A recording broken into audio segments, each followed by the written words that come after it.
Seid gegrüßt und herzlich willkommen zu The Forgotten City. Jetzt bringe ich nicht einmal den Spielertitel raus.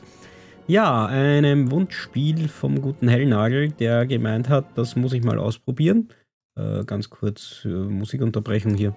Ja, ich weiß nicht so richtig, was auf mich zukommt. Wir werden sehen. Ich werde einfach einsteigen. Ich werde nicht fortfahren, weil ich habe nur mal geschaut, wie das Spiel läuft und ob ich es abgreifen kann. Gleich für die Warnung hier rechts finde ich irgendwie spannend. Bitte hilf uns, Spoiler zu vermeiden. Liebe Content Creator, wie ihr sehen werdet, steckt dieses Spiel voller Intrigen und überraschender Wendungen. Warne deine Zuschauer bitte vor Spoilern, bevor du Inhalte von jenseits des Weißen Ganges mit ihnen teilst. Damit interessierte Spieler die Erfahrung selbst genießen können, wenn sie das möchten. Mit freundlichen Grüßen, das Team von Modern Storyteller. Also ihr habt es gehört. Sei gegrüßt und guten Abend, Edna und Hellnagel. Seid gegrüßt, Mehrzahl und so. So, dann steigen wir mal in ein neues Spiel ein. Mal schauen, wie sich meine Grafikkarte diesmal ankotzt, weil das war mehr, als ich von dem Spiel erwartet hätte, wie laut mein Rechner wurde bei dem Spiel. Gut, diese Rätselabend, das für verschiedene Weisen eng gehandhabt, zahlen sich überlegte Gespräche und Erkundungen aus, nicht jedoch rohe Gewalt. Mist. Das Schicksal der Spielfigur, jada jada oder so ähnlich. Gegenwart. Es fängt genauso an wie Outer Wilds. Wir starren zum Mond und neben uns ist ein Lagerfeuer. Allerdings sieht die menschlich aus. Ein bisschen. You're alive. When I dragged you out of the river, I thought you were never gonna wake up. I checked your pockets for ID, a phone, maybe. I hope you don't mind. But all I found was some loose change. So, wanna tell me who you are? Weiß nicht, du hast mich geklaut, du hast mein Kleingeld geklaut. Oh, Körpertyp auswählen. Ich habe keine Ahnung. Ich weiß nicht einmal, was das sein soll. Achso. Dann wohl das hier. So weiß wie möglich, das ist nur natürlich. Mein Name. Ich habe nicht einmal den Trailer gesehen, Edna, also mal sehen. Speichern und fortfahren. It's nice to meet you. And I'm sorry to pry, but any idea why you were floating down the river? What's the last thing you remember? Ich erinnere mich an kaum etwas. Archäologe. Ein jahreslanges Studium der Geschichte gibt Einblicke in die Welt der Antike. Soldat. Du hast eine vom Militär ausgegebene Schusswaffe, aber nur 10 Kugeln. Du musst sie mit Bedacht einsetzen, denn es gibt keine Möglichkeiten, neue zu bekommen. Der Flucht, deine Zeit auf der Flucht vor den Behörden hat dich zu einem guten Läufer gemacht und du bist 25% schneller beim Sprinten. Ich erinnere mich an kaum etwas, dein kürzlich aufgetretenes Kopftrauma hat deine Schmerztoleranz erhöht, sodass du 50% schwerer auszuschalten bist. Ich verstehe. Alles klar, griechische und römische Münze. Frau oder Mann, hat irgendwie nicht so ausgesehen. Ich bin Archäologe. Mehr Geschichte. Oh, you're an archaeologist? Then you'll definitely want to hear this. I don't know if it's exactly what you're looking for, but there are some ruins just behind you. Roman, I think. I need you to go in there and see if you can find a guy named Al for me. He went in there a few hours ago, and he hasn't come out. I've been freaking out, wondering if he's trapped or injured, or worse. I would have gone in after him, but he made me promise to stay here, no matter what. There's no way I'm leaving without him, so I'm just kind of stuck here, waiting. What I mean is, I was hoping you wouldn't mind going in there to find him? If you can do that, I can get both of you back to civilization in my boat. Please? Okay, nur um das klarzustellen. Du willst auf keinen Fall ohne ihn gehen, aber du willst auch nicht reingehen. Ja, da darf ich dir erst ein paar Fragen stellen. Of course. Sorry, I don't mean to be pushy. What do you want to know? Wo sind wir? You really don't remember? We're in Italy. This river is the Tiber. Okay. Am Tiber. Was ist deine Geschichte? Oh, there's not much to tell. Feels like I've spent my whole life in a dead-end job with an endless commute. Know what I mean? Willst du mir nicht mal deinen Namen sagen? Oh, I'd rather not say if it's all the same to you. Okay. Ich würde wirklich gerne wissen, besonders wenn ich dir helfen soll. Warum möchtest du mir nicht sagen? Ja, erstes. All right, fine. Sorry if I sounded cagey. It's just that I don't always get the best reactions when I introduce myself. My name's Karen. Haha.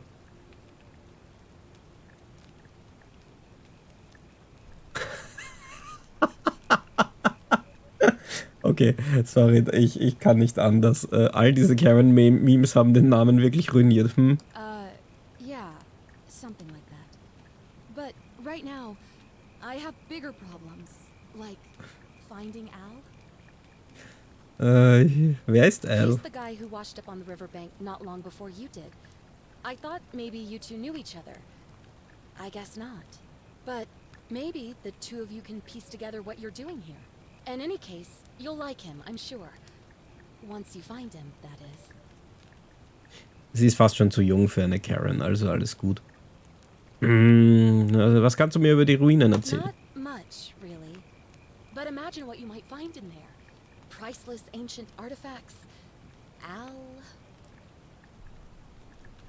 Ich finde deine Reihenfolge aber wichtig. Hast du versucht, um Hilfe zu rufen? What am I, an idiot? You could hike a long, long way in any direction and never find another soul. Trust me. Das war alles. Great. So you're ready to go look for Al? Ja, aber es ist so Klischee-Karen wirkt sie nicht. In Ordnung, ich bin dabei. Thank you. Ich will nicht The unhöflich entrance sein. is just past those columns behind you. Please, hurry. Oh, and he left this here. But I think you'll need it more than I will.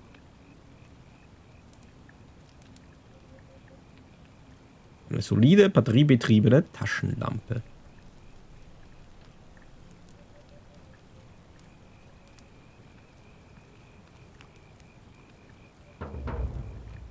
Neues Hauptziel. Quid pro quo. Betritt die Ruinen. Hat er was gegrillt? Back already? What's up? Ich hatte gehofft, dann noch ein paar Fragen stellen zu können. Of course. What did you want to know?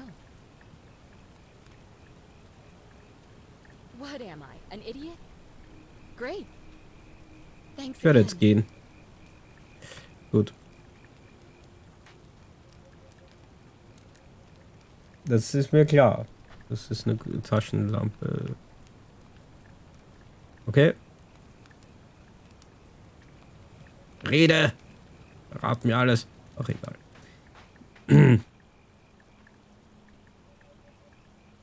Ja, das habe ich schon mitbekommen.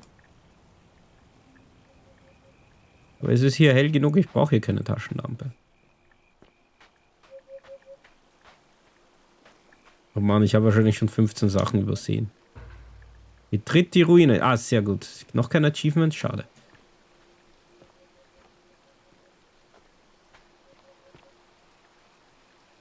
Ruckelig?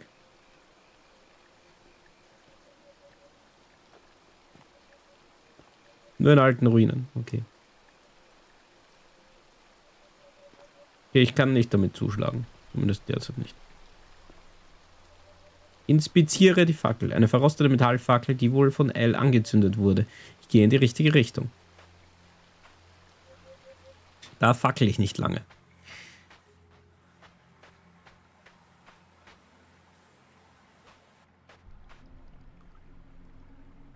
Ach, den Wassereffekt hätten sie wirklich weniger billig machen können. Wieso soll ich sprinten? Habe ich es eilig? Hui! Die kann ich nicht untersuchen. Dachte, da steht wer.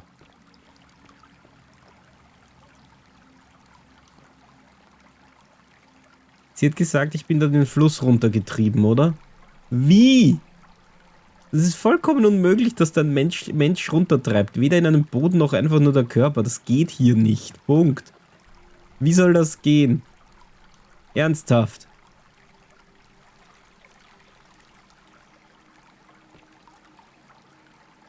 Nicht diesen Fluss. Ja. Gibt's viele Flüsse in der Gegend offensichtlich. Wahrscheinlich fließt er in den anderen Fluss. Aber wäre ich da drin geschwommen, wäre ich wahrscheinlich schon lange tot. Hui.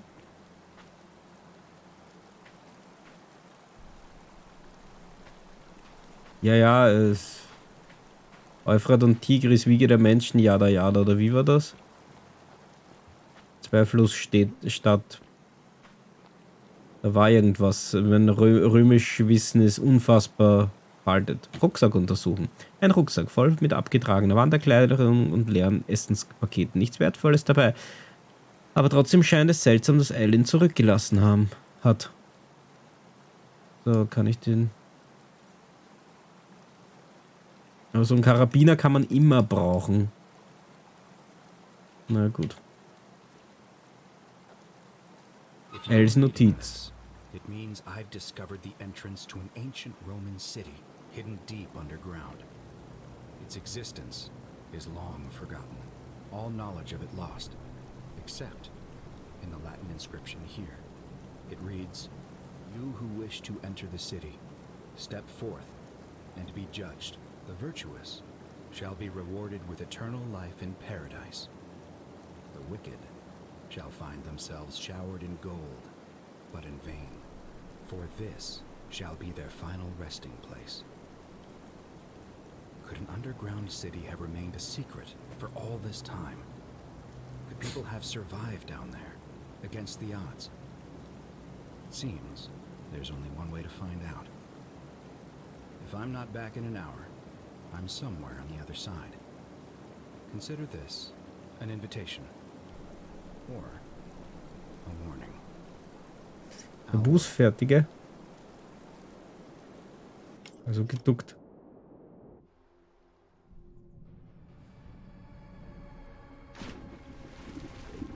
Und ich bin im Fluss. Bin geduckt gegangen, hat nichts gebracht.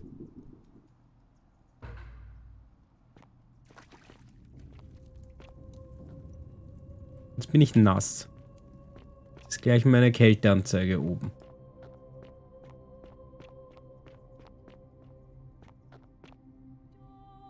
Aber meine Taschenlampe ist nicht kaputt. Gute Taschenlampe. Die Batterie.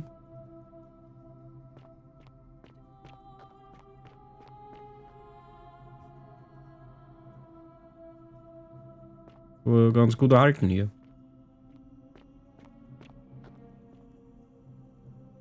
Kann ich nicht öffnen.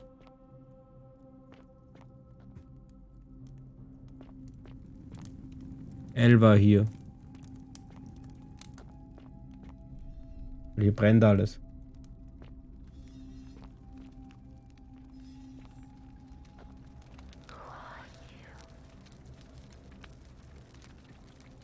Redet wer mit mir, das ist unangenehm. Vor allem, weil es eine Frauenstimme war. Und ich weiß, dass nur ein Mann hier ist.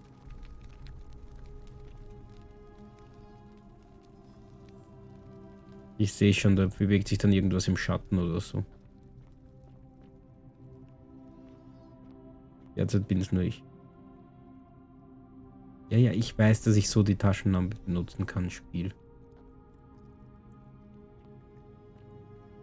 Goldstatue inspizieren. Eine junge Römerin in einer Pose der Wehklage. Ja, sicher sind wir am Tiber, weil das ja alles in Rom ist. Musik inspizieren. Ein antikes römisches Musik, das eine göttlich aussehende Figur darstellt, der einen Mann in Gold verwandelt. König Midas oder so. Ja, stimmt schon, nicht Minos. Aber war Midas nicht... Ich habe genau gesehen, dass du dich bewegst. Das sieht aus wie eine verdammte Ziegengestalt im Schatten.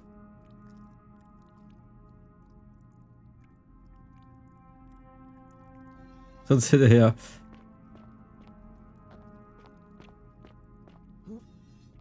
Weil Forgotten City erinnert halt an die Stadt ohne Namen bis zu einem gewissen Grad.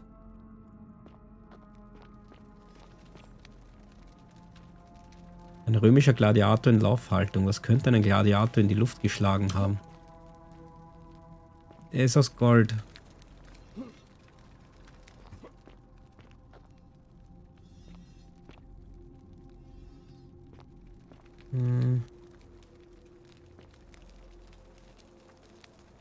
Aber bei Amnesia hätte ich auf keinen Fall versprochen, dass ich es durchspiele. Ha. Das habe ich jetzt nicht verstanden. Ich nehme aber trotzdem an, dass sie ungefähr das gleiche gesagt hat. So.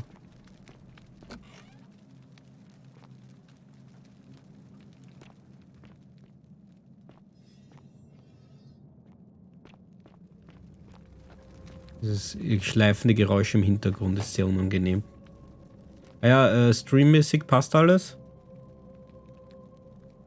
Weniger Sand, ja. Eine junge Römerin. Sie sieht aus, als hätte sie um ihr Leben gebettelt. Egal, wer da Leute in Gold verwandelt hat oder auch diese Statuen anfertigen hat lassen. Es war kein angenehmer Mensch oder angenehme Person, Wesenheit oder was auch immer. Versteck mich da, schau. Oh, da oben geht's weiter. Es sind noch mehr. Ob der gute L auch hier irgendwo rumsteht. Schauen wir uns mal die Gestalten an, ob sie alle römisch wirken.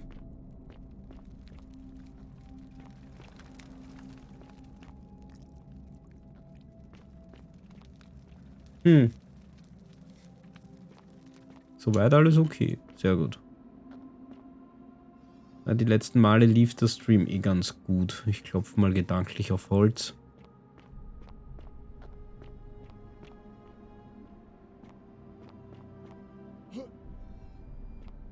Aber das Spiel hat keine Frame-Begrenzung oder sowas. Oh! Schnellspeicherfunktion. Der beste Freund. Das heißt, jetzt passiert irgendwas, wenn mir das Spiel sagt, ich soll speichern. Das L? Nein. Ein römischer Militärkommandant, der versucht, sich von etwas loszureißen.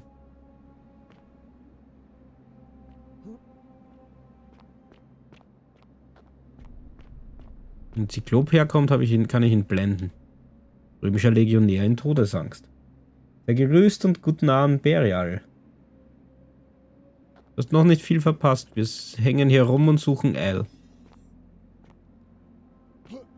Und alles... Hier sind mehrere Menschen, die vermutlich... Also Statuen von Menschen, die aber vermutlich mal Menschen waren. Zumindest haben wir König Midas Geschichte irgendwo im Hintergrund und... goldene Leute, also...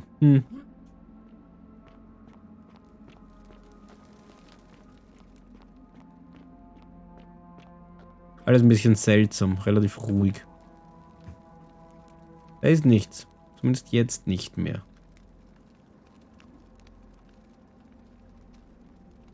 Wie funktionieren denn die Schatten so in dem Spiel? Die normalen harten Schatten sind ganz okay. Self-Shadowing? Funktioniert Self-Shadowing? Naja. Nicht wirklich. Wie immer. Es haben einfach nur die wenigsten drauf. Gutes Self-Shadowing.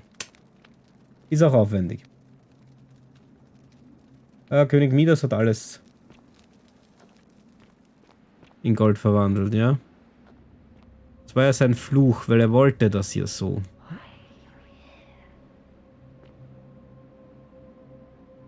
Eine Römerin, die um Hilfe zu beten scheint, die nie kam. Hätte ich fast umgeschmissen.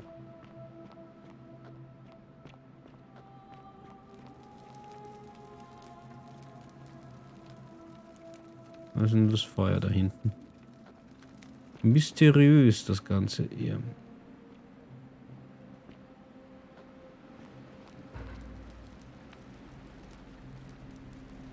Ja, schaut modern aus. Eine goldene Statue eines alten Mannes, der moderne Kleidung trägt. Das muss L sein. Aber wie ist das möglich? To whoever reads this, I'm sorry you had to find me like this. And worse, that you'll suffer the same fate I did. I've spent a lifetime in this place, going around and around and in circles, searching for a way out. The inscription was right. There is no way back. And here there are only two options. Death, or that godforsaken doorway into the past. I made the mistake of stepping through it.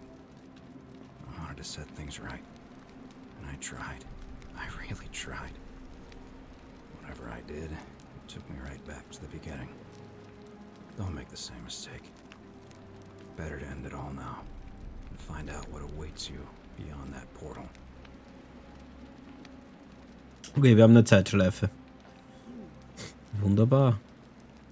Toll. Gut, Elle hat länger versucht, hier rauszukommen. Also ja, wenn wir auch so lange brauchen, bereitet euch vor, bis 2025 nichts anderes zu streamen. Okay, Fallschaden gibt scheinbar nicht. Oder er ist sehr großzügig bemessen. Passiert auf einem Skyrim-Mod. Spannend, ich habe Skyrim nie gespielt, also keine Ahnung. Eine junge Römerin in Panik. Oh, sie steht doch hier ganz ruhig. Nein, nein, ich kann dich nicht hören.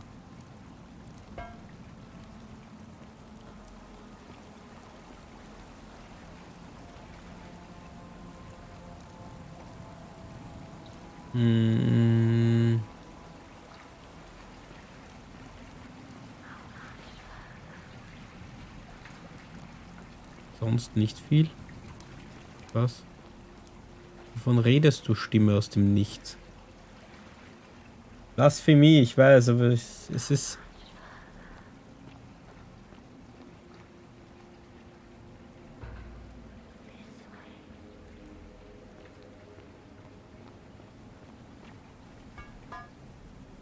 Ein Römer, der auf den Knien liegt, als würde seine Götter um Gnade anflehen.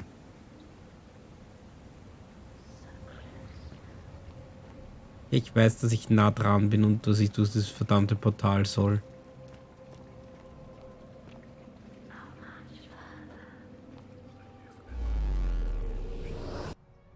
Ich wollte noch rundherum gehen.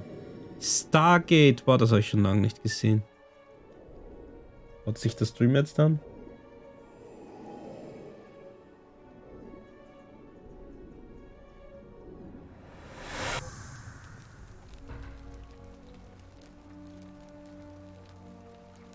So. Hier gibt es Granatäpfel. Die ich nicht essen darf. Säure. Finde raus, wie du aus der Vergangenheit zurückkehren kannst. Ja, ja. Nein, es ist ein Rollenspiel in Ego-Perspektive. Ich spiele sowas nicht.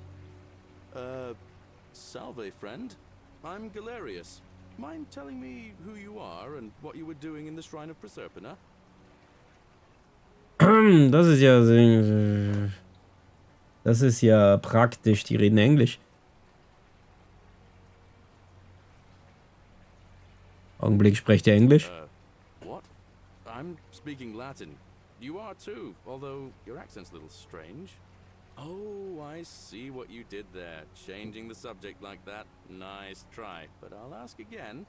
Who are you? And what were you doing in the shrine? Proserpina Schrein. Yeah, you know, agricultural goddess of springtime. You're not from around here, are you? And you've just done it again. You're a sly one, aren't you? One more time. Who are you and what were you doing in that shrine? Ich bin Akanda und ich habe mich verlaufen. Oh, is that right? Well, just make sure you don't get lost in any other sacred places you're not supposed to be. Can't have you disrespecting the gods by accident, can we now? But listen, most folks seem a bit confused when they get here, but you seem very lost, and in more ways than one. So, let me make this nice and simple for you. Live by our law here, and we'll all get along just fine. Soll ich ihm sagen, ich komme aus der Zukunft? Ganz ehrlich, die Geschichte außer dem Verlaufen habe ich mich ja im Prinzip. Not laws, law. There's just one, the golden rule. And the punishment for breaking it's... well, it's kind of horrific. But our magistrate insists we take all newcomers to see him, so I guess I'll let him fill you in. So then, you coming? Na danke, ich werde meinen eigenen Weg gehen. Look, you seem like you might need a little extra help, and I'd feel a lot more comfortable if I showed you the way. In Ordnung, geht voran, was soll's. When I first arrived, I couldn't believe there were people living down here. But, as you can see, we've got a nice little community now. Gehst langsam. 23 of us at the moment, if you count the 3 who are missing. No idea how, since nobody knows a way out. But it's just big and dark enough to get lost in, if you're not careful. Aren't you going to introduce me to your handsome new friend, Galerius? Keep it in your loincloth, Aurelia. I'm taking him to see the magistrate. That pompous old bore won't be magistrate for much longer.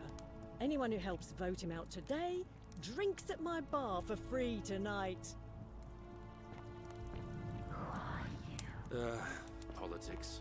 I'd stay clear of it and her, if I were you. She's... it's not my place to say. Down on your right is our farm, where I grow all the food you'll ever want.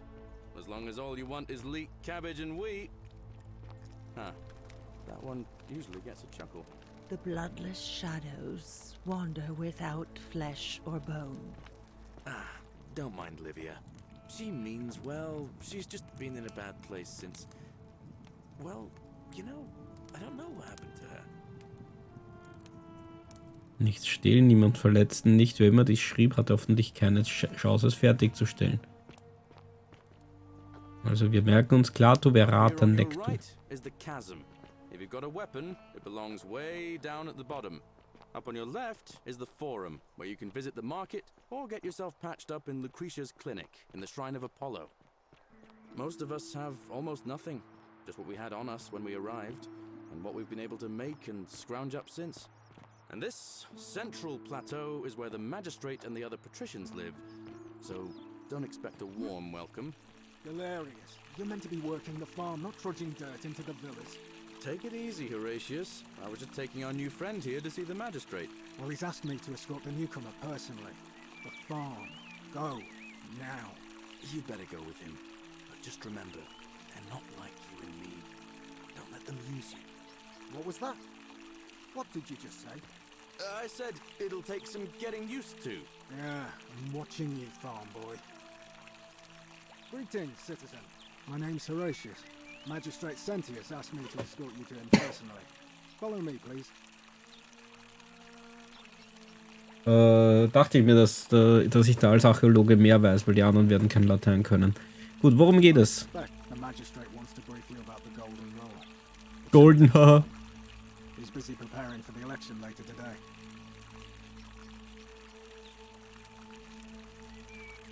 In Ordnung, geht voran. The only thing you really need to understand right now is the Golden Rule. Let me see if I can explain it this way. When I was serving in the Legion, if there was a mutiny brewing in one cohort, the legate in charge wouldn't waste time finding the bad apples among hundreds. They just divided us into groups of 10, made us draw straws, and whoever drew the short straw had to be executed by the other 9. Didn't matter whether he'd done anything wrong. One of us in 10 would die for the crimes of the collective. We call it decimation. If that seems like rough justice to you, you're in for a rude shock. Because the Golden Rule is exactly 10 times worse. The magistrate can explain the rest. Who's up these stairs? Whatever are you wearing? Ugh, I wish Horatius would stop letting barbarians in here. What do you want? Was sagen, du kannst den Sound ein bisschen lauter. Ja, nach dem Gespräch. I'm Sentia, eldest daughter of the magistrate. But you'd know that if you'd been invited in here and introduced properly. What are you doing in here? And why are you dressed like that? Wirklich historisch, dass sie das gemacht haben. Klingt irgendwie nett. Aber klingt eigentlich nachvollziehbar. Ich bin nicht von hier. I'd never have noticed, what with your flawless accent, appropriate attire, and impressive mastery of our customs. Now, remind me, why are we having this conversation? I trust you can see yourself out. Ich mag sie nicht. Arrogante Zicke. Gut, dann kurz Audioeinstellungen. Machen wir die Stimmen laut und alles ein bisschen. Gut. Alles klar. Na, ich bin gespannt. Das ist der Magistrat. Bringt er mich jetzt gleich um? Einen Apfel haben? We're finally alone. I assume you already know who I am. May I know your name? Ist es besser? Ja, schnell speichern. A curious name to match a curious accent. But I digress. I see you have the piercing and astute eyes of a man of great learning. We're always happy to welcome another scholar to our little community. Equitia will be delighted to meet you, I'm sure. Now, you're probably wondering why I summoned you, and I'll get to that. But first, take a look at this wondrous place, would you? A secret city built deep in the mountains, many hundreds of years ago. Aber der Lee redet auch wirklich leise. Es ist wunderschön. Indeed.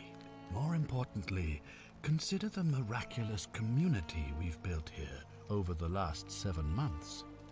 22 complete strangers brought together by the fates, living and working together in our own little paradise. And in all that time, not a single sin has been committed. No fights, no theft, nothing. Have you ever witnessed something so extraordinary as a city without sin? Das kann ich nicht behaupten. Nor could I until I came here. But the reason for this miracle is as simple as it is terrifying. If even one person commits a sin here, every last one of us will die. You see, the builders of this place, whoever they were, left inscriptions warning, "The many shall suffer for the sins of the one." From what we can gather, breaking the law here will anger the gods and provoke a terrible punishment. Like the curses of Medusa and Midas combined, turning us all to gold. We've come to call it the Golden Rule. It's extraordinary that we've survived as long as we have, and each day I grow more and more afraid that our time in the sun is almost up. And now it seems that day is finally here. All that matters is that somebody in this city is about to break the Golden Rule. Why else would Proserpina send you now? Unless you and I can stop them, our doom is assured. I know that's a lot to take in, and you look like you have questions. Please, ask away. Was zählt hier als Sünde? Intelligent question. There was a good deal of debate about that in our first weeks here.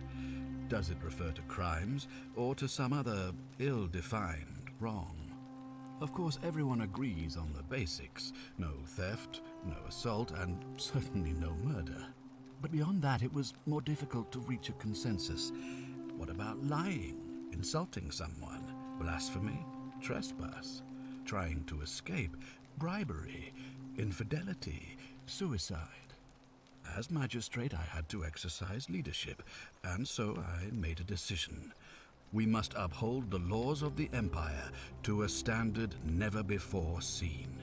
And we must honor the peace of the gods, the sacred accord between the gods and the people of Rome. It is only by offering the gods the proper respect that we may prosper, as Rome has for centuries.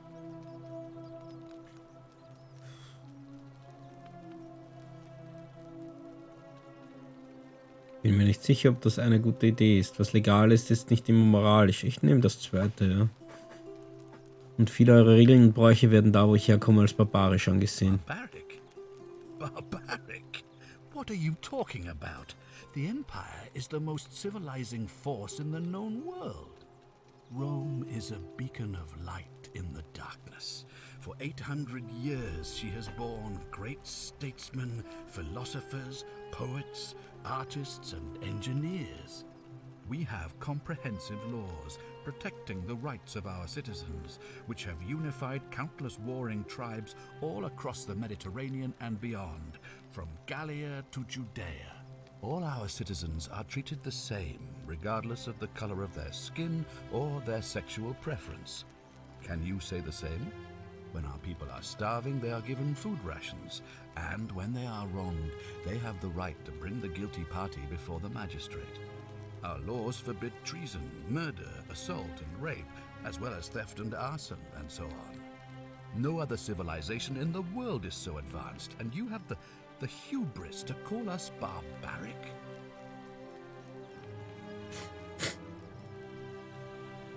Ach Gott, kann ich hier zwischenspeichern eigentlich? Nein. Erlauben eure Gesetze Sklavenbesitz nicht. Of course. What else would we do with those prisoners of war who would otherwise have been executed? And besides, there are laws for their protection as well. Ja, ja, es wird niemals fallen. Also ja, meine Lüge am Anfang. Ja, woher sollte ich das wissen? Ich habe uns alle schon ins Verderben gestürzt. Ja, dafür ist es zu spät. Aber ja, sieht euer Volk nicht blutige Sportkämpfe zur Unterhaltung an?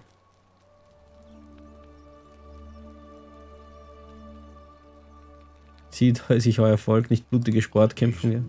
But our gladiators are almost all volunteers Almost. seeking glory, or condemned prisoners who would have been executed anyway. I do not see the harm. Haben Frauen nicht weniger Rechte als Männer? Of course, but with fewer rights come fewer responsibilities, and the right to be protected by their fathers and husbands. Verfolgt ihr Christen nicht? You mean the blasphemous cult responsible for burning down half of Rome last year? Ja. It's hard to blame the people for being angry about that. Das ist schwierig. Wendet ihr nicht Kollektivbestrafungen an? Das passiert beim Bundesheer immer noch. Are you talking about our practice of decimation? Of course. We could hardly unite all these warring tribes without a disciplined, formidable legion. Da, wo ich herkäme, gelten diese Dinge als verabscheuungswürdig. Well, right now, you're a long, long way from home. I have made my pronouncement on the subject. Unfortunately, there are still those here who resist, whispering blasphemous and treasonous lies in the shadows. I would be keeping a close eye on them if I were you.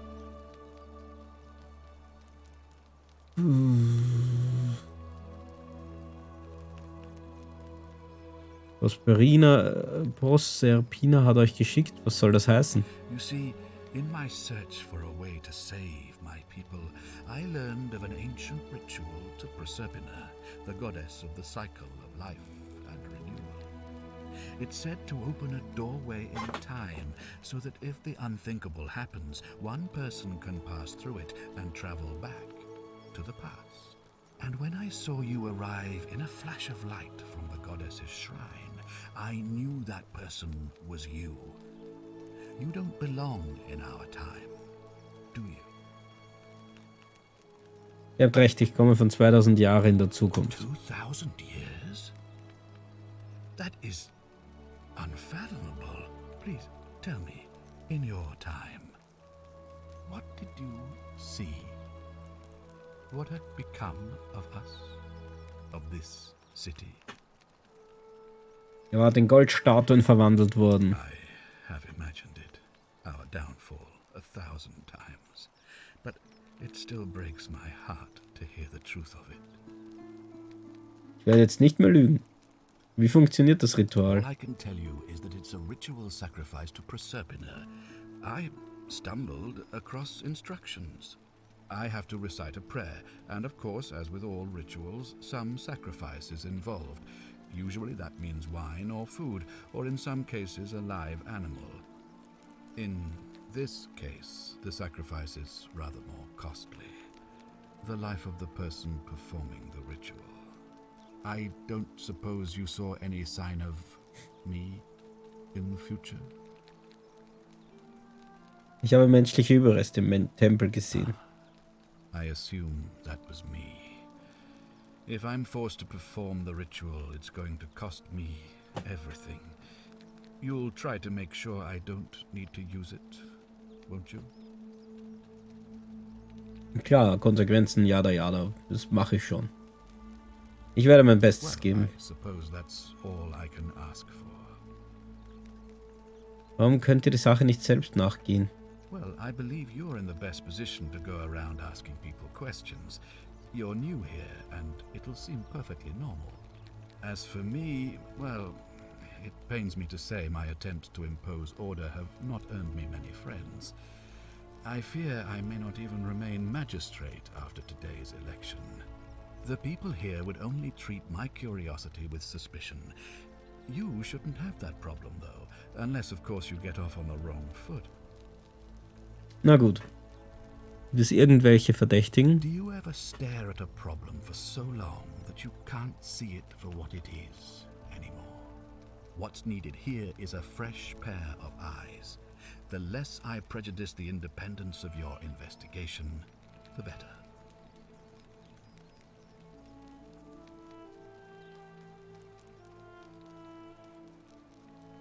Woher weiß ich, dass ihr nicht die verantwortliche Person seid? Me? Why would you suspect me? I've just told you, I'm about to sacrifice my own life to ensure these people have a second chance. What reason could you possibly have to suspect me, of all people? Gutes Argument. I'm glad you think so. Without trust, without each other, we won't be able to prevent what is about to happen.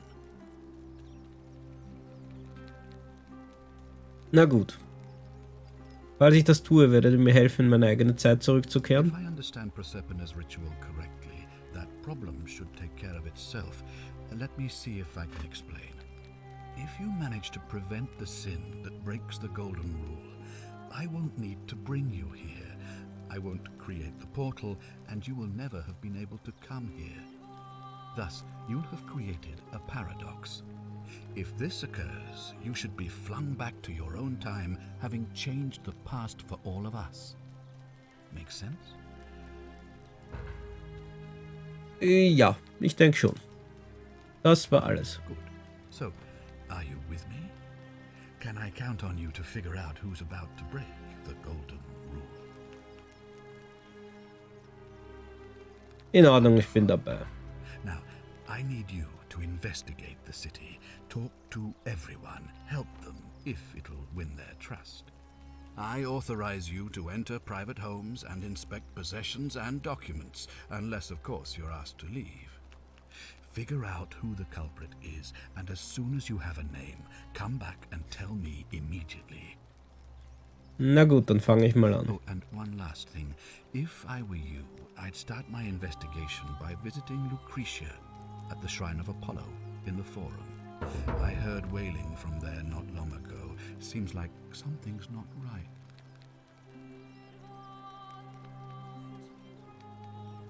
Dadurch wird die neue Quest priorisiert und nur die Zielmarkierungen werden angezeigt.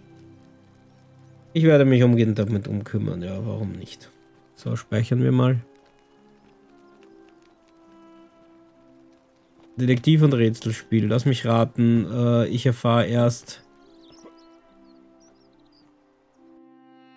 Questverfolgung. Tipp um Zielmarkierung des Augensymbol neben der Quest. Lass mich raten. Es ist so ein Spiel, wo ich raten kann, aber Unrecht haben kann und so. Also reine Stress und so.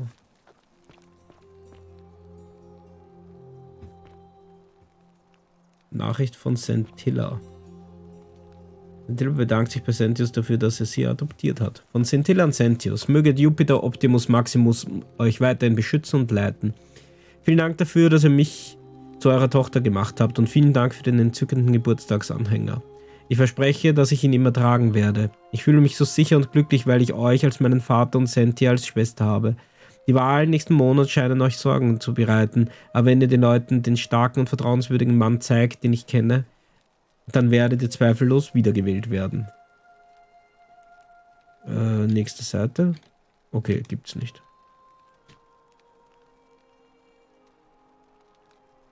Information ist der Schlüssel und wahrscheinlich das Merken von Namen und 2 Wochen Pause wird mich wahnsinnig machen. Stehlen? Na sicher nicht. Spiel, was machst du mit mir? Wahrscheinlich bin ich der alles, dass die Katastrophe herausfordert. Uah! Das war keine Absicht. Bis jetzt konnte ich nirgendwo runterstürzen. Wer ist Sentia? Und ich dachte, du bist so eine dankbare, nette Frau. Diese lila Karotten sind die Vorgänger der modernen orangefarbenen Karotten. Allerdings bekommt man auch heute noch lila Karotten, wenn man ein bisschen schaut. Don't mind me. I just live here. Oh, look, you're back.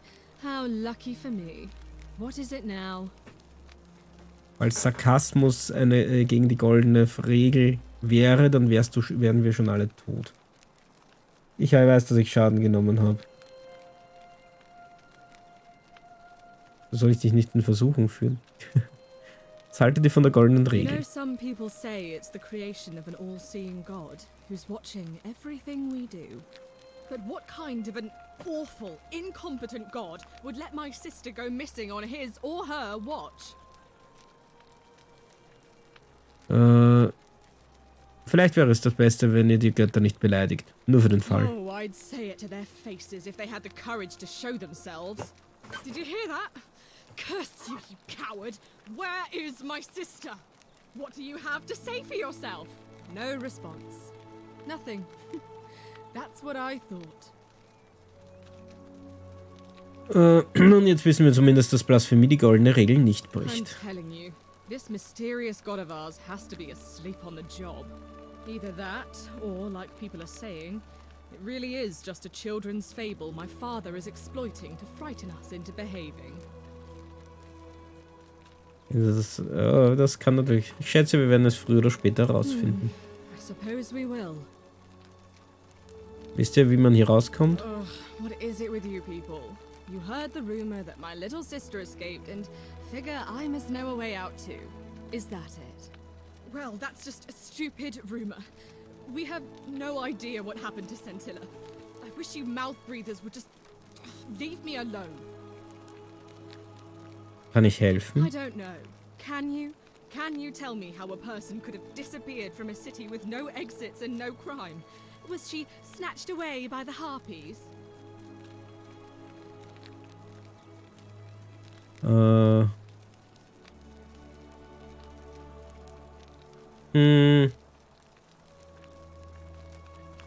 Mein Vater hat nichts davon erwähnt, als ich mit ihm gesprochen habe. Wisst ihr warum?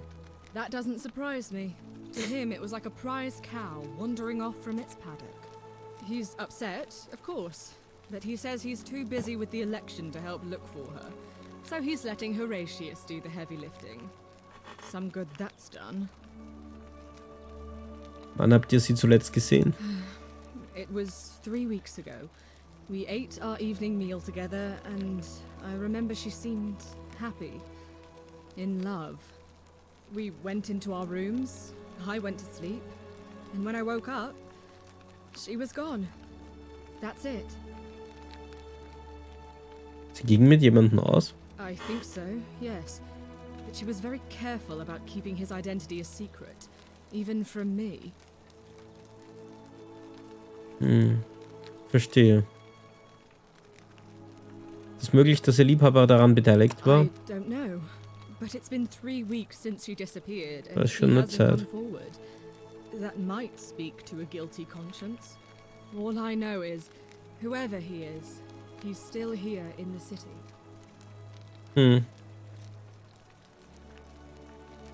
Sentius, Sentia, Sentilla, warum ähnelt eure Namen so You sehr? really aren't from here, are you?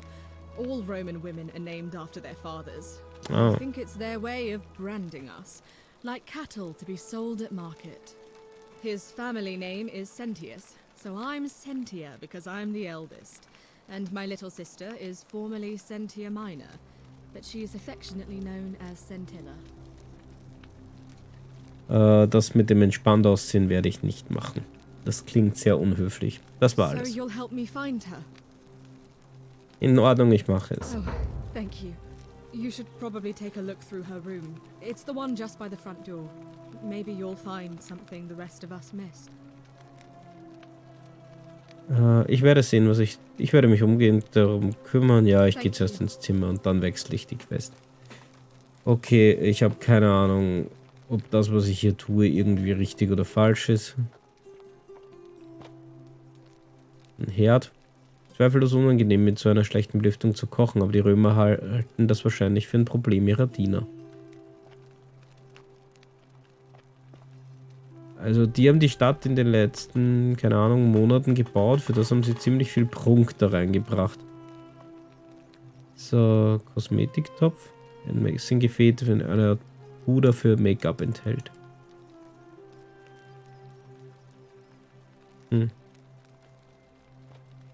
Flakon. Ein kleiner Flakon, der ein rudimentäres Parfum aus Blumen und Öl enthält. Eine Büste, eine Skulptur von Ares, dem griechischen Gott des Krieges, unter den Römern als Mars bekannt. Na dann. Ein Messingspiegel. Hastur. Der passt, finde ich, auch sehr gut in diese Geschichte. Das Messing wurde zu einem rudimentären Spiegel poliert, der bei der Auftragung von Make-up eingesetzt wurde. Ja. Sentias Tagebuch. Ist das eine Sünde, das Tagebuch von jemandem zu lesen? Andererseits tue ich es nur, um mir zu helfen. Sentia glaubt, dass jeder ein Recht auf seine Geheimnisse hat. Liebes Tagebuch. Heute schlug mein Vater vor, ich solle Tagebuch schreiben, um mich abzulenken, während wir alle mit dem plötzlichen und schrecklichen Verschwinden meiner Schwester zu kämpfen haben. Als pflichtbewusster Tochter werde ich dem natürlich nachkommen. Die folgenden Seiten enthalten meine intimsten Geheimnisse.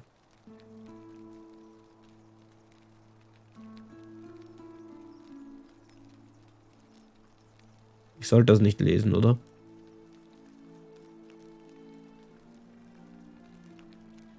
Ach, ich speichere mal und dann lese ich. Dann werden wir alle sterben. Ich weiß, dass ihr dies liest, Vater. Ich bin vielleicht jung, aber haltet mich nicht für dumm. Wir haben alle das Recht auf unsere Geheimnisse, Sentia.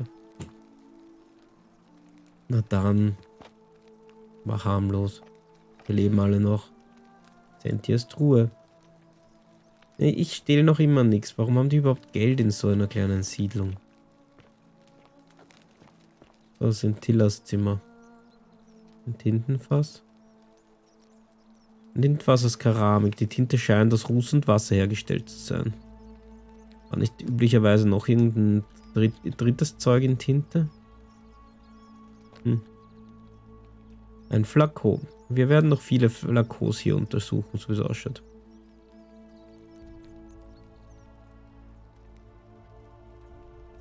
Gut. Ist das gleiche in...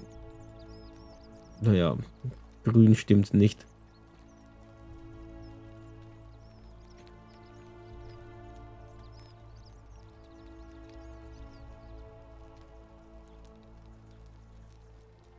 Ich kann ihn aber nicht öffnen, also nachschauen, ob vielleicht drinnen irgendwas von Interesse ist.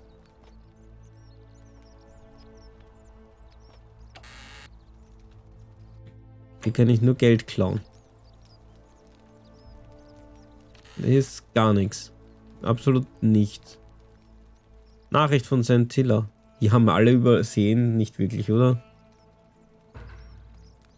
Sentilla für Sentius und Sentia. Möge Clementia euch die Kraft schenken, mir zu vergeben. Es tut mir leid, dass ich euch so verlassen muss, aber ich habe einen Ausweg gefunden und muss ihn nutzen. Ich hoffe, wir treffen uns eines Tages wieder.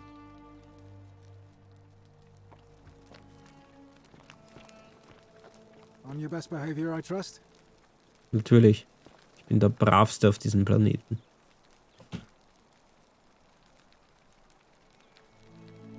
What have you discovered? Ich fand einen Brief in ihrem Zimmer, in dem ihr Fluchtplan erwähnt wird. What? Really? I swear, I searched her room top to bottom and never saw that. I wonder how I could have missed it. Strange, but well done, I suppose. But it's odd. It was only a few months ago that Sentilla's friend Yulia let slip she was planning an escape of her own. And yet, Yulia's still here. Julia. You should go and speak with her. Find out if she knows anything. She lives in the villa next door.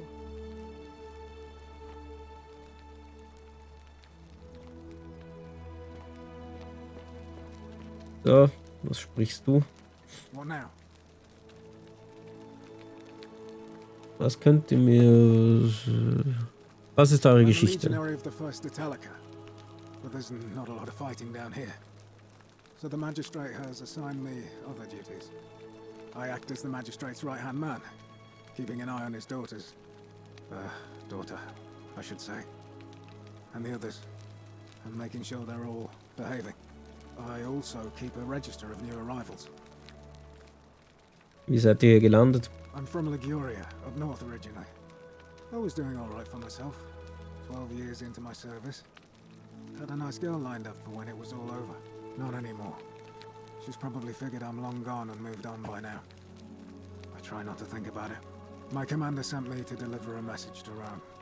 While I was there, I thought I'd do something nice for my girl and pick up a little pendant from a silversmith.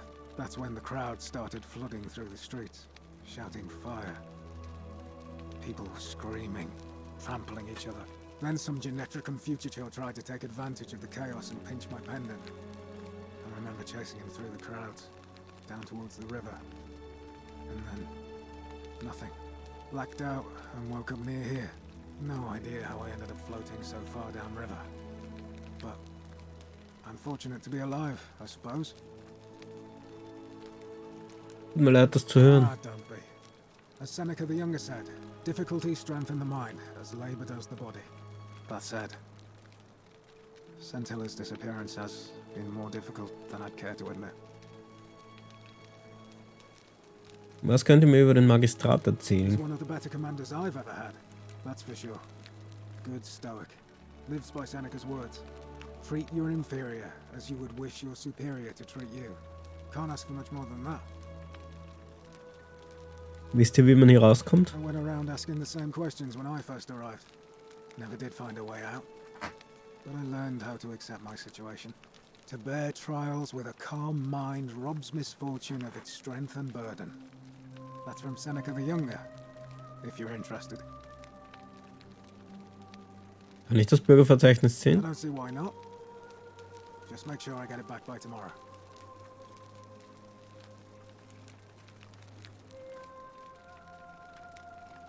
Okay, super. Ein Verzeichnis mit allen Personen in der Stadt alphabetisch geordnet. Aurelia, Bürgerin, Tavernenwirtin. Und das war die da unten.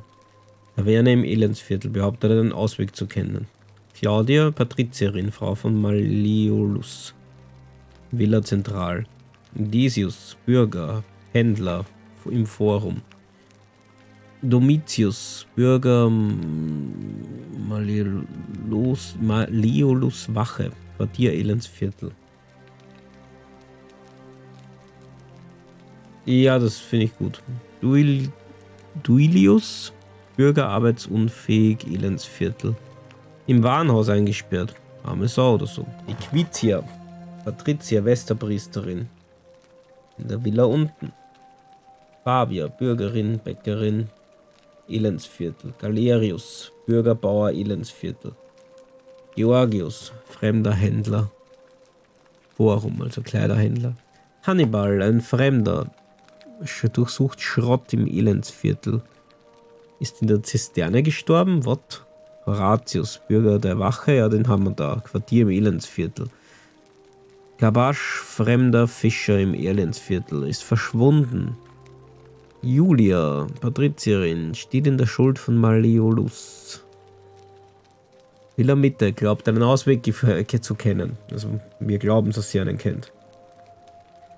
Livia, Bürgerin, Friseuse, Elendsviertel, weigert sich jetzt zu arbeiten. Lucretia, Fremde, Krankenpflegerin, Elendsviertel. Malleolus. Geld also ja, der Bank, die Bank, Patrizier klarerweise, nicht vertrauenswürdig. Naevia, glaube ich, Bürgerin, Ärztin, kein Quartier, hat sich im Palast eingeschlossen. Octavia, Patrizierin, Putzen und Gartenarbeit ist ihre Pflicht. Unteren Villa, Rufius. Bürgerpatrouille, Elendsviertel zunehmend aufgewühlt. Sentia, Patrizierin, Schülerin in der oberen Villa. Zu ihrer Sicherheit auf ihre Villa beschränkt. Sentilla, Patrizierin, Schülerin, Villa oben. Hinweis verschwunden. Sentius, Patrizier. Magistrat in der Villa oben. Ulpius, Bürger, steht in der Stuld von Malleolus. Der Villa Mitte. Vergil oder Virgil. Bürgerarchitekt Forum. Ach Gott, das ist viel. Gut, danke. Was haltet ihr von der goldenen Regel? As I always say, it's kind of like a divine version of the practice of decimation in the Legion. By threatening to execute 1 in 10 men. The idea is to ensure order and discipline among everyone. And it works. If you knew you could be executed because your brother-in-arms is planning a mutiny, well, you'd bloody well watch him like 100-eyed Argus, wouldn't you? Because your only chance of saving yourself is to stop bad things before they happen. Makes us all responsible for keeping each other in check. It's brutal, of course, but effective. The Legion wouldn't be the most formidable force in the world without it. Gab es da nicht auch mal einen Film, der so dieses Thema hatte, dass Verbrechen verhindert wurden, ehe sie passiert sind? Ihr seid also für die goldene Regel? What's done is done. I was forced to execute my brothers in arms, and those memories will always visit me in my sleep. But life is harsh, and I've come to accept my lot. As with the golden rule, I don't have any control over it. So railing against it would be like trying to stop the seasons or the tides. As Seneca the Younger wrote, true happiness is to enjoy the present without anxious dependence upon the future. Not to amuse ourselves with either hopes or fears, but to rest satisfied with what we have, which is sufficient. For he that is so wants nothing. Lasst uns über etwas anderes reden. Wir müssen nicht alle damit belasten, dass das ein Kriegsverbrechen wäre. If you like. Wem werdet ihr eure Stimme geben? Not that it's any of your business, but my loyalty is and always will be with Sentius. Unfortunately, I don't think my vote is going to make any difference today. See, Domitius has been going around town, shoring up votes for Malleolus with lies, bribery, and intimidation. The man's a savage, but he's a gladiator, so people fear and respect him more than they should. Sentius knows about it, of course, but he doesn't have the same rat cunning as Malleolus. This place will be different with that sleaze at the helm. But I try not to worry about things I can't change. Also ganz ohne Sünde ist die Stadt scheinbar nicht. Kann ich helfen? Appreciate the thought. But you're new here, and I just can't see how you could make an impact in the time between now and the election this afternoon. In any case, if you're interested in the election, go and have a chat with Equitia, the Vestal Priestess. She'll be overseeing proceedings. Aus der Wahl aussteigen soll. Können wir über Sentilla sprechen? What business is that of yours? Ich suche nach ihr. A lot of people have been looking for her. But it's been 3 weeks, and we've found nothing. What makes you think you can do better? Es klingt, als würde nicht. Na, manchmal hilft ein frischer Blick. I suppose that's true.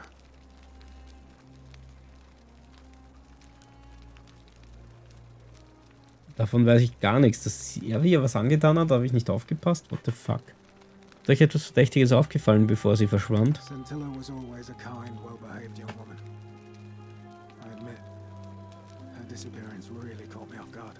If anyone knows something, I'd expect it to be Sentia, Malleolus, Claudia, or Domitius. but none of them will tell me anything. You might fare better though, I suppose. Ich werde nicht bluffen, das ist... Er wirkt bis jetzt halbwegs okay. Ich werde ihn erst verdächtigen, wenn es soweit ist. Dann lasst uns über etwas anderes reden. Ich werde jetzt gehen. Alright. Please keep an eye out for anything that might lead us to Scintilla.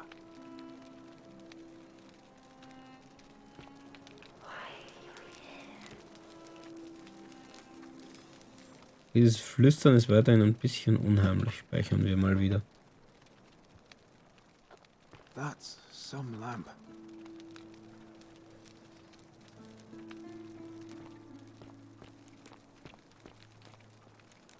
Ja, dann machen wir das. Stadt anschauen. Irgendwer flüstert hier noch immer. Lustige Tür, wenn man hier einfach rundherum gehen kann. Vogelgezwitscher. Man kann rundherum gehen und hier kann man nicht zumachen. Wer hat das gebaut, bitte? Euer Architekt war immer betrunken.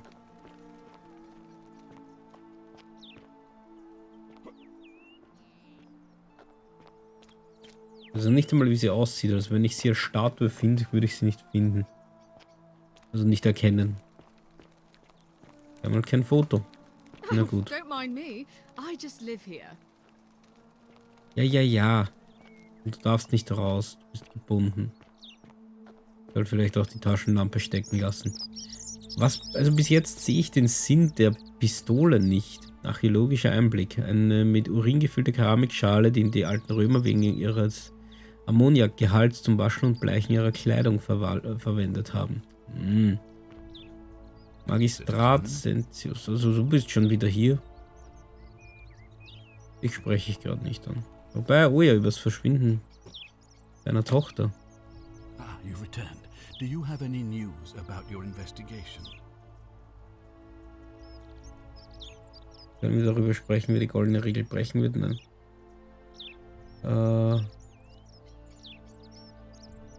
Ich hatte gehofft, euch ein paar Fragen zu meiner Untersuchung stellen zu können. Nein, hier gibt es nichts Neues. Was there something else? Das will ich noch nicht. Die Zeit schreitet voran. Ach, nicht so ein Spiel schon wieder. Ich habe nicht alle Zeit der Welt. Ich hasse es. Ich hasse es so abgrundtief. Ich gehe es gerade viel zu ruhig an für das. Na gut, dann hetzen.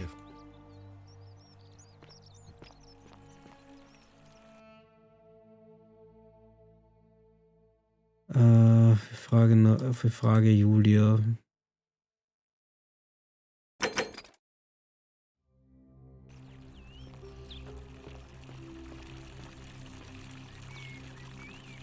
Zu spät, Hellnagel, zu spät.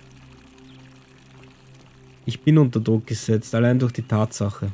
Ich komme hier nicht aus meiner Haut raus. Das ist einfach so. Spiele, wo ich Zeitdruck habe, reduzieren meinen Genuss von dem Ganzen um, keine Ahnung, 90%. Ich konnte auch Outer Wilds deshalb nicht ausreichend wertschätzen, obwohl es das Spiel verdient hätte. Oder Majora's Mask.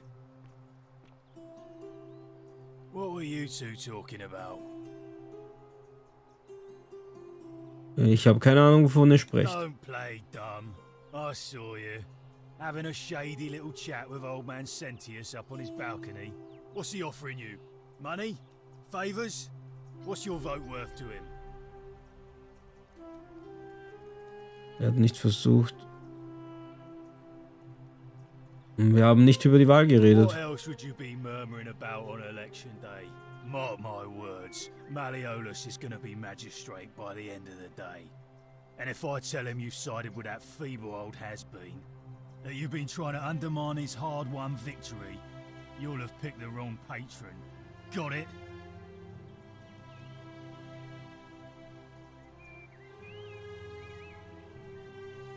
Ich will keinen Ärger. Then stay out of it. Gut, darf ich euch ein paar Fragen stellen? Can't hurt.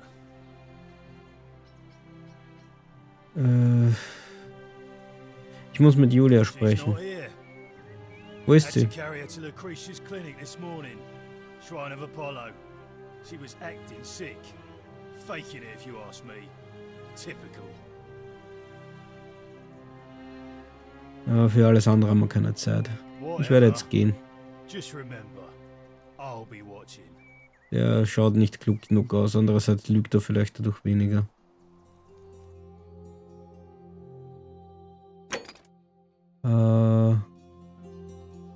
Gut, Apollon Schrein.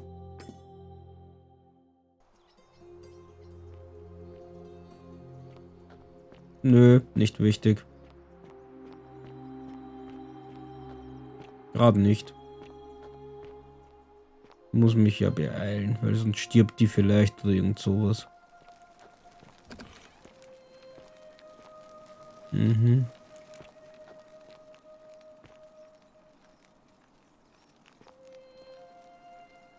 So. Das ist Julia da, die da liegt. Demnach.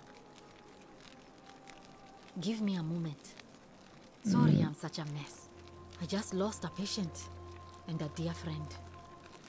Julia. She was a good woman. Sag ich ja, die ist dann tot. Wunderbar. Naja, das hast nicht du gemacht, sondern das Spiel. Es ist einfach so. Ich mag Zeitdruck in Spielen nicht. Ich hasse ihn wie die Pest. Es gibt wenig, was mir ein Spiel so verderben kann wie Zeitdruck. Egal wie er aussieht. Also wie gesagt, ich habe Majora's Mask und Outer Wilds durchgedrückt, weil es absolut brillante Spiele sind. Aber ich kann sie nicht vollständig genießen. Es ist einfach so. Zeitdruck in Spielen ist für mich einer der schlimmsten Dinge, die existieren können. Vor allem, wo man reden muss und erforschen muss und rätseln muss. Aber das führt immer zu Stress. Ist einfach ausnahmslos. Warum ist sie gestorben? Was ist passiert? She was poisoned. She came in here frothing at the mouth. Normally I'd treat her with resin of silphium, a rare plant which is perfect for this sort of thing. And I knew Decius had some at his market stall, right around the corner. So I ran over there, but he just looks at me with this evil smile and says, "That'll be 1,000 denarii." There was no way I could afford that, and he knew it. Then that toad shrugs and says, "Supply and demand. I guess you don't value your friend's life that highly." Anywhere else, I'd just pay a thug to steal it from his stall. But there's no way I can do that down here, with the golden rule. So all I could do is come back here and just watch her die. I kept on apologizing. And now I'll never know who poisoned her, or how they managed to do it without breaking the golden rule, or why she cursed that snake's cruel black eyes with her dying breath.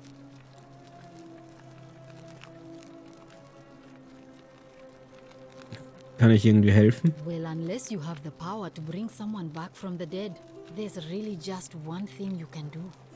Get me that silphium resin. I'm going to have another patient in here soon. Could be in the next day or in the next hour. And I will not allow this to happen again.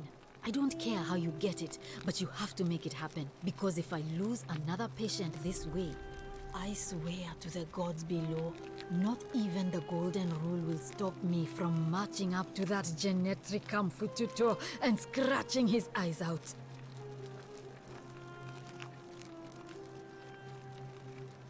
Ich werde sehen, was ich tun kann.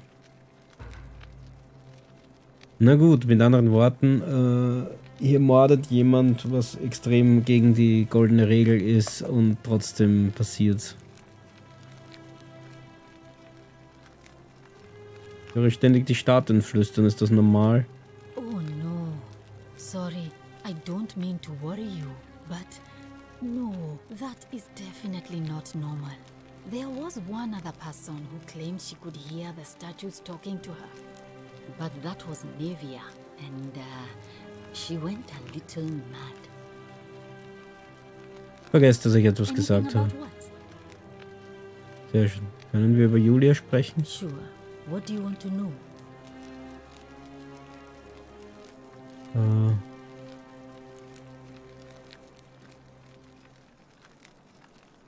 Habt ihr gehört? Als sie etwas über eine Flucht gesagt hat. How did you know that? Yes, she did mutter something about the only way out. A few times, but nothing more than that, I'm afraid.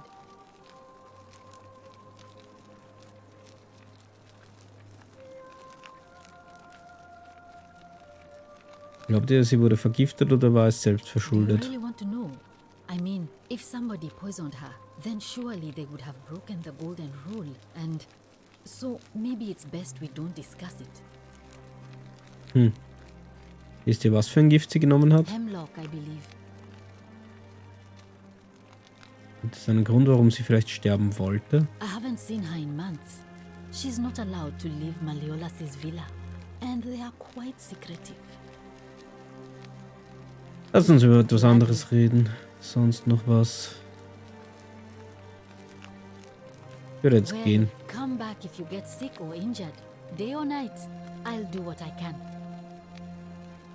Gut, jetzt die will so ein Harz.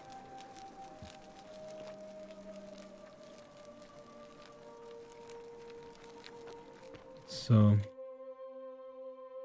Suche dieses zu das Silphium-Harz auszuhändigen. Jetzt hätte ich gern die Pistole, oder?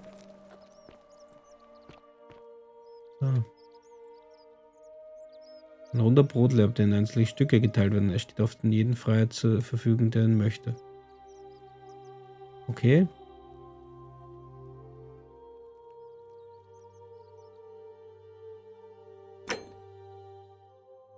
Ich habe einen Denar. Beschriebene Steintafel, die habe ich mitgenommen. Die Nachricht von Sentilla. Bürgerverzeichnis und Leibbrot. Sehe ich auch irgendwo meine Leben? Hier ist ein Schierlingsbecher. Das klingt ja widerlich. Also sehr unangenehm vor allem.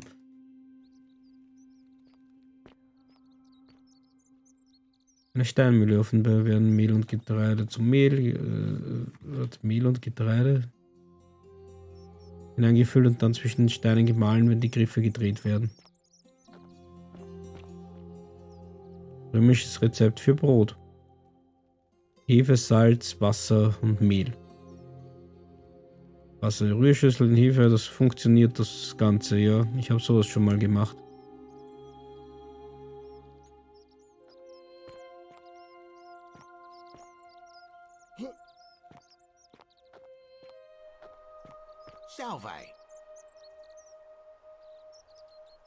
Obvious, der Dieb hat meinen Geldbeutel gestohlen und ich, wer auch immer das geschrieben hat, ist nicht fertig geworden.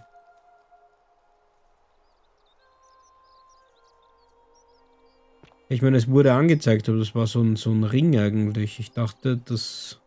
ja. Salve, stranger, and welcome to our idyllic little slice of the Empire. I'm Dacius. Terrible shame what happened to Julia, but we just have to carry on, don't we? Auch etwas Silphiumharz. Certainly. All I ask is a reasonable price of 1,000 denarii. Woher soll ich denn 1000 Denare nehmen? That's hardly my concern.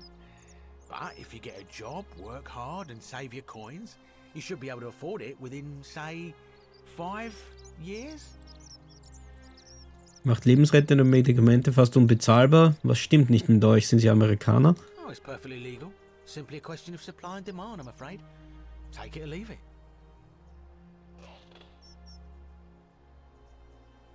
Hat er das gehört? Egal. You sure you're feeling all right? If you're hearing things, perhaps you should pay a visit to Lucretia's clinic. We don't want another Navia on our hands. Was ist mit Nevia She passiert? claimed the statue was whispering to her. Nobody else could hear it. Then she shut herself in the palace and we never heard from her again. But I digress. Do you want this Silphium or not?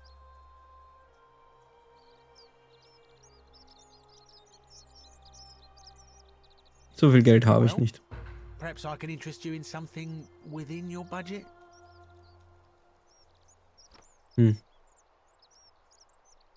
Stiel das Silphiumharz aus Decius Stall? Wäre das nicht genau das? Was haltet ihr von der goldenen Regel? Von ihm will ich's wissen. Terrible for inflation is what it is. There's so much gold just lying around, it's practically worthless. At least down here. Of course, I have an idea for generating real wealth, but what I need is a bow. Just a simple composite bow. I've scoured this city from top to bottom with no luck. But if you happen to find one, bring it to me and we'll talk.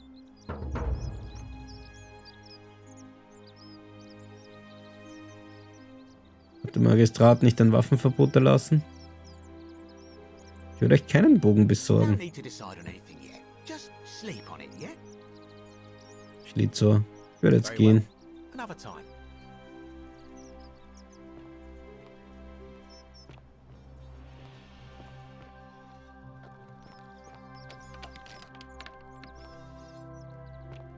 Einkaufsliste. Eine Liste der Dinge, die dieses kaufen will, sobald er entkommen ist. Will auf den neuen Team, zweispänniger Straße zum Senat. Zeitverschwendung.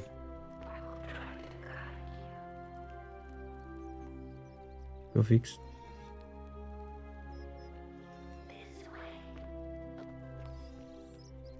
Oh.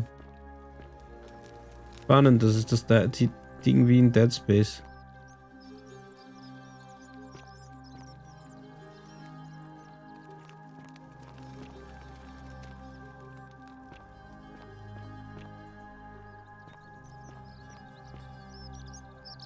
Es liegt hier einfach rum.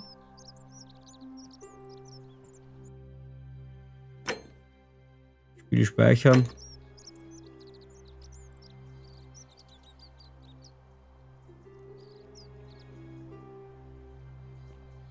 Ich bin der schuldig ist. Das Spiel macht es einem nicht leicht, es nicht zu tun. Nebenbei, ich wollte eigentlich die Einstellungen nochmal anpassen.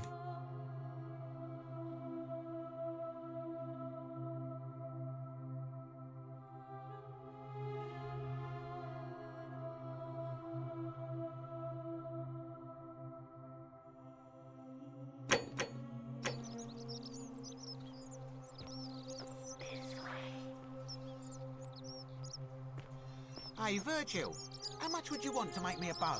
For the last time, Dacius, I'm not making you a bow. But why? You know why. But how am I going to defend myself against someone else with a weapon? There are no other weapons in the city. We all went along with the magistrate's weapons ban, so it wouldn't be an issue. That's why I've got to get in first before someone else beats me too.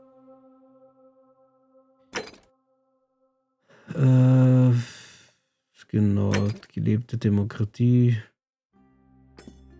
Und mal Malleolus aufsuchen. Ja, das ist das nächste, was ich mache.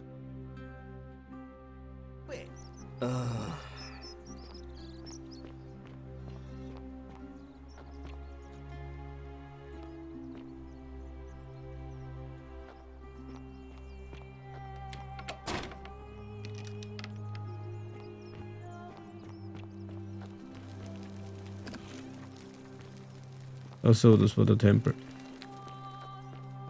Mit meiner Orientierung wird das nämlich sowieso nie was, das Spiel, wenn ich Zeitdruck habe.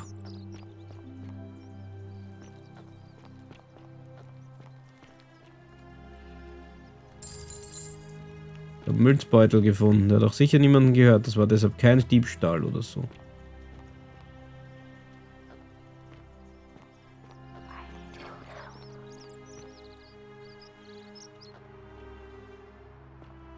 Brauche eure Hilfe.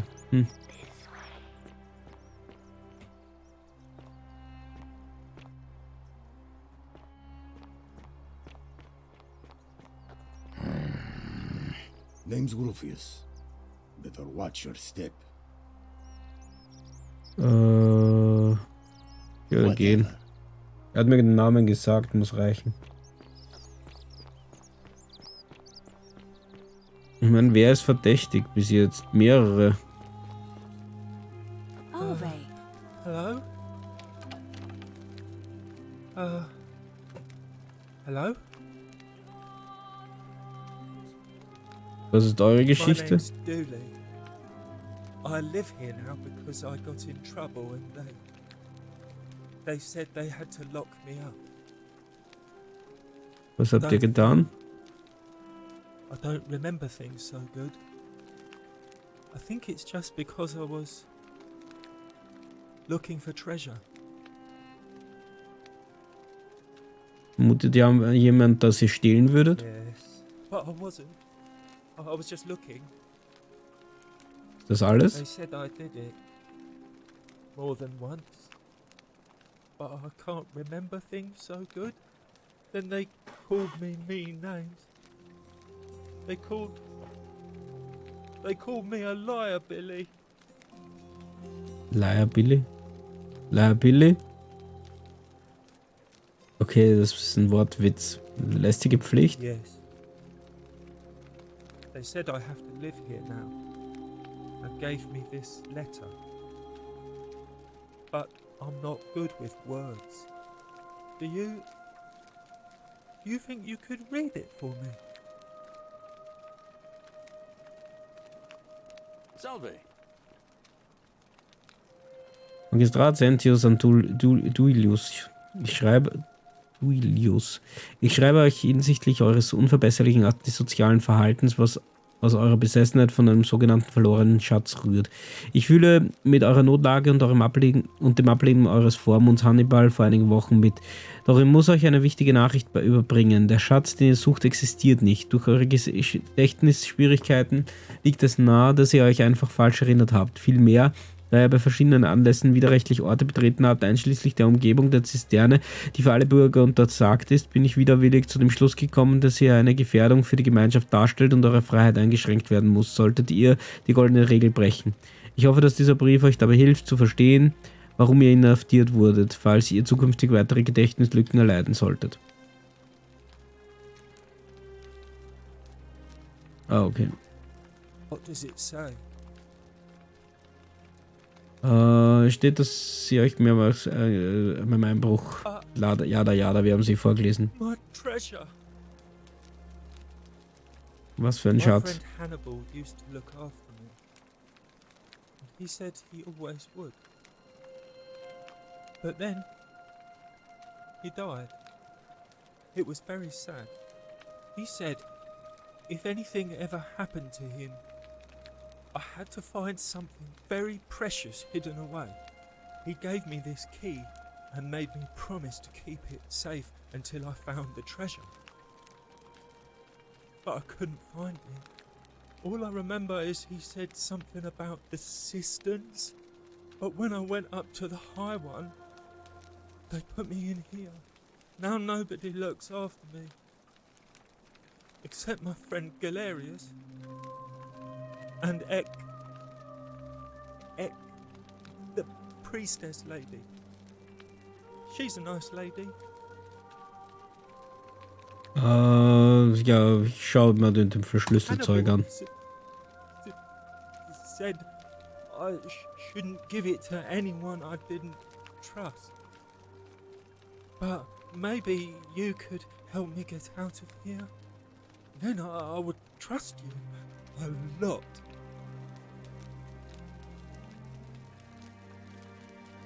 Ich werde mit dem Magistrat darüber reden. Already tried that. He said the magistrate wouldn't listen, no matter what. Vielleicht hole ich euch einfach hier What raus. about the rules? I don't want everyone to get in trouble because I was bad. Das ist vielleicht, dass wir einen neuen Magistrat. Galerius? He's nice. I like Galerius. He made me a doll and everything. If you help make him magistrate, he can get me out of here, and I can give you the key to my treasure. Hannibal said it was in the cisterns. I can't remember what it was, just that it was way up high and very precious. Ich werde sehen, was ich tun kann. Jada. Was haltet ihr von der goldenen Regel, bis die bei mir herauskommt? Reden wir über euren Schatz. Ich werde gehen. Ist es eh egal gerade. Hello. Have we... Bye. Ich wollte nicht mit dir reden. Ich habe mich versehentlich in deine Richtung. So, wer bist du? new face, Ave, and may Vesta watch over you. I'm Equitia. To what do I owe the pleasure of this visit? Das ist eure Geschichte. Oh my. I take it people are quite direct where you're from. I suppose it's quite charming in its own way. Usually, however, you wouldn't simply march up to a Vestal priestess and without due formality or courtesy ask, "What is your story?" Tut mir leid, was hätte ich tun sollen? The proper approach would be to arrange an introduction through a mutual acquaintance in high office, by which time you would already know how to address me. And then you would find a way to satisfy your curiosity rather more indirectly. But to be honest, I've often thought what an unnecessarily formal way to communicate that is. So, let's do it your way. You just keep being yourself and ask whatever you like. It'll be a refreshing change.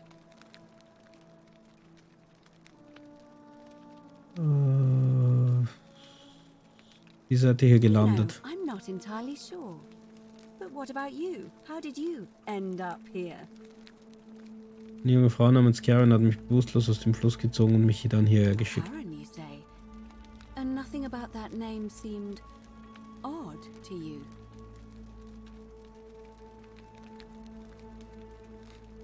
Es ist ein älterer Name, aber dort, wo ich herkomme, nicht ungewöhnlich. I see.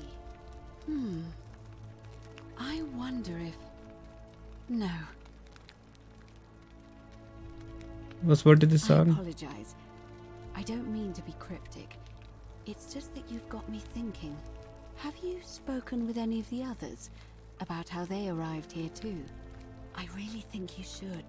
Go around and ask them what they remember and see if you notice any patterns. In Ordnung, das mache ich. Thank you. But please be careful. I just don't want to see what happened to Livia happen to you too. Ich werde vorsichtig sein. Now, go and follow the thread of truth through this labyrinth and come back to me if you discover any patterns. Ich werde sehen, was ich tun kann.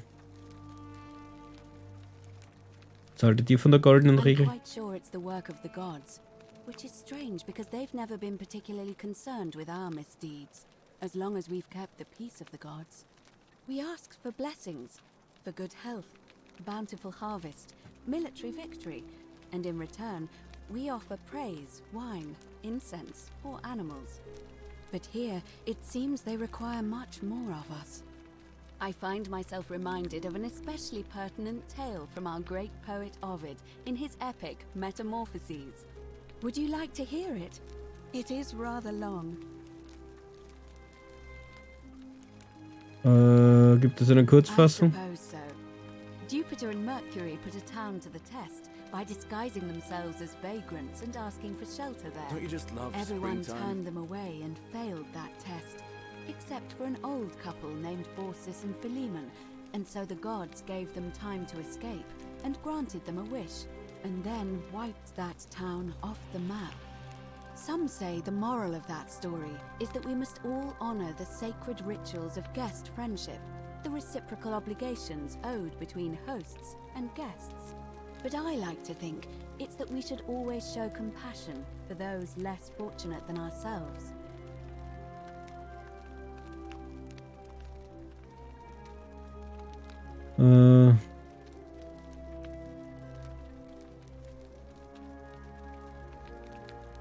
Aber vielleicht liegt es da, dass die Götter euch im Moment töten können, weil ihr ihren Test nicht bestanden habt. Und sie müssen euch nicht einmal sagen, was die Regeln läuten. Ach, stimmen wir mal zu. I'm pleased to hear it.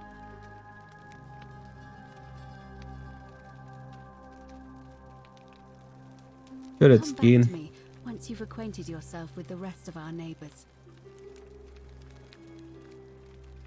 Really?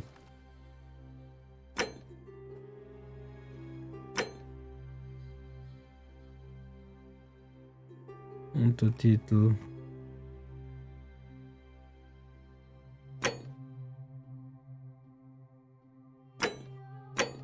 Steuerung. Aber da kann es ja nicht sein irgendwo. Weil in Dings war es ja bei Outer Wilds war es zumindest so, dass die keine Zeit weitergelaufen ist. Das konnte man einstellen. Aber hier... Ach so. Komme ich auf eine Website. Hier sehe ich aber nichts dergleichen.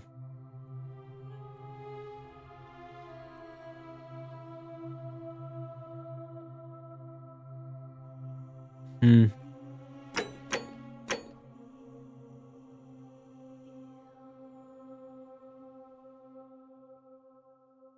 Nö, finde ich nichts in die Richtung. Na, schauen wir mal.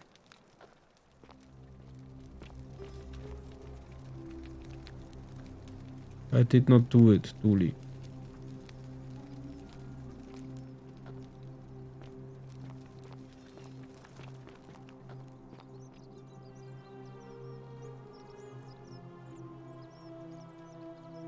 Isn't the great temple majestic? Okay, die Wahl ist wahrscheinlich jetzt bald. Nein, ich kann nichts machen. Es ist einfach so. Ich fühle mich von sowas gehetzt, massiv. Ich kann dagegen nichts tun. Es ist einfach so. Genau, ich will eigentlich Mali, wie auch immer, treffen. Genau. Galerius. Isn't the great temple majestic?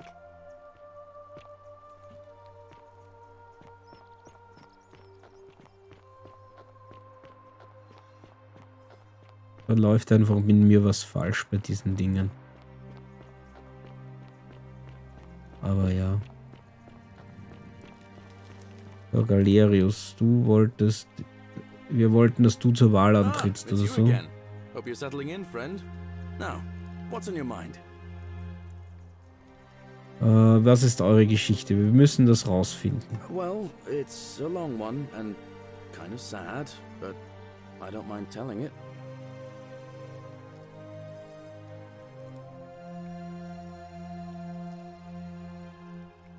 Ja, keine Ahnung. Aber wie gesagt, es ist ein Zeitdruck. Ich kann nicht aus meiner Haut raus. Das war ja auch mein Problem mit Outer Wilds die ganze Zeit. Ich habe mich die ganze Zeit extrem gestresst gefühlt, obwohl ich wusste, wie viel zurückgesetzt wird und so weiter. Aber es ändert nichts. Das ist einfach so. Ich zähle euch gerne. Na gut, dann nicht. Wir finden uns nicht raus. Dauert alles zu lang.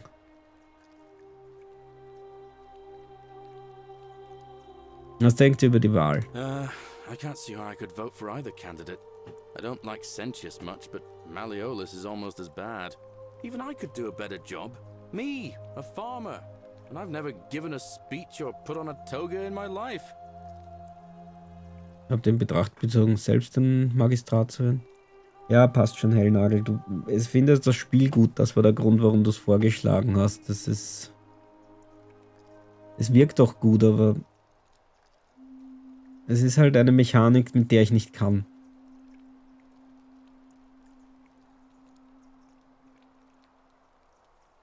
Habt ihr je in Betracht gezogen, selbst ein Magistrat zu werden? I've bounced the idea around once or twice, mainly as a way of getting Dooley set free. God knows Sentius is never going to do it. But from what I hear, Malleolus has the election stitched up.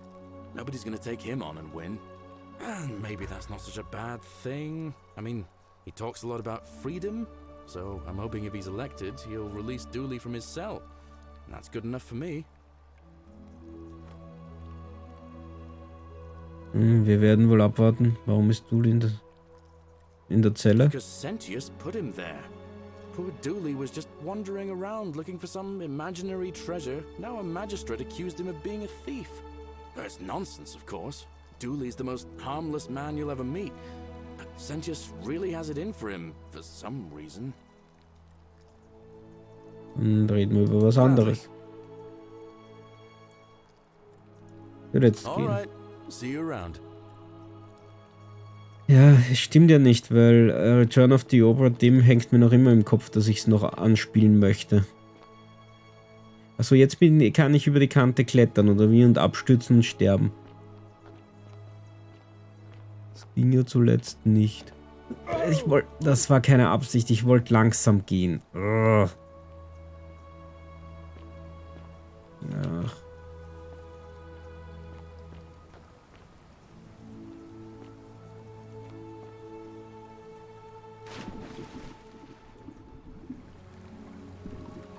Statue im Wasser ist sehr irritierend. Hm.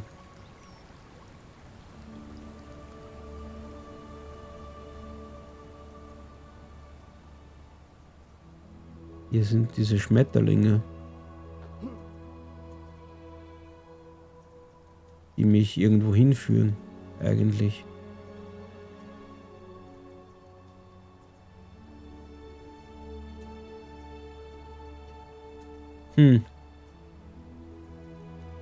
Ich kann nichts machen.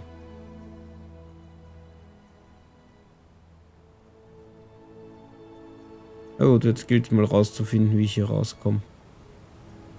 Da ist eine Treppe, das könnte helfen.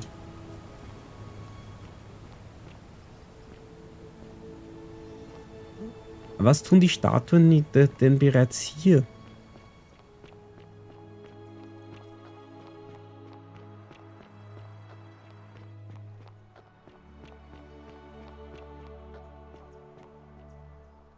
So. Arve again. Did you find what you need? Wie man hier rauskommt. Wie läuft die Wahl? Must be completed by dusk, just the same as any other official business.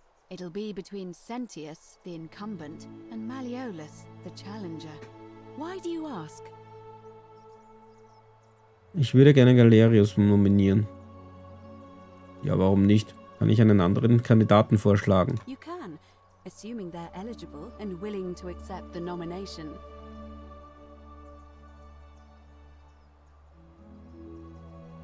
Wer darf wählen? Male citizens who are willing and able to attend, unless they're running, of course. Frauen dürfen nicht wählen? That's just the way it's always been, I'm afraid. It never sat right with me either. There are some women who can vote, Vestal priestesses like myself, but in this case, given my role overseeing the election, I've decided to abstain. I can't allow the perception that I'm being anything but fair and independent, but if it's any consolation, there are other ways to influence the outcome of an election.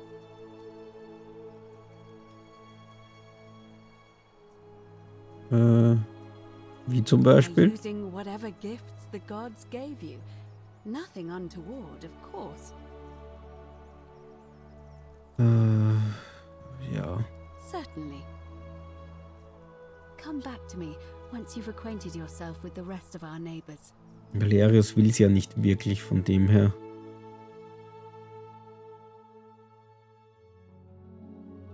Weil er ist nicht überzeugt.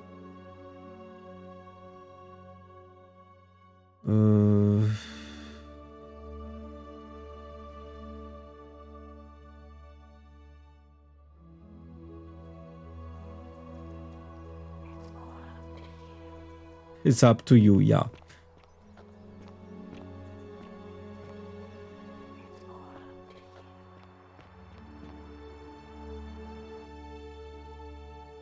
Ich habe keine Ahnung, was ich gerade tue. Genau, ich wollte eigentlich mich immer noch mit Malleolus oder so treffen. Er sollte doch hier irgendwo sein.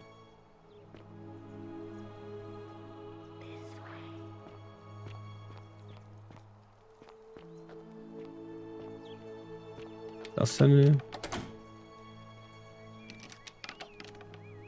Kann ich klopfen? Nö.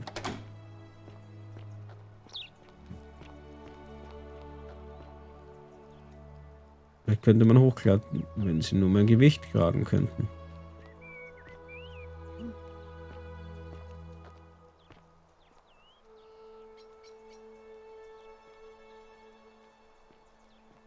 Und warum können sie es nicht? Ich bin verwirrt.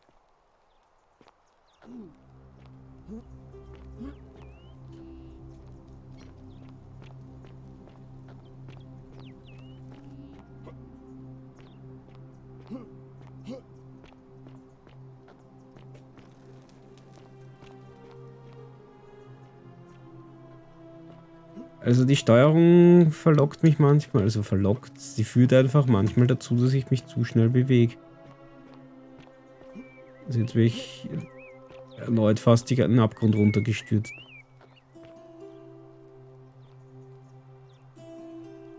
Das verstehe ich nicht mit dem, wenn sie nur mein Gewicht tragen würden, weil eigentlich, entweder sie tun es oder tun es nicht.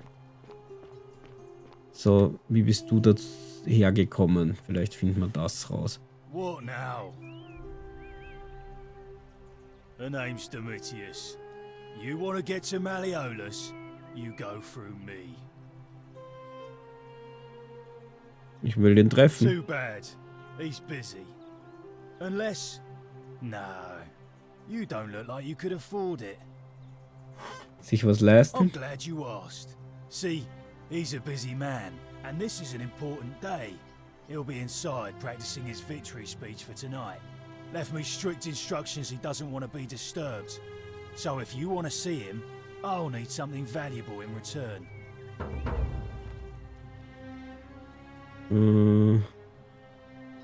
Ist es nicht eine Sünde, Bestechungsgelder zu verlangen? Bribe?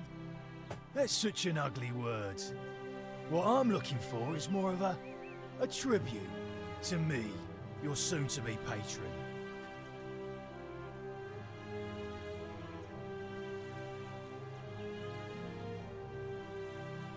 In Ordnung, was wollt ihr? Something good. Ich werde sehen, was ich Just tun make kann. it good.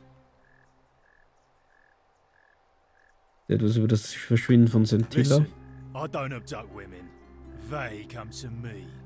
And they keep coming back. If you know what I mean.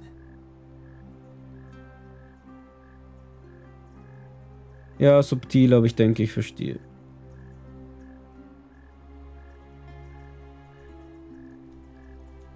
Ich werde jetzt gehen.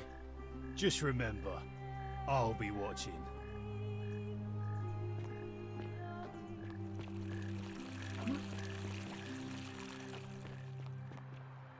So, das heißt, das geht nicht. Das heißt, ich sollte einfach mit irgendwelchen Leuten reden und rausfinden, wie sie hergekommen sind, das sie aber nicht sagen. Ah, a new face. Salve, and welcome to a little community.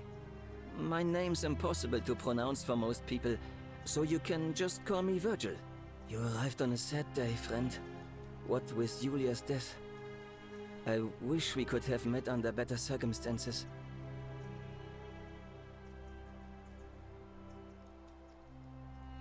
Mir ist das Graffiti aufgefallen. Warum hält man euch für einen Sünder? Look, I haven't done anything wrong, if that's what you're thinking. Somebody just has a problem with my preference for male company. And when Verstehe. you grow up in the north as I did, in the city of Noviomagus, you expect a bit of hostility. The Batavi are not known for their tolerance. I saw enough friends killed or driven away to know the cost of not keeping your personal affairs to yourself. So I hid who I was for, what was it, nearly 10 years? Watching what I said and where I looked. But that kind of fear eats away at you slowly, until living isn't any better than the thing you were afraid of. Needless to say, since I'm now living underground, halfway across the known world, with an assumed name, my openness didn't go down well among the enlightened folk of the Batavi.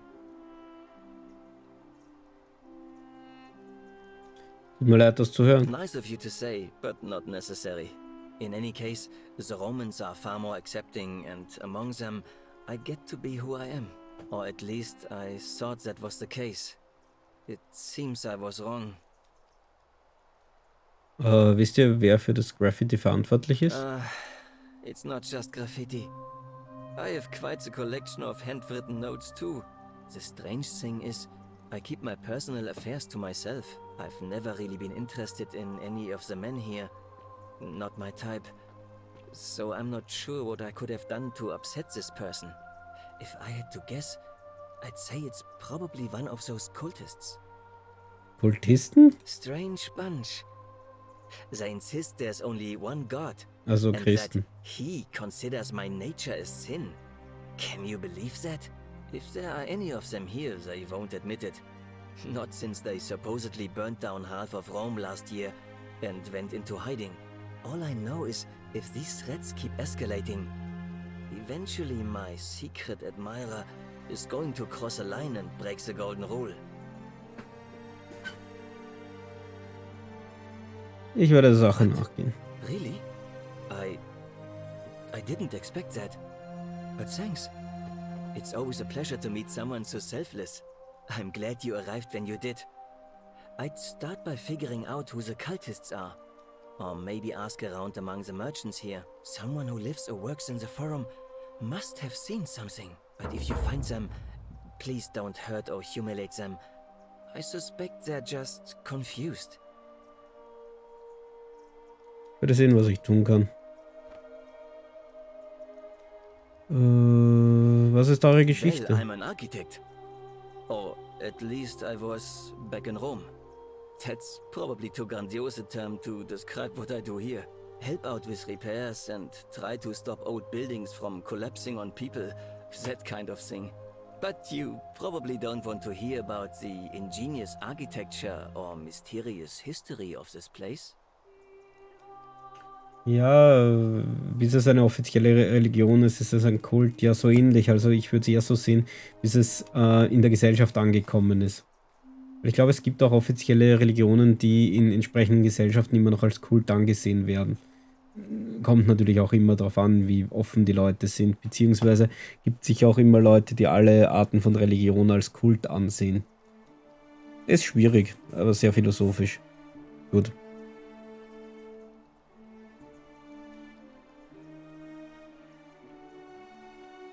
Erzähl mir über den Tempel auf der Klippe. Great Temple? This one's a bit of a mystery. Given the way it's positioned so prominently, looking down on us, it's clear that whoever built it felt it was the most important temple in the city. Unfortunately, someone else went out of their way to keep its purpose a mystery. You see, usually a temple is dedicated to a particular god, like Proserpina or Diana or Apollo. Usually, that god is obvious. But in this case, it's unknown. There's an obelisk out the front, which probably used to bear the name of this unknown god. But it appears some barbarian defaced it. And of course we can't get inside because it's locked up tighter than the Temple of Saturn in Rome. And that contains the treasury. So we're all left wondering, which god is that temple dedicated to? And could it be the one responsible for the Golden Rule? Unless somebody figures out a way inside, I suppose we'll never know. Geschichte der Oh, Stadt. I'm glad you asked. Some of these shrines were constructed hundreds of years ago, which means Romans have been arriving here for at least that long. But there's one thing that puzzles me. The oldest shrine in this avenue isn't Roman at all. It's Greek. Ist es nicht üblich, dass die Römer griechische Kunst und Architektur nachbilden? Well, yes, that could be the reason. Or it could mean that there were Greeks living and worshipping here before the Romans arrived. Which begs the interesting question, who really built this place? And could it be far older than any of us imagine? If only there was a way we could talk to the people who came here before us. The stories they could tell. Über die Architektur der Stadt. Gladly. Personally, my favorite thing about this place is the aqueducts. Those series of adjoining arches. They're an ingenious feat of Roman engineering with a very practical purpose. They take fresh water coming from outside the city and distribute it all across the chasm. It's funneled below the palace and into a cistern beneath the great temple. Some of it flows down into another cistern beneath the villas, and the rest is funneled to the shrine of Proserpina, where it fills the lake, and allows us to fish and farm. Wenn sie Wasser in die Stadt bringen, könnten wir sie zur Flucht nutzen. Hey, not so loud. Just talking about that could anger the gods for all we know. I'm not saying it's impossible, but you'd have to find a way inside somehow. Just, please, try to be a bit more discreet about it. Lass uns über etwas anderes reden. Haltet ihr von der goldenen Regel? Some people say it's divine, the work of a god, but I'm not so sure. It just seems so flawed to me. Like it's distinctly human. I mean, once you've been here long enough, you'll notice people doing things that just seem so wrong to you. But this so-called god doesn't seem to care, which means one of two things. Either you don't know the difference between right and wrong, or this unknown god doesn't. And I'm pretty sure I know the difference. Do you? Bin mir nicht sicher. Fair enough. Wem werdet ihr die Stimme geben? Malleolus is talking about loosening some of the restrictions in this place. And while it's all a bit vague, at least he has a vision. Kann ich euch irgendwie umstimmen? My vote isn't for sale, if that's what you're asking. Das war nicht die Frage. Nice Ich werde jetzt gehen. Aber auch der hat mir kein Wort darüber gesagt, wie er hierher gekommen ist. Also die Quest wirkt irgendwie schwierig lösbar, wenn keiner redet. Er sieht durch ihre Augen.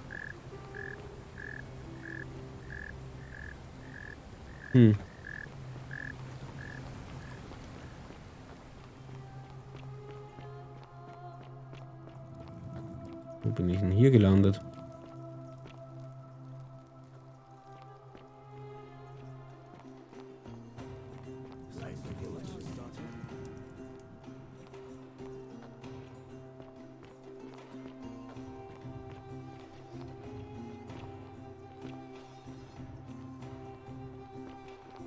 Cerberus lifts his triple head and lets out his threefold braying. Livia, would you stop muttering like Medea over a cauldron? You'll scare away my customers. They follow their trades, imitating their previous lives, but they are ignorant.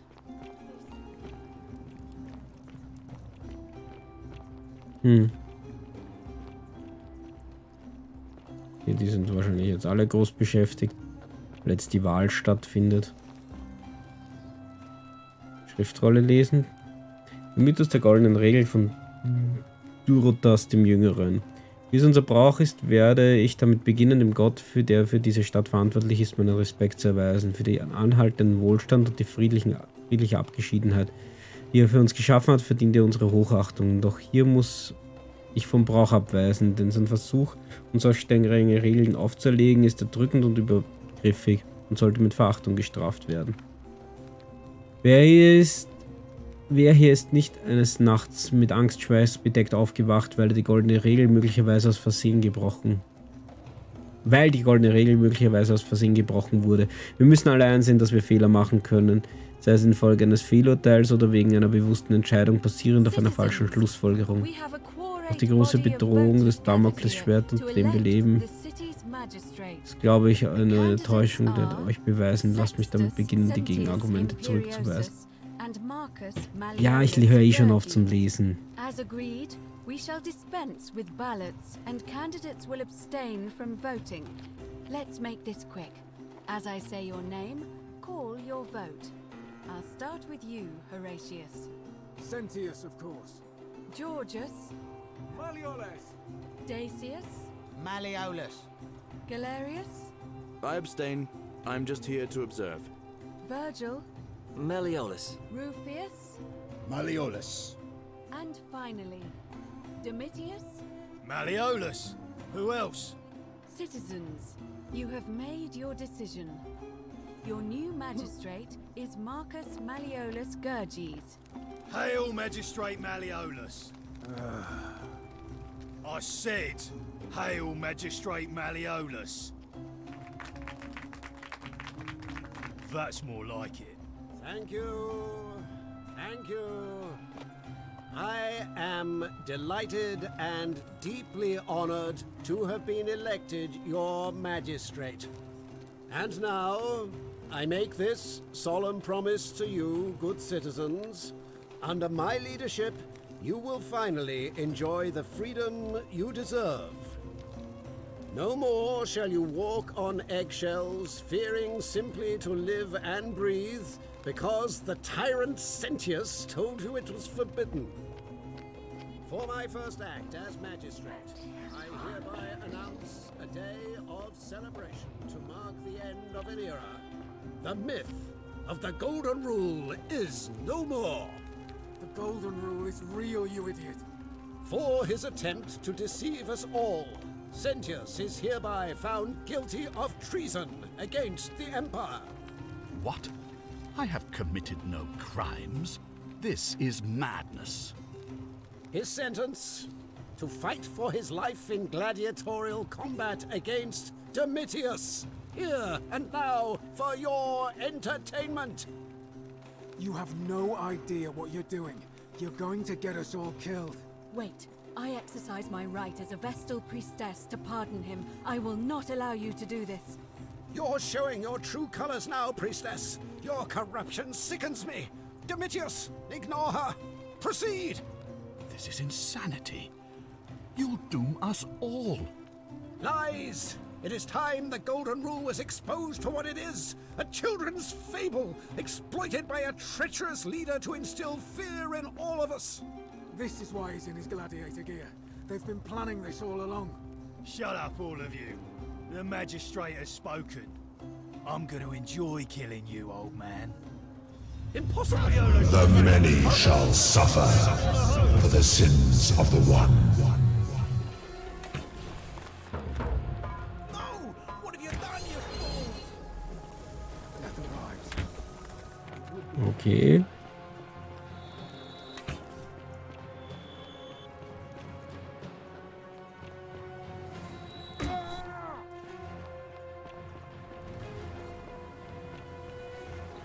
Wurde scheinbar getroffen.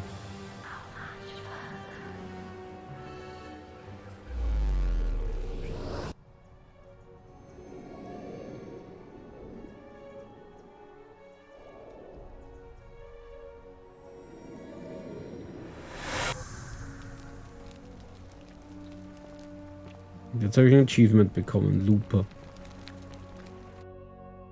Leben habe ich keine zurückbekommen. Mein Inventar ist auch noch das gleiche. Also könnte ich klauen wie ein Wahnsinniger etc. Salve, friend. I'm Galerius. Mind telling me who you are and what you were doing in the Shrine of Proserpina? Bin erkannt und wir hatten diese Unterhaltung bereits. I don't think so. I've never seen you before in my life. Seid Galerius und ihr werdet mir gleich anbieten, mich zu Sentius zu bringen, damit er mir mehr über die goldene Regel erzählen kann. Oh, Bacchus, how much did I drink last night? Sorry to have bothered you. Kein Problem, ich muss and gehen. Since you seem to be in a hurry, you should try out this device I made. Worked real hard on it.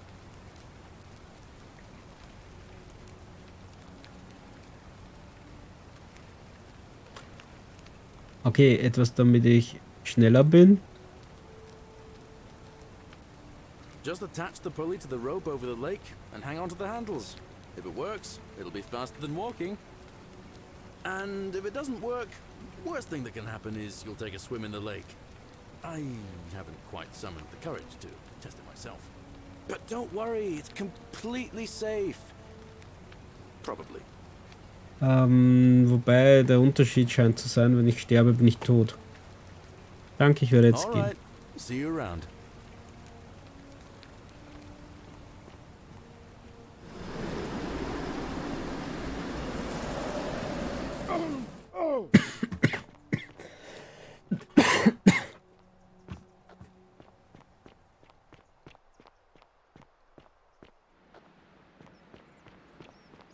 Warte mal.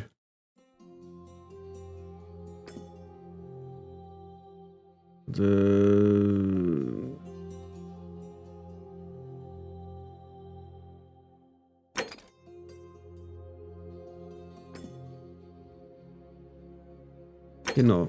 Ich will zu Julia. Vielleicht lebt die gerade noch. Bremse, ja, die wäre gesund, aber zumindest habe ich keinen Schaden erlitten dadurch.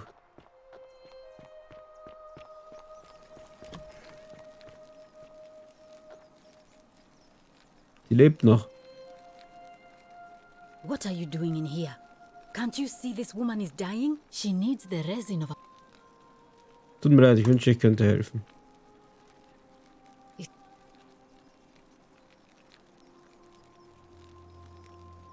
Zu spät, sie ist einfach gestorben. No, now it's fine. I can't afford to walk. Ich werde jetzt gehen. Gut, das heißt, ich beklaue jetzt den Heini und dann ist alles böse und dann muss ich zurück in den Zeitloop. Das werde ich jetzt ausprobieren.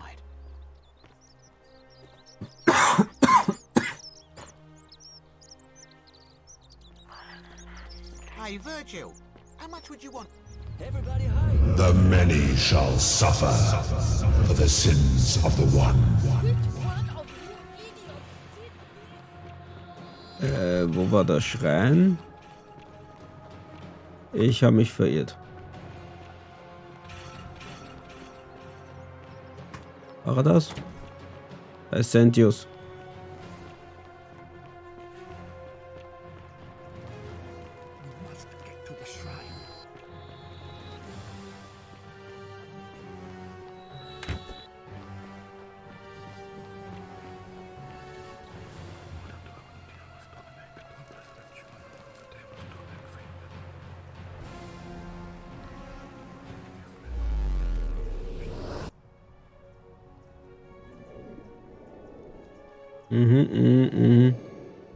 Also gut, mit anderen Worten, ich kann klauen wie eine Elster. Ich mache alles rückgängig, aber ich habe das Zeug dann. Allerdings existiert es dann einfach zweimal.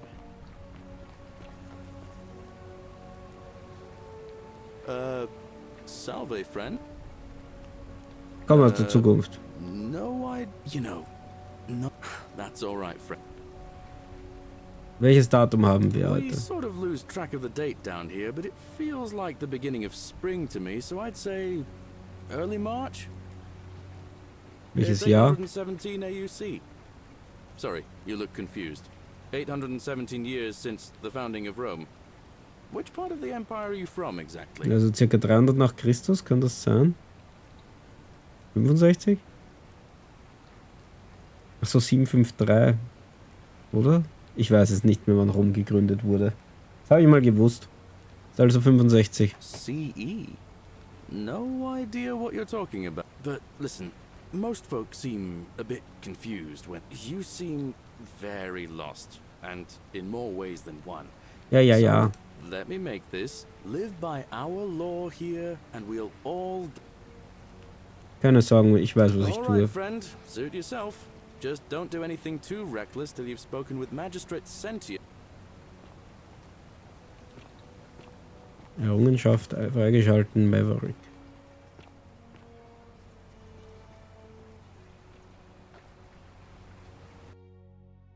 Nicht die goldene Regel. Letzter Atemzug war die Quest, die ich wollte.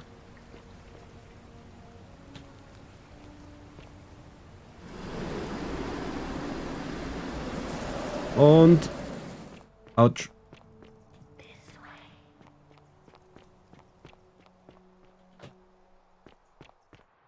So, nach oben und dann können wir mit Julia sprechen, was sie für einen Ausweg wusste. Normalerweise ist sie dann nächste Runde auch wieder tot. What are you doing in here? Can't you see this? She needs the resin of a plant called... Ja, ich habe Silphiumharz. Hier nehmt ein wenig. Quick, give it here. Julia, you need to swallow this. Here, let me help you.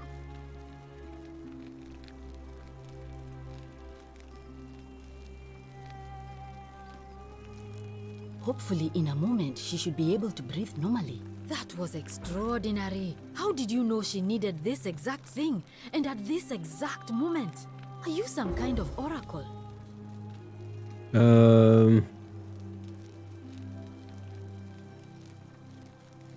Ehrlich, ihr würdet es mir nicht glauben, wenn ich es sagen würde. Look, if you don't want to tell me, I won't look a gift horse in the mouth. But no matter.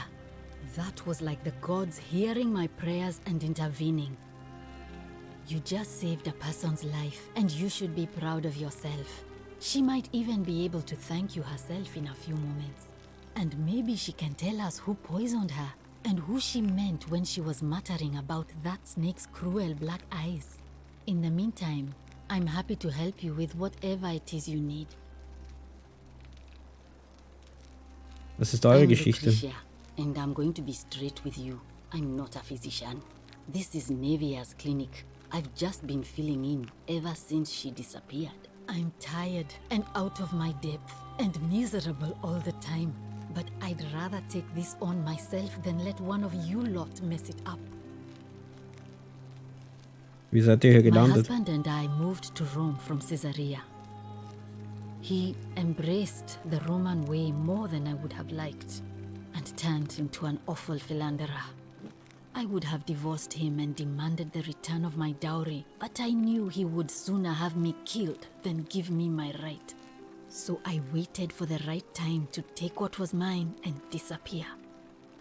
And then the fires came. As he prepared to evacuate our villa, I gathered our most precious belongings, coins and gemstones, and the moment his back was turned, I ran. I could barely see for the smoke, and the streets were full of people trampling each other. I ran for the river, like everyone else, and leapt in. The next thing I remember, I was waking up on a riverbank, not far from here. Okay, das mit dem Fluss ist eine Parallele, die hört man jetzt oft. Tut mir leid, das zu hören. Alright. Und Say irgendein what you will Schicksal. about this place. At least my fornicating husband will never find me. And while there's no shortage of snakes here, at least with the golden rule, they have to try to be discreet about it. Alles klar, Edna, danke fürs Reinschauen und wir wünschen dir eine gute Nacht. Ich sollte auch früher schlafen gehen dieser Tage, weil wir ja Zeit umstellen morgen. Warum arbeitet ihr in einem Schrein? This shrine was in use as a clinic long before any of us arrived here. Kind of strange to set up a clinic in the temple of the god of disease. But the god who inflicts a curse is also the only god who can undo it. So I suppose praying to Apollo for healing kind of makes sense. Du stellst sie erst übermorgen um. Ja, ich habe am Sonntag Sachen vor, da muss ich sie vorher schon umstellen. Also in der Nacht vorher, also morgen. Und vor allem mit Kindern ist die Zeitumstellung ein bisschen schwieriger, weil die stellen keine Uhren um. Erzähl mir mehr über Nevia. Well, she used to run the clinic. She was a midwife, not a physician, but she was the closest thing we had down here. And she was good too, until she suddenly lost all interest in us. One day she told me she'd made some profound discovery about the golden statues. This changes everything, she kept saying. But I had no idea what she was talking about. The last time I saw her, the last time any of us saw her, she was muttering to the statues, like she could talk to them. And then she shut herself in the palace, barred the door from the inside, and nobody's seen her since. She's been gone so long now, we figure she's either dead or up to something so strange that she doesn't want anyone else to know about it. But I really wish I could reach her, because that's the only hope I have of solving a troubling problem, a real thorn in the paw situation.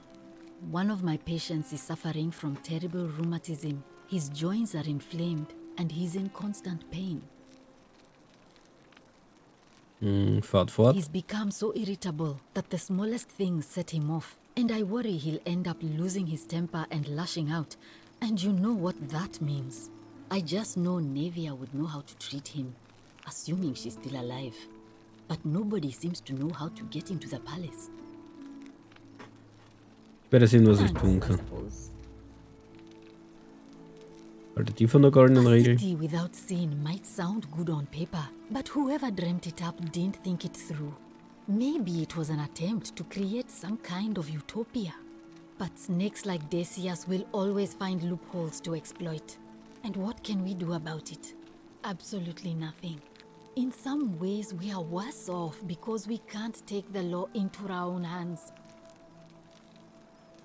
Hier, wie man hier I rauskommt. wish some people here need proper medical care, not the half-baked, hanging by a thread excuse for treatment I'm giving them. Just don't get sick or injured here. I'll do my best to treat you, but I'm out of my depth and dangerously short on everything you can imagine. Würde jetzt That's a gehen. shame. Thanks again for saving Julia's life. Apollo smiles upon you. Ja, keine Angst, die wird auch tot sein im nächsten Zyklus. Ich stelle nur fest, mit dem Soldaten hätte man eine Möglichkeit, jederzeit die Zeit wieder zurückzudrehen. I hope you're coping.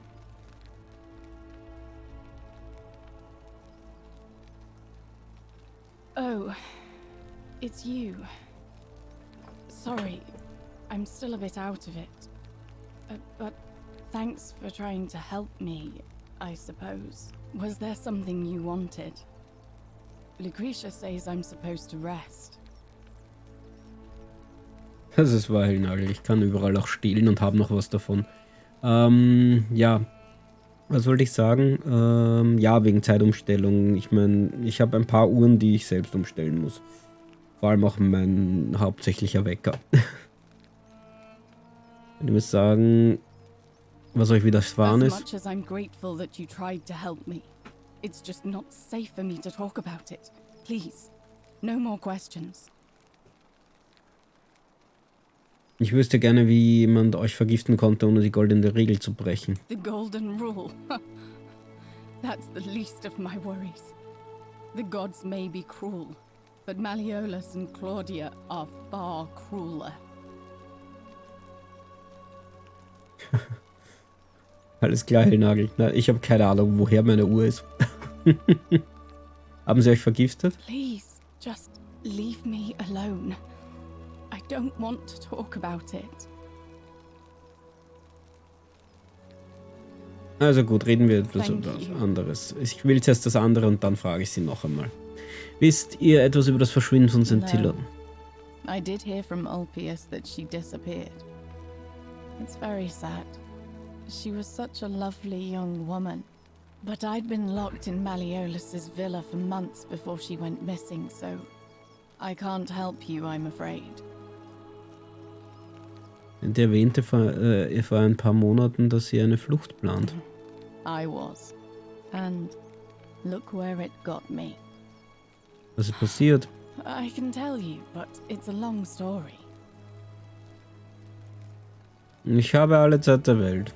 All right. I'd been here about a week when it dawned on me I'd be trapped here for the rest of my life. I could hardly breathe and I knew I had to get out somehow. So when my new friend Aurelia offered me a secret way out, I would have done anything. And then I learned her asking price. 1,000 denarii. She was supposed to be my friend. I told her it would take me years to save up that much. So she suggested I take out a loan from Malleolus. And I did.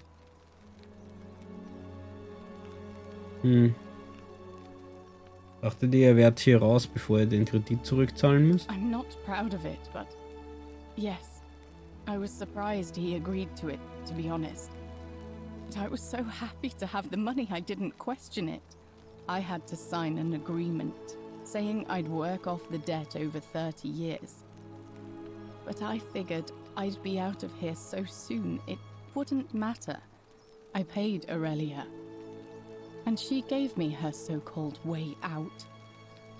Do you want to know what it was? Hemlock. Das ist böse. Drink this, she said, and you'll be out of here in no time. Of course, I demanded my money back, but she refused. Sie hat sich selbst She pointed vergiftet. to a sign on her tavern saying, "Let the buyer beware." Then she just looked at me with those cruel black eyes and she laughed. She immediately told Malleolus I'd tried to escape without paying him back. Only he didn't seem upset or surprised at all. In fact, he just thanked her. And that's when I realized the two of them had planned the whole thing from the beginning. Das hätte doch sicherlich die goldene Regel gerade gebrochen. That's what I said to the magistrate. I went to Sentius and begged for help, but he said the law was clear. I'd signed over my labor for 30 years and there was nothing he could do. I thought about resisting too. But Malleolus said if I didn't submit, I'd break the golden rule. And I couldn't be responsible for all those deaths, so he locked me in his villa. Confiscated everything I owned as collateral, and made me wear immodest, humiliating outfits while I worked day in, day out. His wife Claudia was just as bad. She set me to work on an endless stream of futile, demeaning tasks. I'd be on my hands and knees, scrubbing the floor clean for hours, only for her to pour slop on it and hiss, "You missed a spot." Those two took everything from me. But they forgot to confiscate one thing. My hemlock. Ich verstehe. I just wanted it to be over. But it seems I messed that up too. Should have drunk all of it. Tut mir sehr leid, das zu I hören. brought it on myself. I trusted one of the most callous human beings I've ever met, and tried to swindle the other. I don't know how I could have been so stupid. Wie geht es jetzt für euch When weiter? I've recovered, I expect their thug Domitius will come for me. He'll escort me back to their villa, and I'll be right back where I started. Only this time, I won't be able to lull myself to sleep at night with the thought of a permanent solution. Honestly, it would have been better if the poison had been allowed to run its course. Tut mir leid, kann ich irgendwie helfen? I doubt it. It seems this is the fate the gods have chosen for me, for trying to escape. At least until someone breaks the golden rule. Huh. Maybe it wouldn't be so bad.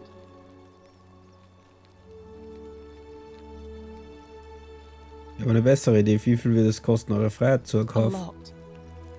But it doesn't matter. I made a suicide pact with Ulpius last night. He's in exactly the same position as I am. Malleolus and Aurelius set the same trap for him a month after they did it to me. He and I are in this together. He's probably already thrown himself from the bluff into Malleolus's villa by now. If so, I'd never be able to live with myself, knowing I broke my promise to him. Vielleicht kann ich ihm auch I doubt you can make helfen. it up to the bluff in time. I don't know who you are, or why you seem so determined to help me, but thank you. Ich werde sehen, was ich All tun right, kann. but please don't take too long. Was ist eure You mean Geschichte? my life story? Oh, well, I grew up as part of a big family in Rome. Me and 3 older sisters. Our father found good husbands for my sisters, but I wasn't cut out for that kind of life. So he found me a job as a scribe for a prominent merchant. It was a good life for a while, until 7 months ago when the fires came. My colleagues and I worked desperately to try to protect our warehouse. We must have had 100 workers passing buckets of water, chanting prayers to Vulcan, but they fell on deaf ears. The fire was relentless and it claimed everything and everyone. Well, almost everyone. My employer told me to grab what valuables I could and flee for the Tiber with the crowds. I remember diving into the river and then the next thing I knew, I was waking up on the riverbank not far from here. Scheinbar ist es auch immer der Tiber. Und eine Münze hatte ich auch dabei. Thank you. But to be honest, sometimes I think dying in that fire might have been a blessing, given what's happened since. Verstehe. Haltet ihr von der goldenen Our Regel? priestess Equitia once told me it's the god's way of creating a city without sin. But if that's the case, then whichever god is responsible for it didn't think it through. I mean, all it really does is make bad people better at hiding their sins, and good people too frightened to stand up for themselves. I've seen Malleolus, Claudia, and Domitius make grown men cry. Romans. They don't cry easily. They've never physically hurt anyone. But the point is, they don't have to. They've got people running scared because everyone knows Malleolus is the favorite to win today's election. Keine Sorge, ich arbeite dran. Really? Then I hope fortune smiles on you, friend. Wisst ihr, wie man hier If rauskommt? that's your idea of a joke, it's not funny. Go away. Davon war auszugehen. Aber es ist ja egal. Die Frage ist, habe ich das Zeug noch? Ja, ich dachte mir, es stand nämlich so dabei, dass das Harz noch da ist. So, da Brot. Genau, das war dieser Brief. Genau, die goldene Regel. Doch die große Bedrohung, das Damoklesschwert, unter dem wir leben, ist, glaube ich, nur eine Enttäuschung. Ich werde es euch beweisen. Lasst mich damit beginnen, die Gegenargumente zurückzuweisen.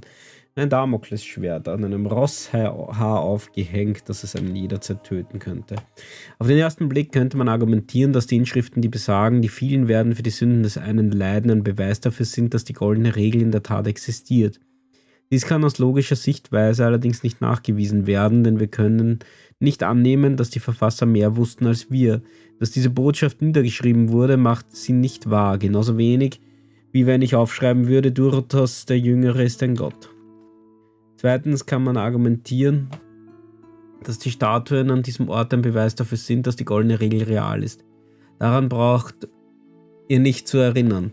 Ich war es, der sie überall in dieser Stadt entdeckt hat.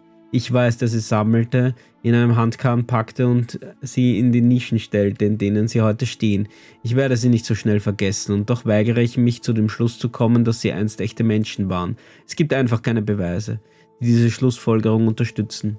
Wenn wir die Geschichte von der Venus lesen, die Pygmalion-Skulptur Galatea zum Leben erweckte, glauben wir auch nicht, dass sie wahr ist. Warum sollten wir hier eine andere Ansicht vertreten? Letzten Endes sind das aber eben nur Argumente. Nach all den Jahren, die ich in Furcht gelebt habe, kann ich nur eines tun, um zu beweisen, dass die goldene Regel eine Lüge ist. Handeln.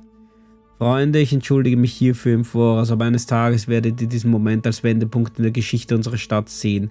Lasst uns alle ein für alle Mal erfahren, ob die goldene Regel echt ist, indem ich einen von euch mit meiner Faust schlage. Von wem war die Schriftrolle? Eine alte Schriftrolle. Gut, das. Mit anderen Worten, das Spiel ist auch darauf aufgebaut, dass ich einen perfekten Run dann durchführe. Wo ich allen helfe. Rummel mehr. Name's Rufius. Better watch your step.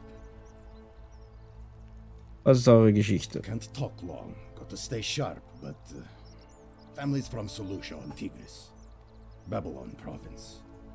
But I've been roaming a long time now. Even joined the legions, the 6th, the one they call Ironclads. Warum trägt ihr immer noch eure Legionsausrüstung? Legionärsrüstung so. In grave danger. Is it not obvious? Warum habt ihr keine Waffen? Magistrate made me toss it in the chasm. Stupid. Going to have to improvise now. Galerius kann man das delegieren. Alles klar. Wird nicht sehr gesprächig, oder? If you were dealing with what I am, you wouldn't be traitor. Der und Räumer. Nobody is supposed to know about that. Did Lucretia tell you?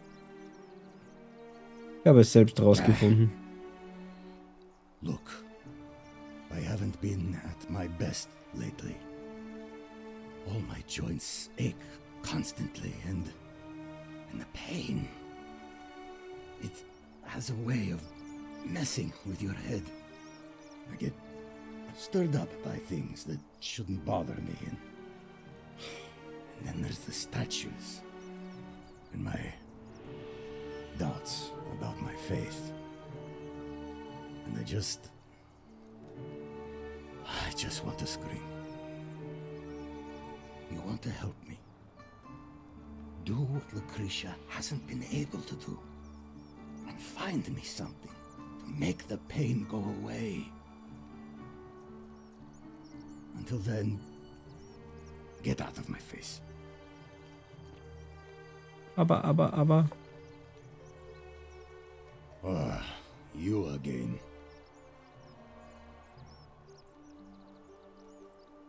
Ich wollte doch nur wissen, wie er hergekommen ist. Was haltet ihr von der gauntletischen Regeln? I hate the fact that my survival depends on the common sense of other people.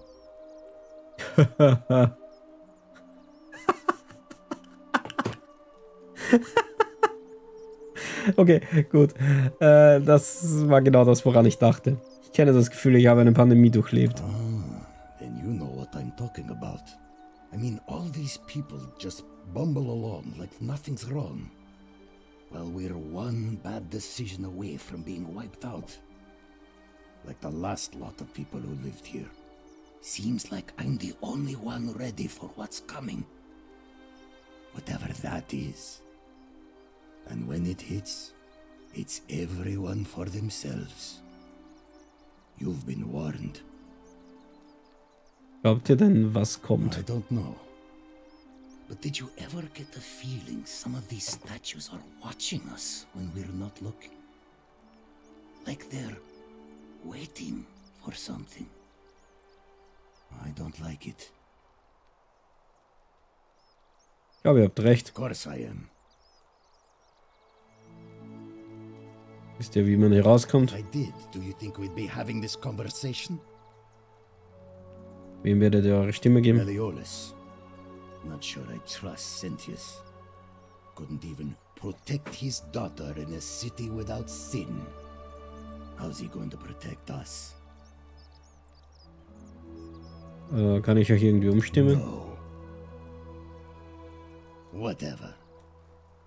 Ich sehe schon, man sorgt dafür, dass der, wie hieß er noch, Galerius die Dinge macht und dann ist er beliebt und so weiter. On your best behavior, I trust. A new face, Arve, and may Vesta watch over you. Ich habe Leute danach, wie sie hier gelandet sind und versucht, ein Muster zu finden. I'm not sure why you're telling me, but you've come to the right person. Did you find a pattern then? What have you noticed? Manche sprachen von einer Münze. Yes, I suppose that could be something. But then most of us do tend to carry coins on our person, don't we? What else? Manche sprachen von einem Fluss. Yes, I understand many of our friends were carried here by a river current. What else? Das ist alles, was ich bemerkt habe. There are definitely some common threads there. But I think we'll need at least a few to ensure we're not just seeing coincidences. Keep asking people how they wound up here. I don't want us to rush to any conclusions yet. Livia's fate weighs heavily on my mind and dictates we should be sure. Yes, you should ask the others first. Wisst ihr, wie man hier I rauskommt? don't, I'm afraid. It seems to me we're exiled here until the gods judge us, one way or another. Jetzt Come gehen. back to me. What is it, citizen? Also mit ihm habe ich schon alles gesprochen, hatte ich irgendwie übersehen. Keeping an eye on things, Horatius? As always, priestess. Any new Man müsste herausfinden, was die lukrativste Truhe ist im ganzen Spiel.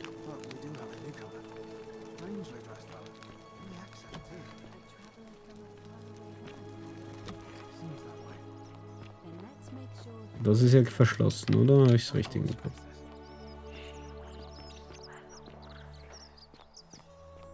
Schon lustig, dass das Zeug hier steht, obwohl ich es schon habe.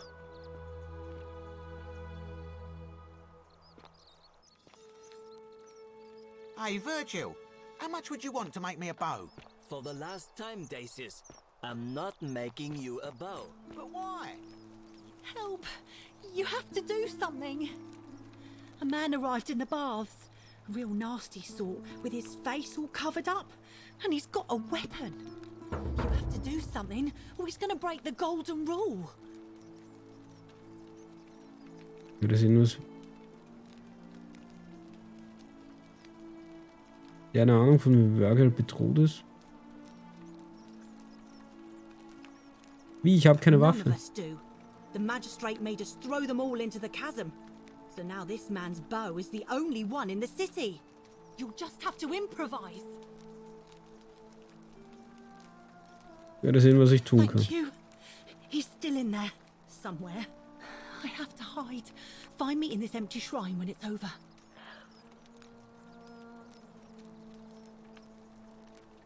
Vielleicht sollten wir uns nicht da drin treffen. What? We don't have time for this. I have to go. Vergesst es, ich weiß nicht, warum ich das gesagt habe.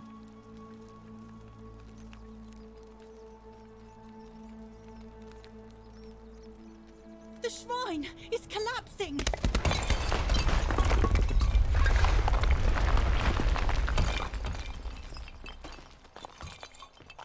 Also das war jetzt echt schlecht synchronisiert.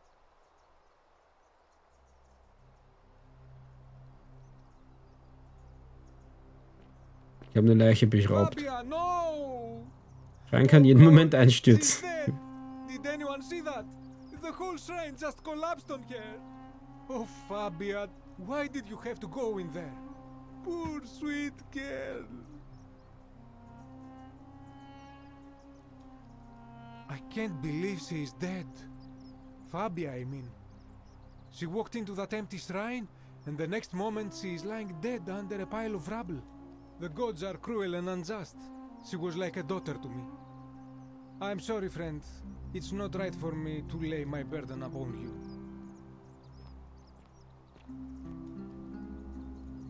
I can't believe she is dead. Fabia, Also, sagt nichts weiter. Okay, also hier auch, wenn ich... da brauche ich eine Waffe. Natürlich.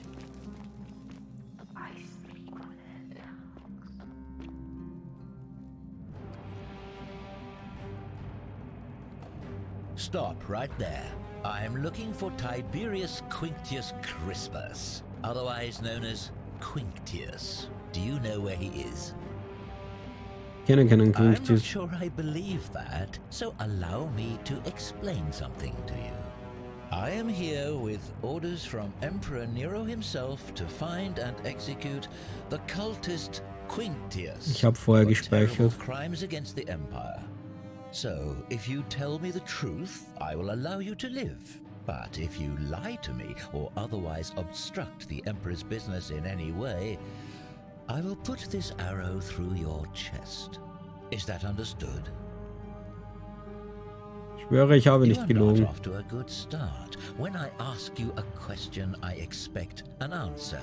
Is that understood? Verstanden. You. Now tell me, who are you people, and what is this place? Bisschen...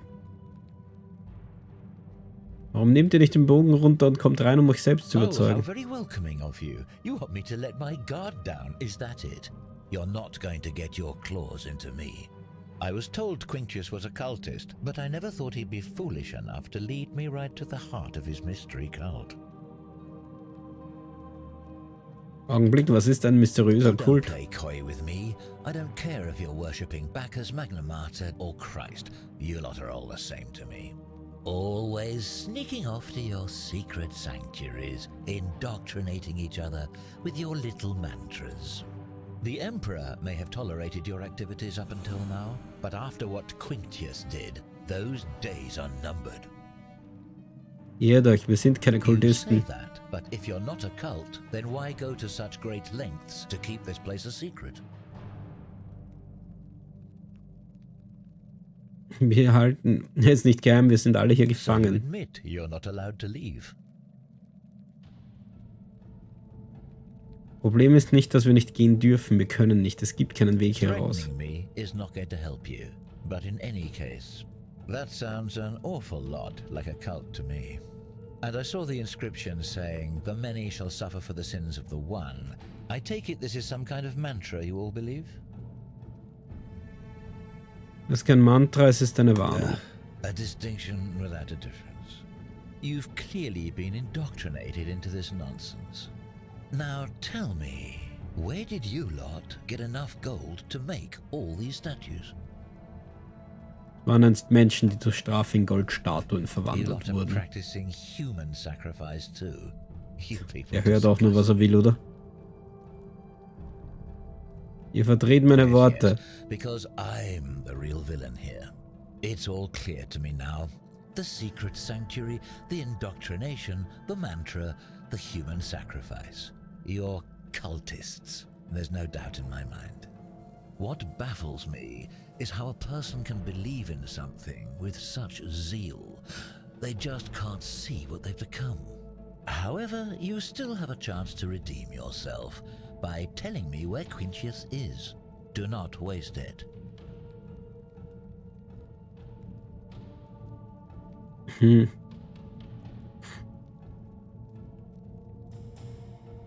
Würde euch nicht helfen, selbst wenn ich wüsste.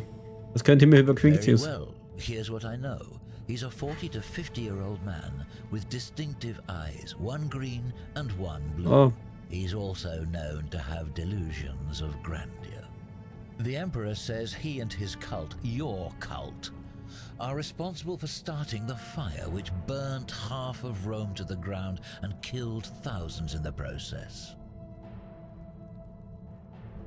Archäologischer Einblick. Vielleicht war der Kaiser auf der Suche nach einem Sündenbock. Ja. Who are you to challenge what the Emperor says? Were you there? Do you have spies and scouts all over Rome like he does? No, you do not. This is your last chance. Are you going to tell me where he is or not? Ich weiß nicht, wer oder wo er ist. Then you're of no use to me. Do you have any last words?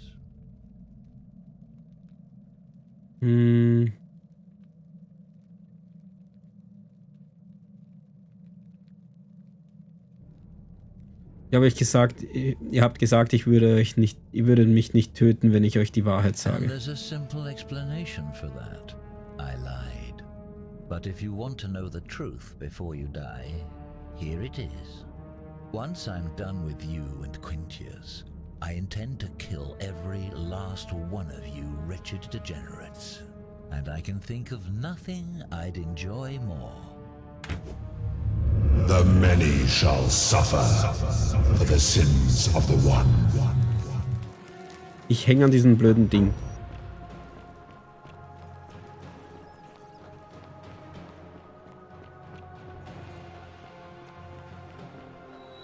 Ach Mist, falsch abgebogen.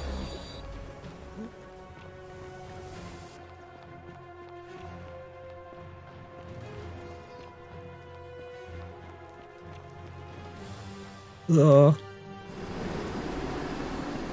Das geht ja auch hier. Gut. Hat doch nicht funktioniert. Zurück ins Stargate.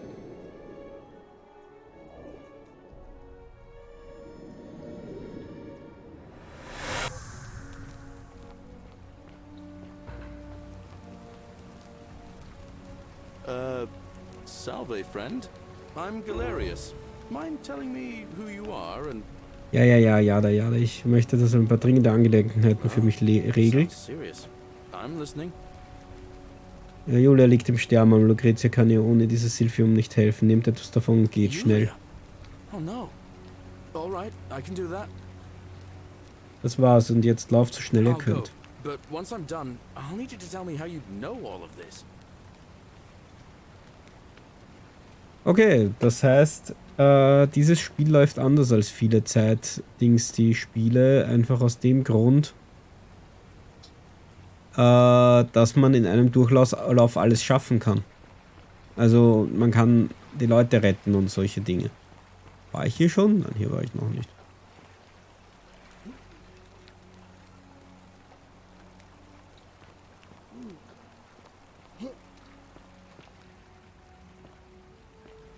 Das ist eigentümlich, aber mal was anderes. Also das versöhnt mich ein wenig, offen gesagt. Das ist das, was mich depressiv macht bei manchen. In dieser Art. Ja, allgemein...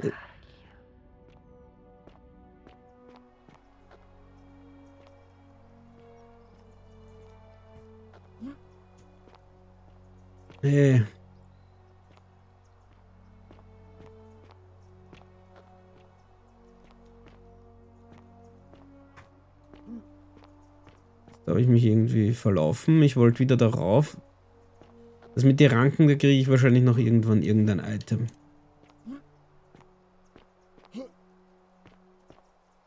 Ach Gott, und da kann ich nicht wieder rauf. Dann muss ich wieder runter, um dann wieder rauf gehen zu können, oder wie?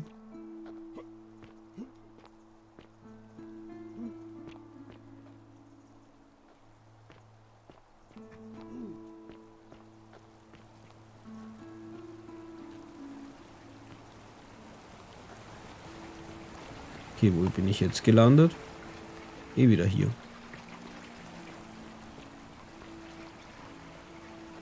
Oder auch nicht. Ich kenne mich überhaupt nicht mehr aus. Hier war ich noch nicht.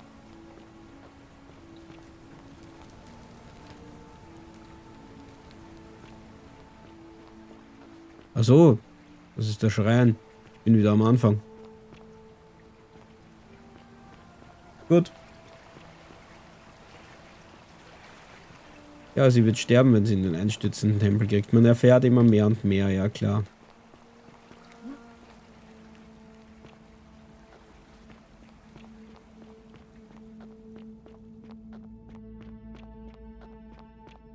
Eigentlich ist Malleolus, der die goldene Regel brechen will, oder? Könnte ich Sentius ja eigentlich sagen. In der Theorie.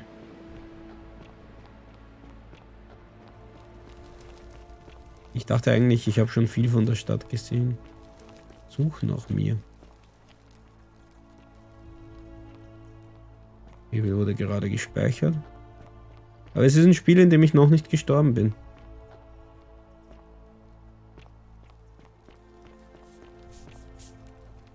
Salve, friend. I'm Octavia. Welcome to life under the Golden Rule. It's a ghastly thing, is it not? How are you faring so far? Und ich muss dringend mit Ulpius sprechen. Mir geht's gut, danke. Ah, another stoic, perhaps. We all need something to help us through times like these. We've all been where you are now. I remember when I first arrived. I used to lay awake at night contemplating the big questions. Why am I here? Is there a way out? What is the Golden Rule, and who or what is responsible for it? I still don't have any of the answers, I'm afraid. I don't think anybody does. But I'm happy to share with you what I've learned. Was ist eure Geschichte? Here, in this place, the magistrate has me earning my keep by cleaning and pruning the gardens. It's not quite how I expected my life to go. I used to live in a lovely villa on the banks of the Tiber. I was even betrothed to a handsome young man from a prominent family. But long hours of menial labor for the good of the community has its own charms too, I suppose. Wie seid ihr gelandet? Oh, much the same way as many of the others. When the fires came to Rome 7 months ago, my family and I fled for the Tiber, hoping to escape on a barge.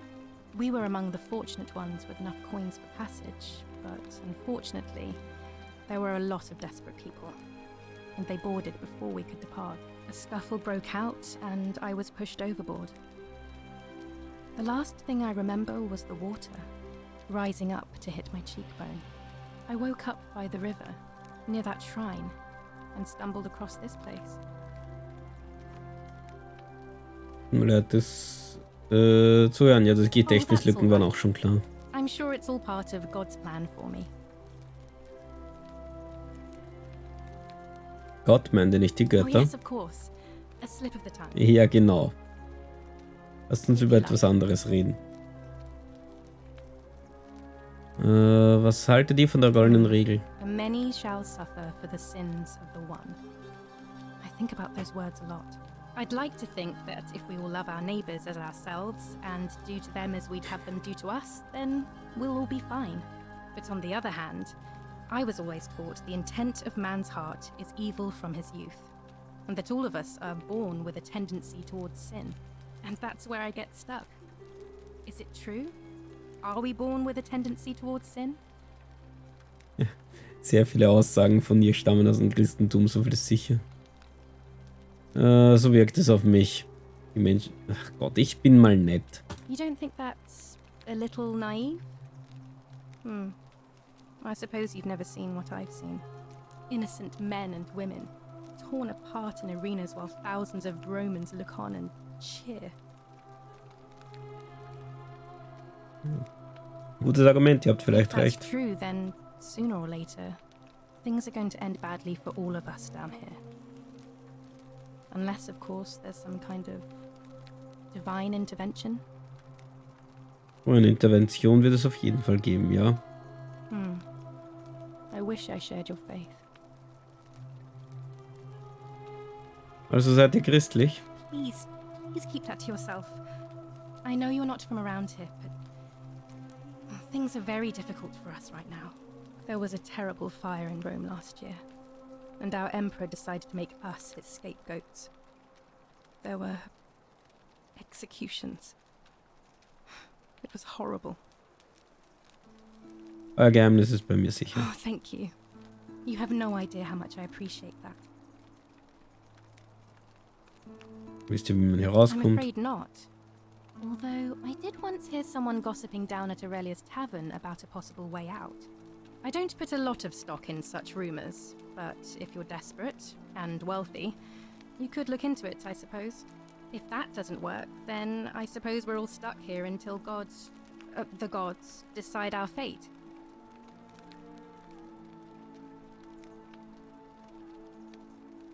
Danke, aber das ist auf jeden Fall Betrug. Oh, I see. Well, that doesn't surprise me. I'm sorry I even suggested it. I won't make that mistake again. Nun, ich muss dringend mit Ulpius All right, sprechen. well, it was lovely to meet you. I look forward to getting to know you better over the coming months. And if you ever... I can't believe this is how it ends. Oh no. No. No, no, no, no, no. Ulpius, what are you doing? Get back from there. If you lose your balance, you'll fall. That's the idea. What? Why? Why would you want that? Why do you think I'm stuck for the rest of my life working for a man who treats me like an animal? I know things are hard for you right now. They're hard for all of us. We're all in this together, Ulpius. Please just think this through. If you do this, it could be the sin that seals all of our fates. Is that what you want? I'm sorry, but I just don't care anymore.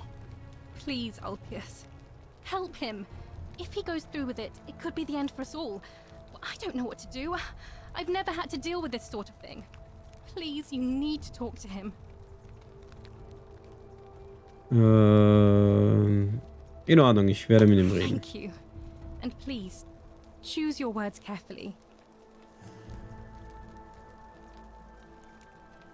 Dann sprecht weiter, nur zu Ulpius können wir reden. Let me guess.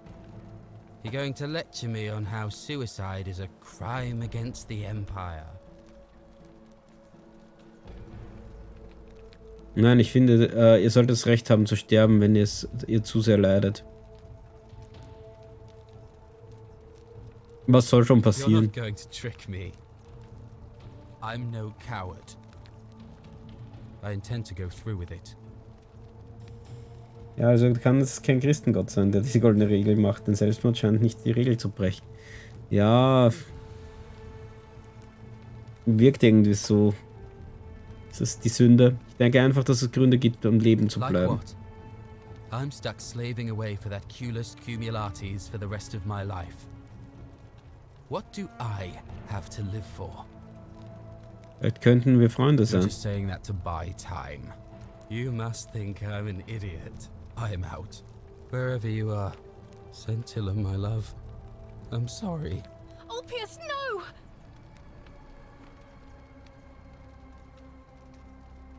Frag Ulpius, wie Scintilla seinen Selbstmord finden würde. I can't believe he went through with it. Oh Lord. That poor lamb.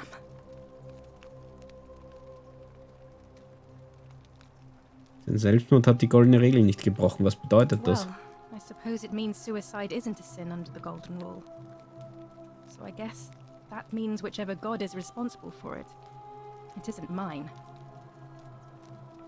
War das meine That Schuld? was not your fault.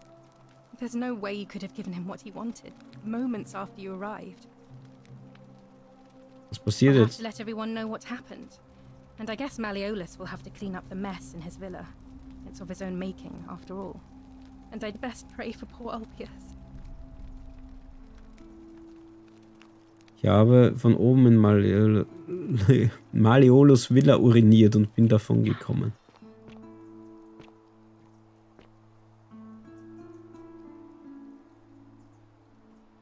Die hat gerade Jump gesagt. What the fuck?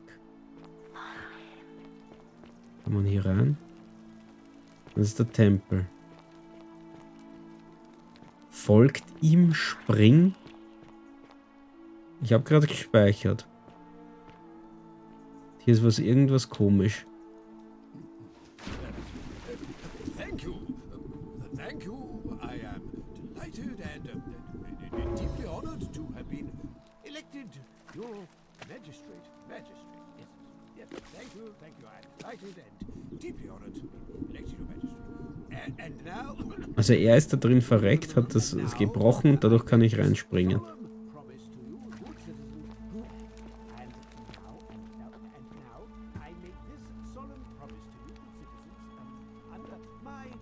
Die Diskussion über die Karotten, die hatten wir heute schon.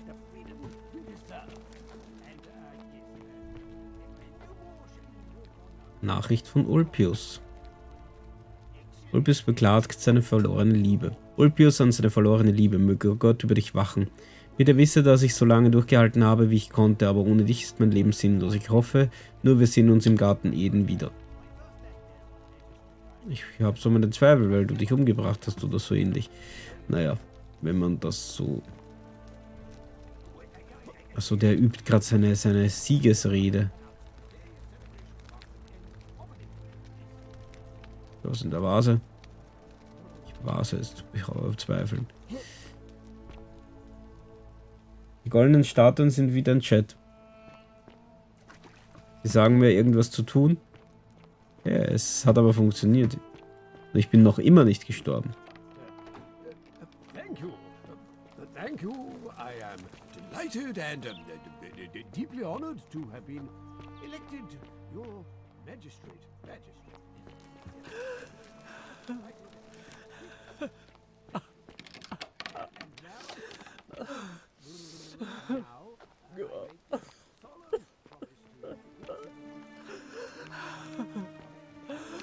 Wer jammert hier so?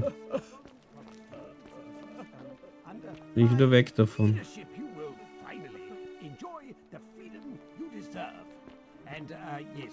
Ich muss mal mit Malleolus reden. Da ist er. Did you just leap into my villa from the balcony 100 feet above? That was either extremely reckless or impressively clever. Well, why have you risked life and limb to see me? Was ist eure Geschichte? I'm Malleolus, and if it wasn't for this interruption, I'd be practicing my victory speech for the election later today. 2 verschiedenfarbige Augen. Der wird wohl von jemand gesucht. Was werdet ihr unternehmen, wenn ihr gewinnen solltet? I'm glad you asked. I'll finally restore freedom to this city, just as I've been promising. These good people have suffered long enough under Sentius's tyranny. Wie wollt ihr das tun? By declaring there's no such thing as the Golden Rule. It's a children's fable exploited by Sentius to frighten us into submission. Wait, don't tell me you've fallen victim to that monstrous lie? Was macht euch sicher, dass es nicht real ist? The person making a claim bears the onus of proving that claim. Can you do that? Can you prove the Golden Rule is real? Lasst uns zuerst über was anderes reden. Was haltet ihr von der goldenen Regel? You mean the children's fable exploited by Sentius to scare us all into doing what he wants? Wisst ihr etwas über das Verschwinden von Scintilla? Of course not. But as I always say, if Sentius can't protect his daughter, how can we trust him to protect this city? Was verschweigt ihr mir? If you're trying to find her, you may wish to check the cisterns beneath this villa. Domitius says he saw a body there some weeks back. Of course, just to be clear, I take no responsibility for what happens to you down there. Ich möchte, dass ihr von der Wahl zurücktretet. Are you insane? You barge into my villa uninvited and then make outrageous demands? Why would I withdraw from an election I'm bound to win? Und sobald ihr gewinnt, brecht ihr die goldene Regel. Don't talk nonsense. There's no such thing as the Golden Rule. Ihr werdet Sentius wegen Verrat verhaften und ihn zum Tod durch Gladiatorenkampf verurteilen. How could you possibly know that? Weil ich die Zukunft kenne. This is nonsense. I don't know how you know about my plans, but I'm absolutely sure Sentius is involved somehow. And now, I'm going to enjoy watching Domitius kill him even more. Now, get out of here. You outstayed your very limited welcome. Get out of my villa before I have Domitius throw you out.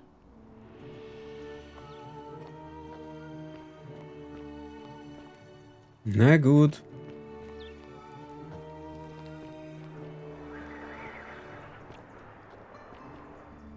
Er ist nicht so happy über alles. Still here?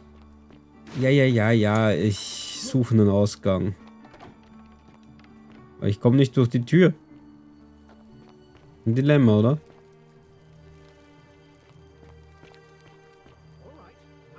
Nachricht von Julia. Julia und ihren Geiselnehmern Malleolus und Claudia, verflucht sollt ihr sein. Wenn ihr das hier lest, werde ich bereits tot sein, denn Tod ist weniger schlimm als ein weiterer Tag in eurer Schuldknechtschaft. Mögen die Geier im Tartaros auf ewig eure Eingeweide fressen.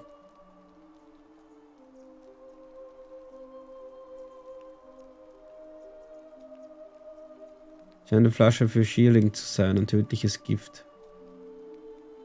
Sie riecht modrig wie Mäuseurin. Ja, widerlich.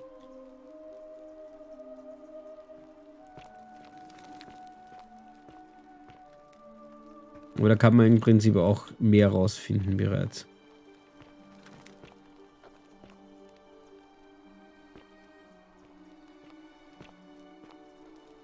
Ich weiß gerade nicht einmal, wie ich hier rauskomme.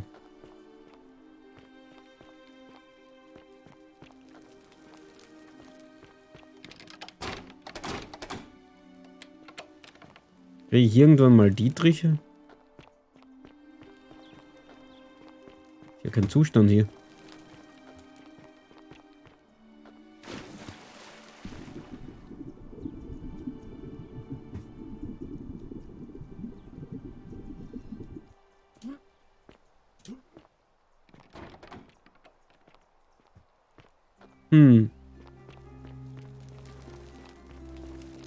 Muss ich mich rausschmeißen lassen?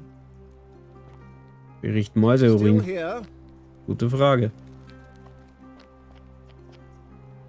Get out of my villa before I have Domitius. Get out of my. Könntest du mir die Tür zeigen? Auf dem gleichen Weg rauszukommen, wie ich reingekommen bin, ist irgendwie schwierig.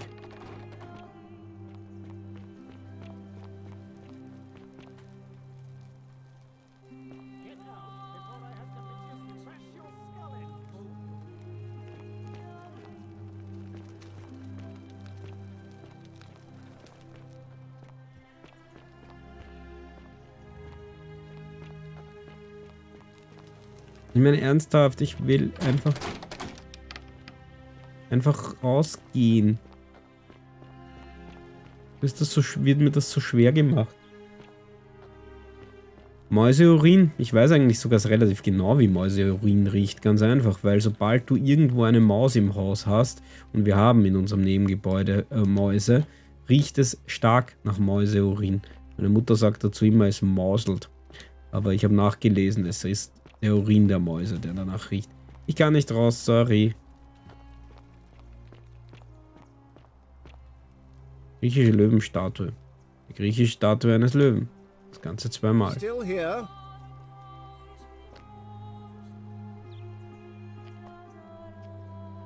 Reden mit mir.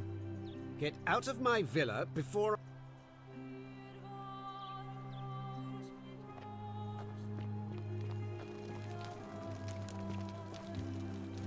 Ich weiß nicht wie. Da ein Schlüssel neben der Tür. Ah. Doch kann ich aber jetzt immer hier rein. Na dann. Das finde ich lustig. Ich habe den Schlüssel geklaut. Sollte ich jetzt nicht alles Verderben hier gerufen haben.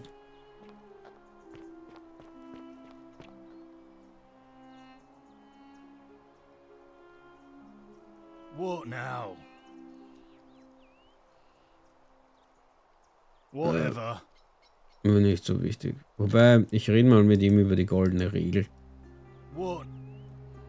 Wisst ihr, wie man hier rauskommt? Wins the election, yeah? This place will change. You won't even want to leave. You'll see. Ich habe den Schlüssel nur geborgt, genau. I think it's gone on long enough. And Malleolus is going to put an end to it once he's elected. Und toll, kann ich irgendwie helfen? We've already lined up the votes he needs to win. Just stay out of our way, and we won't have a problem. Wem werdet ihr errichten? Malleolus, of course.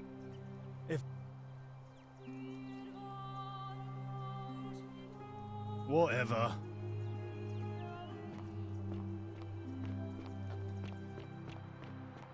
Hier kann ich was Neues erzählen. A new face.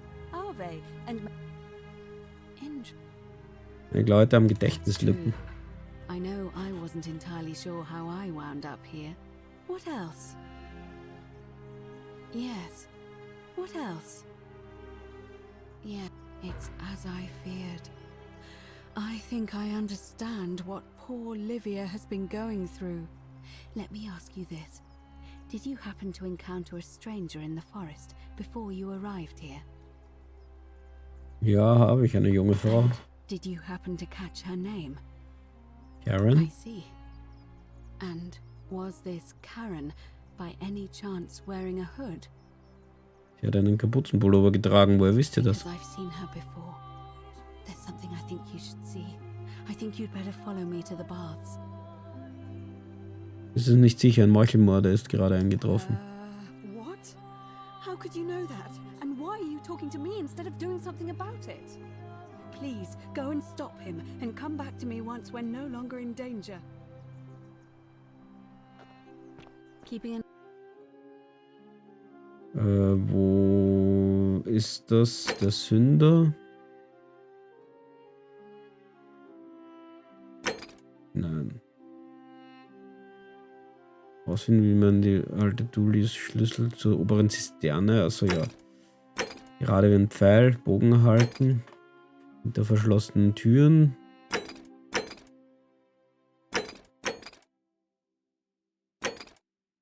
Ach Gott, jetzt kann ich mir das nicht anzeigen lassen. As always, priestess. Any news about Centilla, Navia? Ich habe keine Ahnung, welche Richtung das war. Ich habe doch kein Orientierungsvermögen in solchen Spielen. Seems that way. War das da hinten? Oder ich glaube, das war da hinten.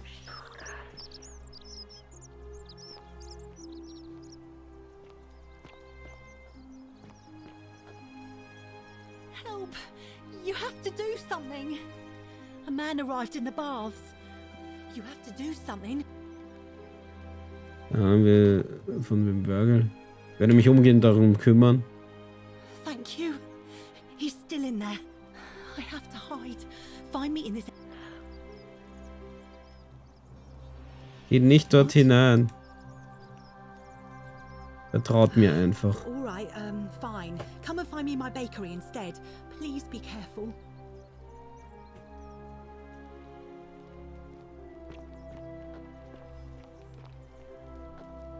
Gut, ich habe gespeichert. Der Typ kommt jetzt.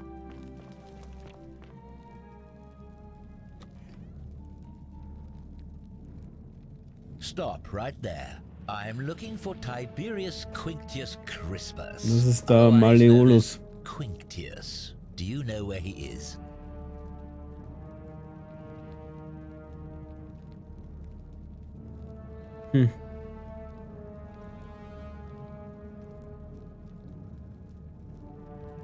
Ich probiere das jetzt. Einen kleinen runden Schreineranbeter. Wenn dadurch... Thank you. For your service to the Empire, I'll let you live for now. But you'd best make sure our paths don't cross again. Eine Lüge aktiviert die goldene Regel nicht. Krieg ich seinen Bogen dann?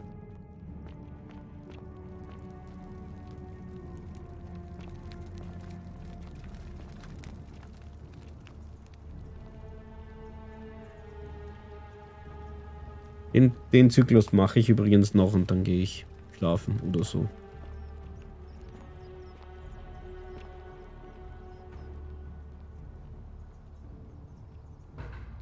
Filthy, lying degenerate.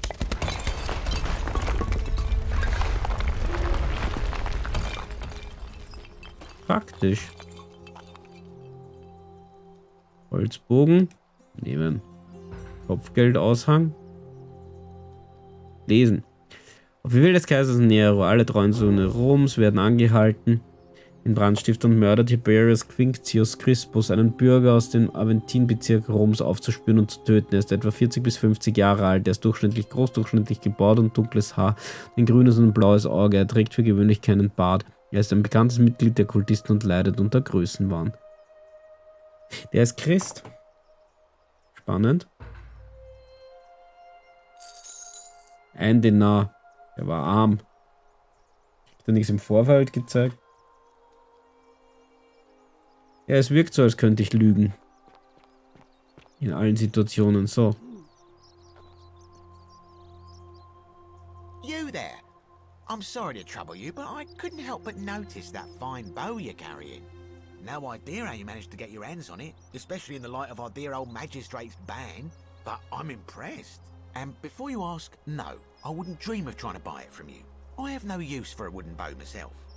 But I would like to propose a joint business venture of sorts. Fort. Do you have any idea how people here end up as golden statues? Die Statuen erwachen zum Leben, schießen mit goldenen Bogenpfeile auf sie ab. And here I was thinking I was the only one to figure it out. In any case, supposedly, one or two of those arrows is enough to turn a full-grown man into gold. Now, of course, that is a travesty, a terrible, horrible waste of human life, which has to be stopped. And yet, on the other hand, I can't help but think of a tale told by that Greek fella Aesop, the goose that laid the golden egg. With the ability to transmute organic matter into gold, one could create infinite wealth. Use your imagination. Golden animals, insects, trees and plants. The Midas touch without the drawbacks. We are talking riches beyond imagining. And even if we were to split all those riches between the two of us, half of infinite wealth is still infinite. Interested? Ich denke, die goldene Gans ist das abschreckendes Beispiel gedacht. Look, I might have skimmed over that one, but don't be so pedantic. Are you interested or not? Klingt höchst unethisch. Oh, I'm not suggesting we use such a bow on people. There's no profit in breaking the golden rule. In diesem Fall fort. So the first question is, how do we get our hands on one of those golden bows? Now, I have a plan, but first, tell me, are you familiar with the story of the goddess Diana? Nicht wirklich. Allow me to explain. Diana is our goddess of the hunt, the moon, and the underworld, depending on who you ask. The one thing priests and poets agree on is that she carried with her a golden bow and a quiver of golden arrows. And it just so happens that there is a shrine of Diana in this very forum. with a prominent statue of the goddess herself. And would you like to guess what she's holding in her hand? Ein goldener Bogen. Precisely. I can't tell you how many hours I've spent in that temple staring at it, trying to figure out how to retrieve it without breaking, you know what. Aber ihr wollt, dass ich ihn stehle? Gods no! If you tried that, we'd all be dead within moments, I'm sure. No, here's what I propose. You give your bow to me, I cover it in a thin layer of gold leaf, and we create a replica of a golden bow. Then you enter the shrine, extinguish the braziers, and under cover of darkness, swap out the fake for the original. It's not theft exactly, it's more of a trade. But make no mistake, this is a dangerous path, and there's no way of knowing where it will lead. But in my experience, all the best adventures begin with a risky first step. Now, you must have questions. Ask away. Warum kann ich ihn nicht einfach nehmen? Because the gods would see you, of course. Hence my proposal. Man könnte es nicht selbst I'm machen. more of an ideas man, whereas you're obviously the more resourceful and heroic type. I have complete confidence in you. Das ist nicht ausgesprochen gefährlich. Prometheus stole fire from the gods and became a hero to all mankind. Do you think he was worried about the danger? Prometheus wurde auch für alle Ewigkeit bestraft, wenn ich mich nicht richtig erinnere. Because he was silly enough to get caught. Das war alles. Are you in, partner?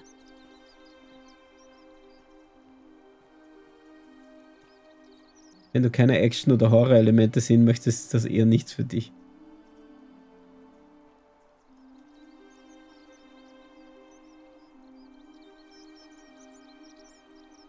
Gut, ich werde passen. Are you sure? Last chance. Tu das? Ganz sicher, ich bin weg. Fine.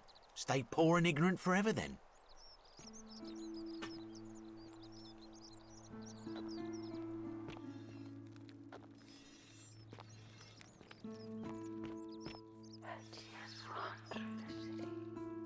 Eine Einkaufsliste. Also das sind das was ist seine Hütte. Irgendwann werde ich doch sowas öffnen können.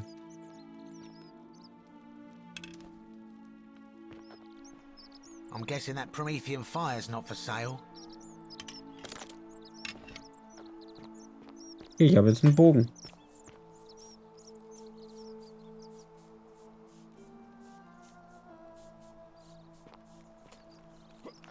Ja, ich glaube auch, dass der Loop nicht mehr so lang ist hier.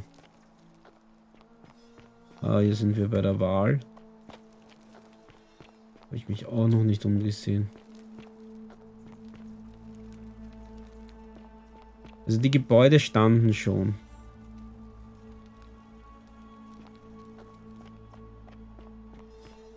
Weil hier wurden immer wieder Leute hergeleitet, oder wie? How are you doing today? I'm sad. Uli kann ich jetzt nicht freisprechen, zur Zisterne zu kommen. I don't think so, my friend. It's election day today.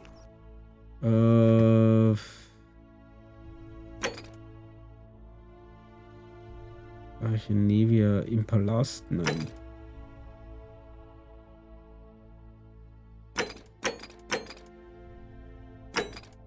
Ein tugendhafter Mann war es auch nicht.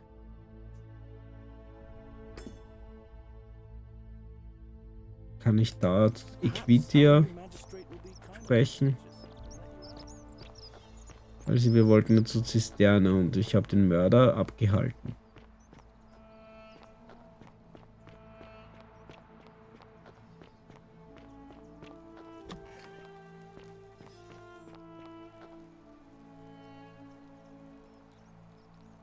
I take it you've cleared the way to the baths? Follow me, but don't follow too closely. We can't have people thinking we're bathing together.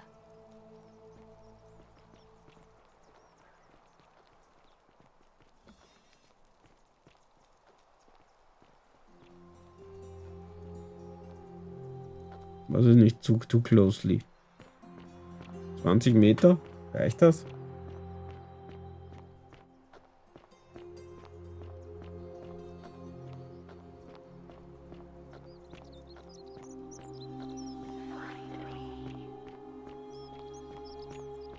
Also auf die Statuen hören lohnt sich auf jeden Fall, im Normalfall. Das habe ich jetzt verstanden. Ich habe ein Dilemma. Ich glaube nicht, dass ich in 2 Wochen streamen kann, am Karfreitag. Ich werde es rausfinden. So, es wurde gespeichert.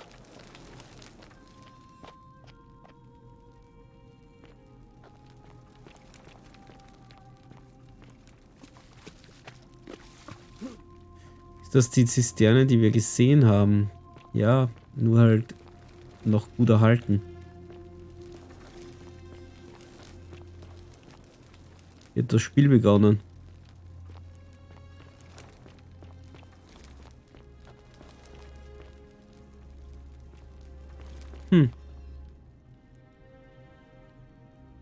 All right, you're here. You were asking how I knew the young woman you met by the river was wearing a hood. Here, look down at the bottom of the baths. It's a little hard to make out in this light. If only we could see. Oh, what a marvelous lamp. But do you see it? Somebody waking up by a river in a forest to find a hooded figure with a coin. It's just as you described it, only your pronunciation is a little off. The name you heard wasn't Karen. It was C-H-A-R-O-N, as in Charon, the ferryman of the dead. Charon, who, in exchange for the right coin, helps the souls of the newly deceased cross the Styx, the river that separates the land of the living from the land of the dead. When I dragged you out of the river, I thought you were never gonna wake up. I checked your pockets for ID, but all I found was some loose change. Feels like I've spent my whole life in a dead-end job with an endless commute. Sorry if I sounded cagey, it's just that I don't always get the best reactions when I introduce myself. My name's Karen. I'm so sorry, my friend. I'm so sorry. I take it you know what this means. Dies ist die Unterwelt. Faszinierend. Ich weiß, dass du mich nicht zwingen willst, aber du kannst mich auch gar nicht zwingen, das durchzuspielen. Wenn, dann ist das meine eigene Entscheidung. So ist das. Dies ist die Unterwelt. Afraid so. It's all starting to make sense. All these people whose last memory was running from the fires toward the river. It seems none of them escaped with their lives after all.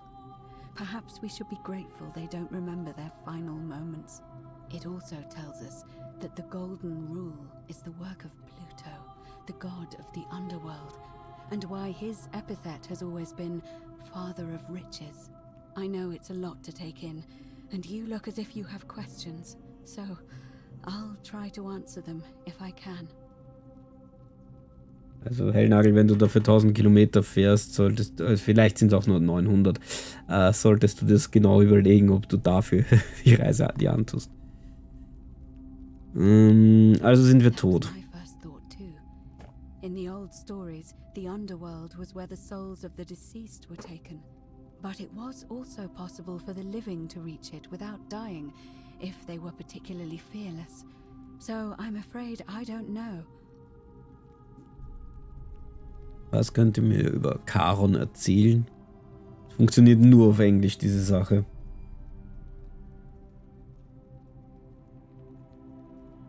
Oh, I'm sorry. I keep forgetting you're not from here. If you were Roman, or even Greek, you would know these stories. Each of them is slightly different, whether the storyteller was Plato, Homer, Virgil, or Ovid. But they always involved the souls of the dead meeting a grim ferryman named Charon on the bank of a river. It was said that he'd help the new arrival cross, only if they could pay him with a coin, an obol. That's why it was once our custom to bury our loved ones with a coin in their mouths. Charon's obol, we called it. Of course, an obol was a kind of Greek coin, because we inherited this knowledge from the Greeks. Sei gegrüßt und guten Abend, Papa Maime. Ich bin eher schon am Aufhören. Ich meine, dieses Gespräch führe ich jetzt auf jeden Fall noch fertig und diesen Zyklus, aber ja, vielleicht lohnt es sich dann, euch mal in einen anderen Stream zu schicken oder so. Weil wenn ich einen Raid durchführe, einerseits lernt man mich dadurch mehr kennen und ihr kriegt mehr Punkte. Na gut, warum habt ihr alle Charon nicht gleich erkannt? Ja, die Münze auf den Mund. Nämlich das ist auch, das wird auch in Hades behandelt. Relativ umfangreich sogar. Aber ja. To be fair, the ferryman isn't exactly as the poets described, and he, she, they seem to appear to different people in different guises. You say you saw a young woman named Karen with a hood, and I once heard Kabash mention a stranger in a ram headdress named Kerti, and Rufius described meeting a stranger named Kumut Tabal wearing an eagle headdress. But whatever form this stranger took, they were always wearing a hood of some sort, and their name always began with a K sound. I suspect the only way you'll solve this riddle is if your paths cross again. Papa Meimer, ich wollte dich nicht wieder loswerden. So ist es nicht. Ich freue mich, dass du reinschaust. Und ein paar Minuten geht's auf jeden Fall noch. Aber ja. Warum gibt es so wenige Menschen in der Unterwelt? Good question. Let's see. In the stories, Charon would always require a coin as payment for passage across the river. But that never made any sense to me. What does an ancient immortal being need with coins? In our case, it seems Charon didn't take the coins we had. He or she merely checked we had one in our possession. So, maybe there's something special about the coins each of us had on us. That might explain why we wound up here, but so many others did not. Alles klar, Papa Meimer. Ich sehe schon, es werden irgendwann in absehbarer Zukunft sehr viele Spielewünsche kommen. Wolltet ihr mir das alles wolltet ihr das von mir verheimlichen? No. I mean, I had my suspicions, especially after Livia's ramblings, but I would never have figured it out without your help. I promise you. Das war es. Now that we know where we are, we have to figure out what to do about it, if we don't want to be cast into gold for eternity. We don't have much to go on, except the old stories. I remember 4 in particular about heroes in the underworld. Hercules, the demigod and son of Jupiter. Orpheus, a Thracian poet. Sisyphus, a king of Ephyra. And Aeneas, a Trojan hero. Hercules was able to leave the underworld because he cowed its god with his strength. Sisyphus and Orpheus both relied on their wits instead. They persuaded the goddess of the underworld, Proserpina, to help them escape. And finally, Aeneas was able to escape with the help of a spirit guide, who led him through a secret gate. So it seems you have 2 options: to confront the god of the underworld head-on, or find a way to escape with the help of Proserpina or some other guide. Können wir nicht einfach mit auf dem gleichen Weg entkommen, wie wir hergekommen sind? Question, but the problem is, this place is fairly well designed to keep us here. There's no way to climb up the shaft. And even if you could build a ladder big enough, just trying it would break the golden rule. We know that, thanks to the writings left behind by those who've tried. Alles klar. Mir ist aufgefallen, dass ihr vermeidet, den Gott der Unterwelt beim Namen zu nennen. Warum? All Romans try to avoid saying it, and the reason is quite simple. He might hear us. You may refer to him as Pluto, if you wish, but you'll only be calling attention to yourself. Do so at your own peril. Erzählt mir mehr über die direkte Konfrontation mit Pluto. Is everyone so blunt where you're from? Oh. That option would be the boldest, but also the only way to learn the truth about the Golden Rule, and maybe even put an end to it. As I said, Hercules managed to overpower the god of the underworld, but he was a demigod. Forgive my candor, but you are no Hercules. Herkules konnte die Zeit nicht manipulieren. Are you telling me that you can? I won't pretend to understand exactly what that means, but if that's true, then perhaps you stand a chance. So, if you want to confront him, I'll help you as much as I can. Who knows? Perhaps your name will be uttered in the same sentence as Hercules one day.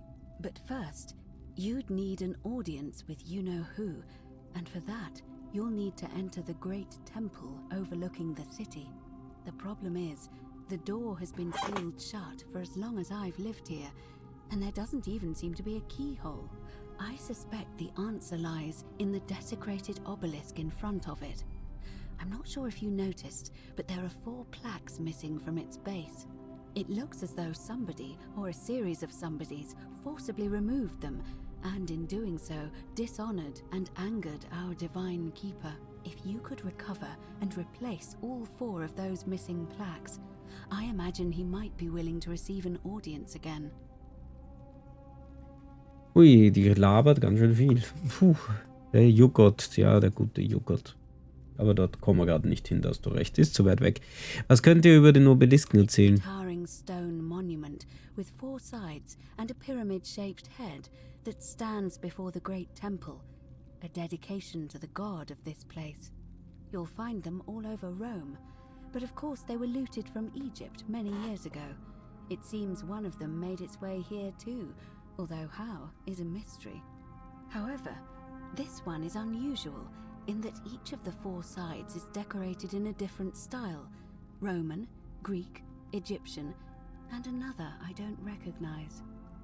That means you'll need to recover 4 different plaques: Roman, Greek, Egyptian, and a 4th, a mystery plaque. Gut.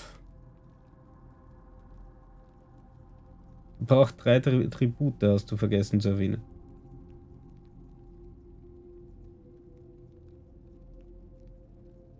Ja, Mickey Mouse wird ihn schon rufen. Den guten Pluto. Wo kann ich die römische Tafel finden? To answer that, we first need to ask who would have defaced the obelisk in the first place. It would have had the god's name engraved into it, so it may be that whoever desecrated it wanted that name to be forgotten. And there's only one group of people I know of who might want to do that. There's a cult in Rome that often argued there is only one true god. Theirs, of course.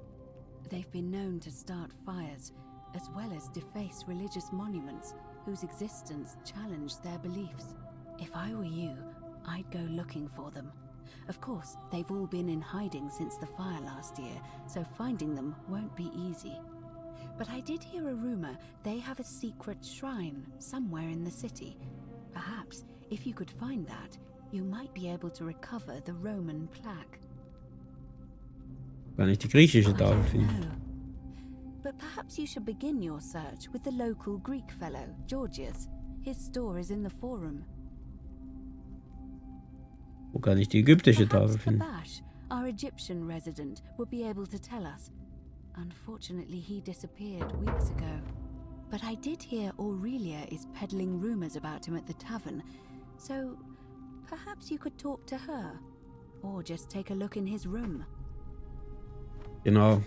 Einbruch kann nicht gegen die goldene Regel verstoßen. I'm afraid you're on your own with that one. But perhaps finding the other 3 will illuminate the way. Lass uns über etwas anderes reden. Ratet mir mehr über die Flucht mit der Hilfe von Proserpina oder einem Begleiter?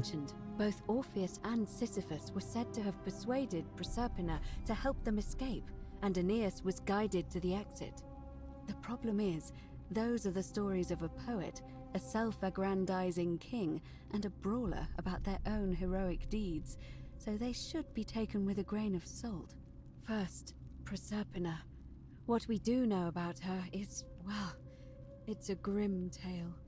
It's said the god of the underworld abducted and dragged her here against her will, forcing her into marriage.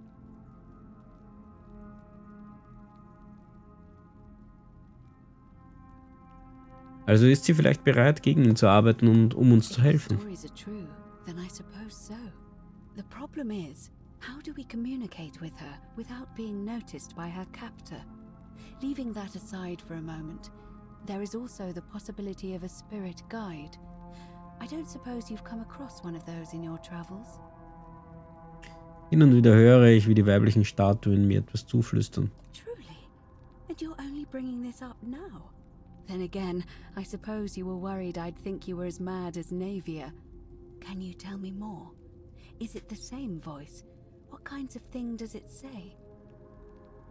Es ist stets dieselbe Stimme. Sie ist hilfreich, wenn auch etwas kryptisch. Fascinating. Perhaps she's a benevolent spirit. Or perhaps... Perhaps you're hearing the voice of Proserpina herself. If she has indeed been abducted, it would make sense for her to speak in cryptic whispers to avoid detection. Tell me, has she told you anything that might lead you to the way out? Vielleicht, sie sagte, wartet gegen die Strömung und ihre Tränen fließen durch die Stadt und sie weint, wo das Wasser fließt. That is strange. There are no rivers here. Let me think on that. Ich hatte wirklich gehofft, dass ihr mir sagen könntet, was das zu bedeuten hat. As far as I can tell, Unhöflich. water flows into the city from an aqueduct into one of two cisterns, the upper cistern. If that's the current she's talking about, then perhaps you need to get into the upper cistern somehow. I vaguely recall wondering what was in there, but the door at the back of the great temple is locked up tight. You might be able to get a key from the magistrate, but if that doesn't work, perhaps you can find another way in. Let me know if you find anything in there. Nun gut, ich bin bereit. I would suggest not discussing this with anyone. The best we can do for them is to let them remain oblivious for as long as possible. As for Livia, it seems she's been shouldering the weight of this terrible secret all this time. Perhaps it would comfort her to know she's not alone. Ich werde mich zuerst mit Livia unterhalten. Time is of the essence, so you'd best begin. May Fortuna guide you. Although you may not need her with Proserpina on your side. Gut. Ich habe das Gefühl, der Zyklus dauert jetzt schon lang genug. Ich werde ihn beenden. Okay, das wäre fies.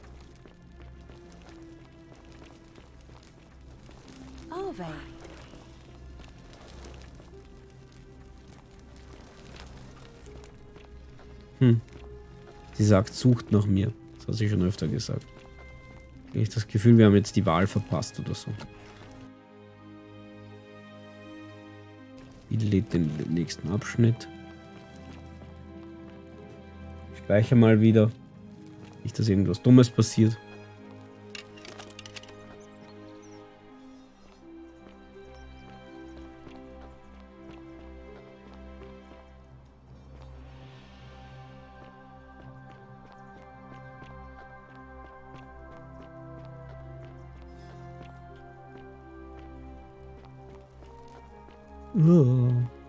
Geht's weiter runter.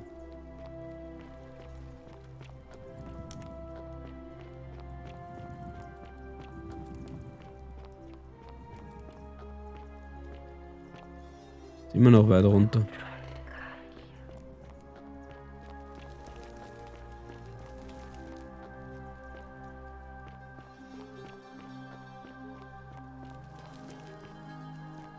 Bin ich hier?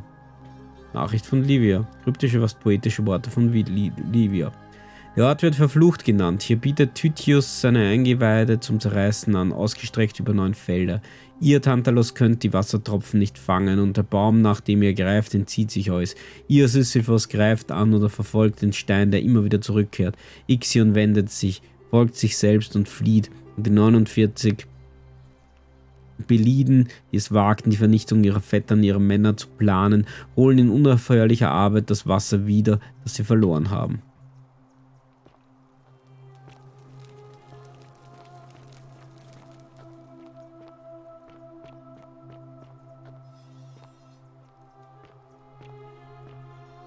Die schleifenden Geräusche machen.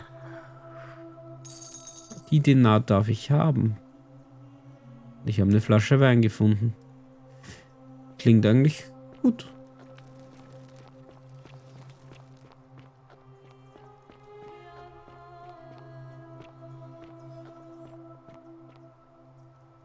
Mit dir sollte ich doch auch reden. Nein, du bist die Falsche. Oh, you're here. I'm so glad you decided to visit. I'm Aurelia, and I hope I'm not being too forward, but the moment I laid eyes on you, I was intrigued. There's a light in your eyes I've never seen before, A certain learning and sophistication. Ach, hört schon auf. Nein, bitte macht weiter. Kein Interesse. Spart euch die Worte. Ich weiß, was für ein schrecklicher Mensch ihr seid. Ihr seid so charmant wie schön. Coming on a bit strong, don't you think? Also ihr seid auf mich losgegangen. I take back what I said. Suddenly, I don't find you so intriguing anymore. Let's just forget that ever happened, so we can at least do business. So, what brings you to my tavern?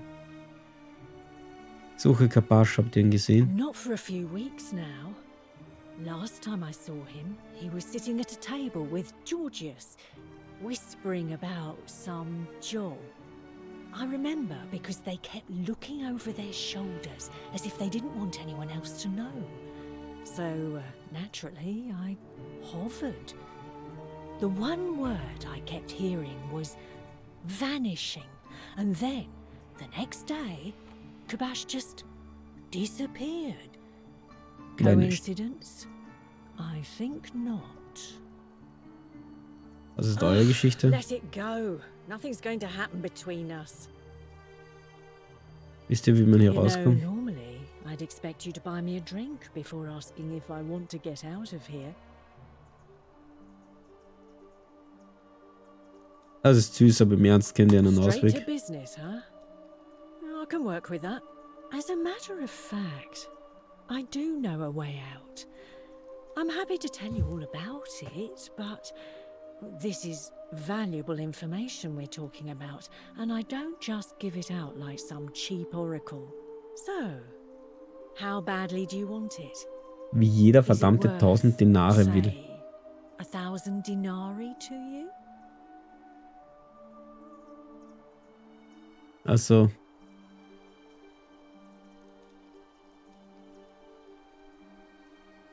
Erzählt mir mehr über das, was ich kaufen würde. I can't tell you too much, or you'd figure it out for yourself. But I promise you, you'll never have to spend another hour in this city ever again. Wenn du einen Weg hier raus kennst, warum hast du den dann noch nicht selbst benutzt? Simple.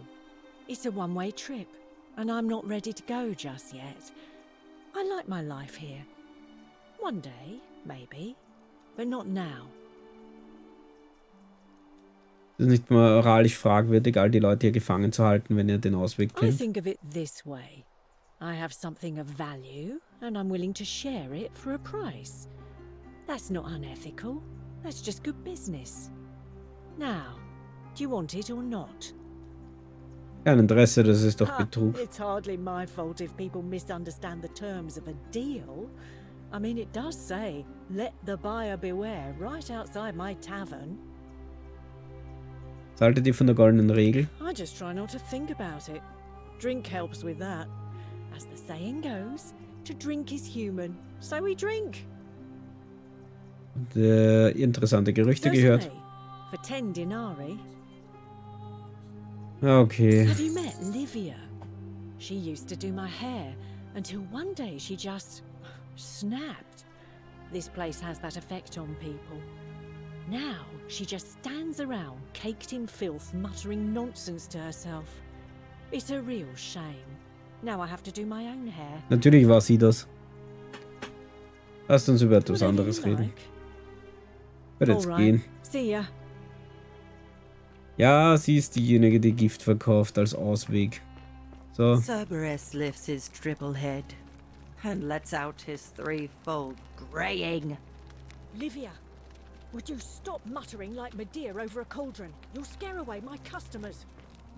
They follow their trades, imitating their previous lives, but they are ignorant. This again. You're in a world of your own, aren't you? Archäologischer Einblick. Ein kleines hölzernes Modell einer Arena, möglicherweise die Arena von Verona, die im 1. Jahrhundert fertiggestellt wurde und heute noch in Betrieb ist. Fascinating. Virgils Truhe.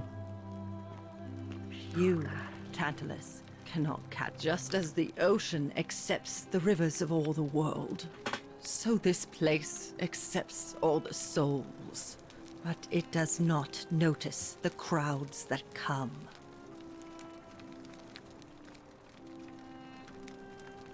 Ich habe es herausgefunden. Ich weiß jetzt, wo wir sind. Say it. Speak its name. Die Unterwelt. Then it is true. I was right. Was wart ihr? I thought I saw it, but when the rest of them could not, I kept thinking I must have gone insane. I had to tell myself it was true over and over again, until I wasn't sure if I was deceiving myself.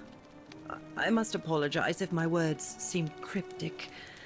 I'd found comfort in reciting the Metamorphoses by our great poet Ovid. He gives such an uncanny description of this place. I cannot help but wonder if he himself came here. Would you like to hear it? Klar. I will do my best to remember the relevant verse. There is a downward path, gloomy with fatal yew trees.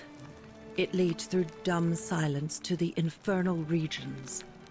The sluggish Styx exhales vapor, and by that way, the shadows of the newly dead descend, entombed with full rites, and the ghosts of those, at last, given proper burial.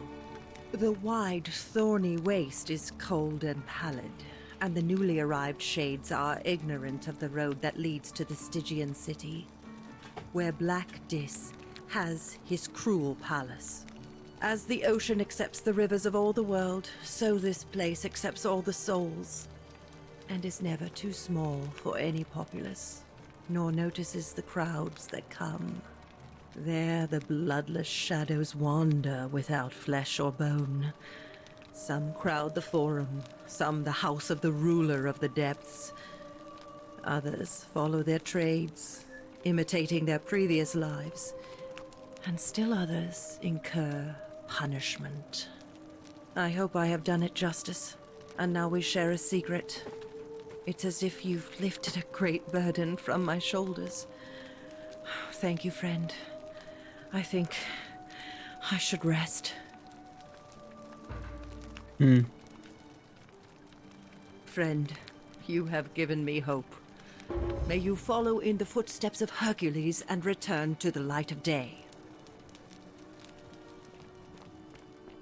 Na dann. Logischer, die vielen werden die Sünden des einen leiden. Okay. Kavalleriehelm. Ein antiker römischer Kavalleriehelm mit geschlossener Gesichtsmaske und Feder aus gefärbtem Pferdehaar. Ein dicker römischer Schild, bekannt aus Scutum. Eine Flasche fermentierte Fischsoße, die als Würzmittel verwendet wird. Wer hier lebt, muss das Zeug lieben.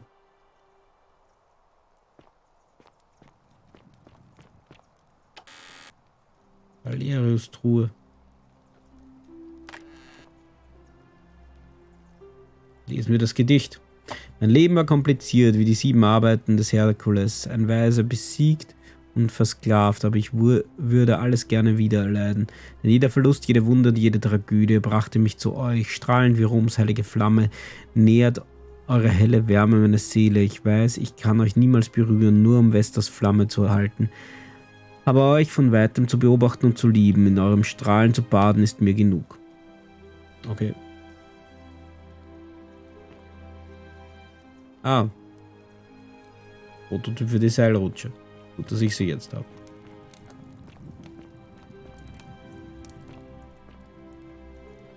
Gut.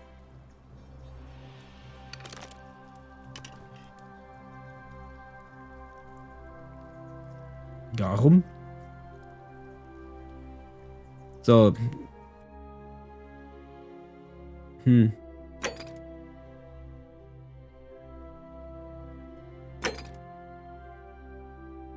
Herkules Aufgabe sind, was mit Scintilla passiert ist. Also Aufgaben sind gerade genug aktiv.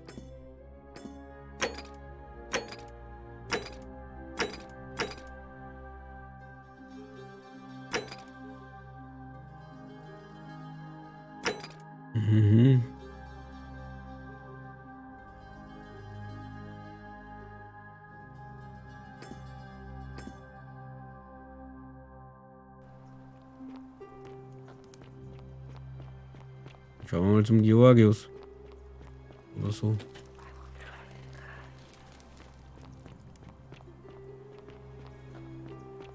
Ich bin froh über diese Hilfe hier im Spiel.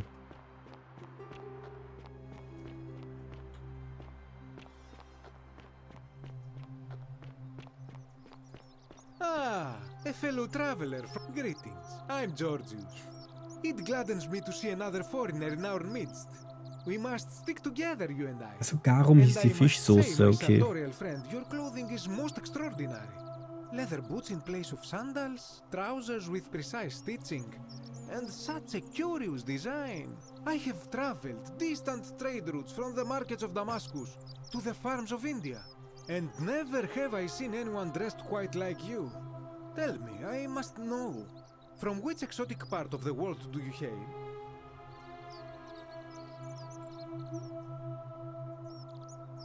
Ihr würdet es mir nicht glauben, wenn ich es sagen würde. More intrigued than before. But since it appears you do not wish to share, I will wait until we are better friends. We will have much time here to get to know one another. But for now, do you require assistance? I know you do not require clothing, so information perhaps? Oh Gott, das ist schon wieder so viel zum Reden.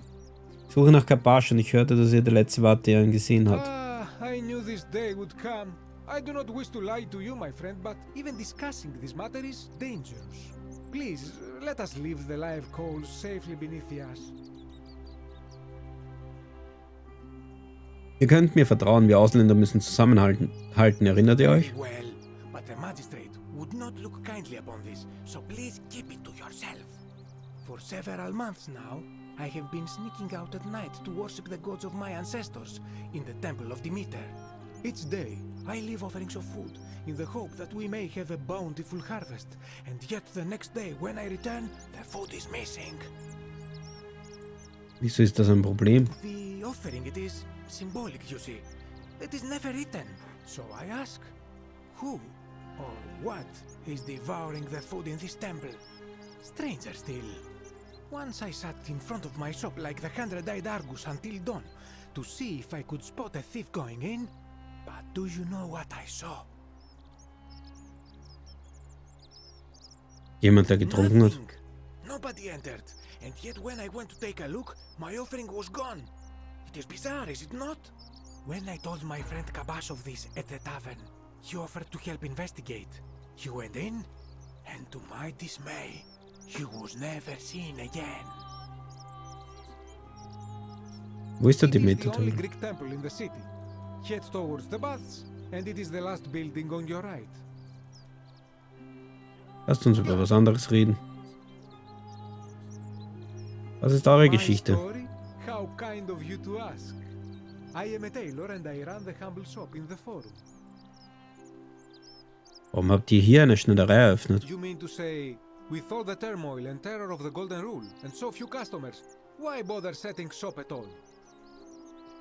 Ja, mehr oder weniger. I'll tell you, it is precisely because of the Golden Rule that I wish to remind my friends of the importance of looking one's best.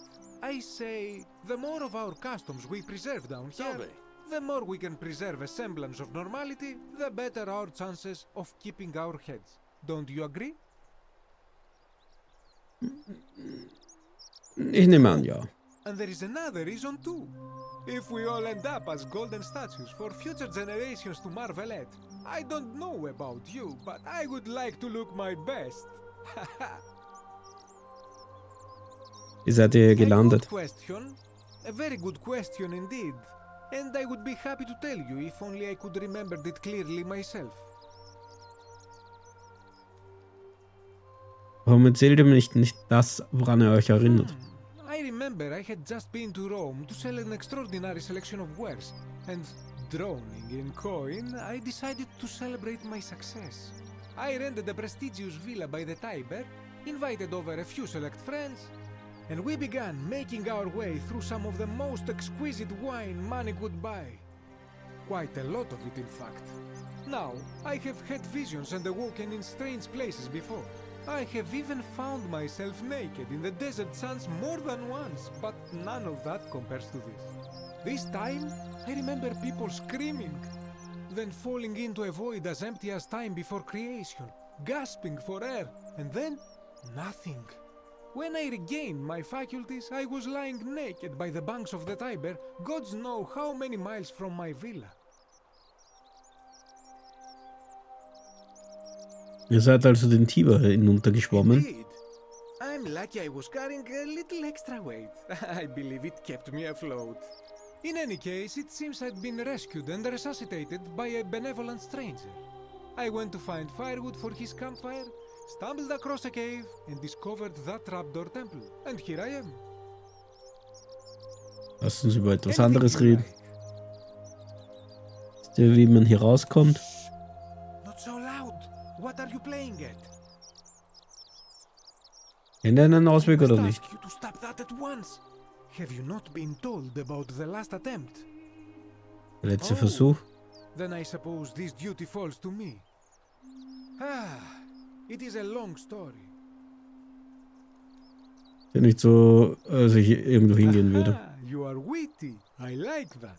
Of course, the first question any of us asks when we first arrive is, how do I escape? It is only natural after all. And scaling the chasm wall is out of the question, for it is simply too steep and too far. But as they say, if the wind fails, use the oars. And here the second option is to leave the way we came in, through the shaft above the bathhouse. See, the shaft is quite high, but if one gathered up enough wood, one could make a series of ladders and climb one's way out. Warum hat das noch niemand gemacht? I am getting to that. There was an attempt, made by resourceful fellows who lived here some years ago. They even decided to keep records of their escape attempt for posterity. Unfortunately, as soon as they began to carry the first ladder down the hallway, they heard a godlike voice shake the entire city, and that, tragically, is where their tale ends. So it seems that to merely attempt escape is to invite the wrath of whichever god oversees this place, and so I say it is best to not even discuss it aloud. Verstanden, vielen Dank. Haltet ihr von der goldenen Regel? Yes. The many shall suffer for the sins of the one. As a Greek, this is nothing new to me. It is how our gods operate. Warum sagt ihr das? Have you not heard the tale of the god Hades? He was the first to learn this dreadful lesson when he abducted Persephone and imprisoned her in the underworld. Ja, die Geschichte kenne ich. The mother of Persephone learned of this, she did not punish Hades, the guilty one. Instead, she changed the climate of Earth so that it became hot and dry. Nothing grew. The grain turned to empty husks and the rivers dried up. Innocent people died by the tens of thousands until at last the other gods were forced to act, lest they have no worshippers left. So yes, we know this rule. This has always been the case. The golden rule has merely brought it into focus. Können wir dagegen If tun? we are to survive, I say we must each heed the simple wisdom of Thales of Miletus, first of the 7 sages of Greece, who said, avoid doing what you would blame others for doing. Klingt recht einfach. It does, doesn't it? But it is not enough for us to do this alone. For even if 99% of us adopt this principle, that will never be enough. Sadly, no matter how well we protect ourselves, the life's work of many good people can be undone in the blink of an eye by a single selfish act. Ich weiß, ich habe gesehen, wie es passiert. Ah, the voice of experience. I am sorry for your loss, my friend. But on a lighter note, I will say one thing for the golden rule. For all their grim and haunting poses, these golden statues do make magnificent models for my clothing, do they not? Wisst ihr, wo ich eine griechische Tafel finden And in a könnte? city full of Romans, you are asking me? Because I am Greek. Let me tell you something about Greeks and Romans. My name is Georgios, yes. But the Romans, they do not care.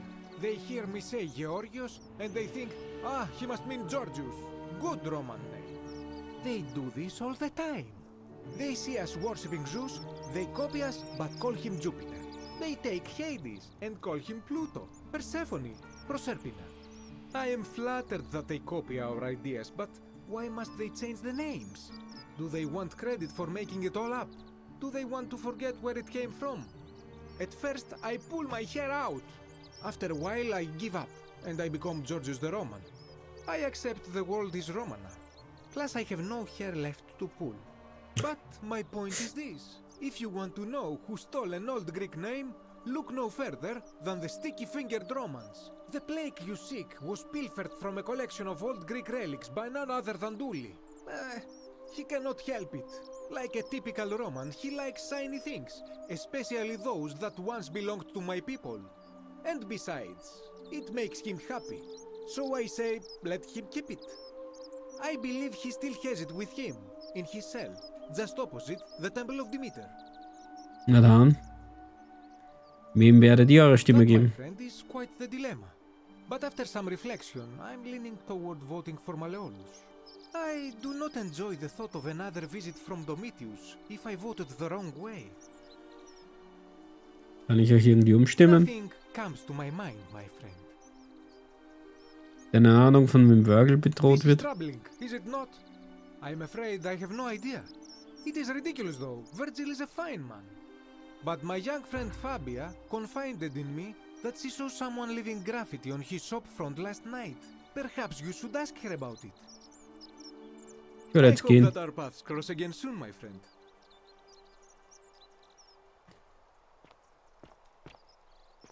Welcome.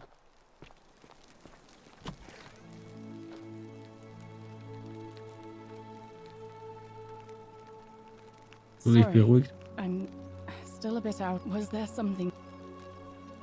Ja, let's Alright. gehen.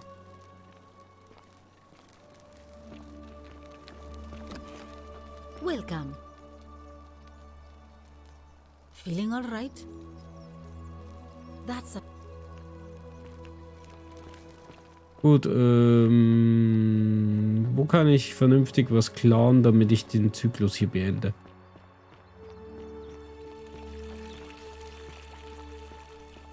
Ave, we're finally alone.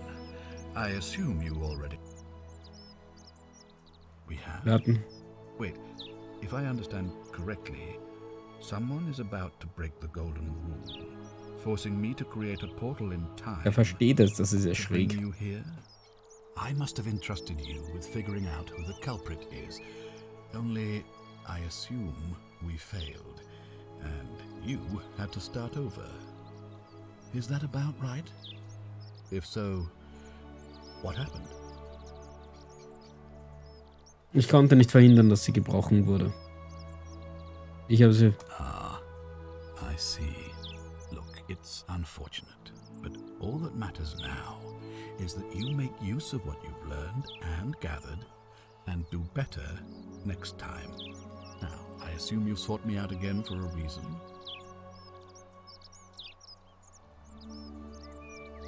Ja, na klar ist es sein Plan, aber trotzdem, dass er das alles so derartig durchschaut, finde ich irgendwie faszinierend. Könnte der Schlüssel zur oberen I Sterne think it's bekommen. best if I hang on to it. You mean to ask, why am I unwilling to trust a newly arrived non-citizen with access to our water supply, the lifeblood of this city? I'm sorry, but that is simply out of the question. Ich schätze, ich werde einen anderen Weg hineinfinden. I'm beginning to wonder if the culprit we're looking for might, after all this, be you. Perhaps it was a mistake on my part to place so much trust in you.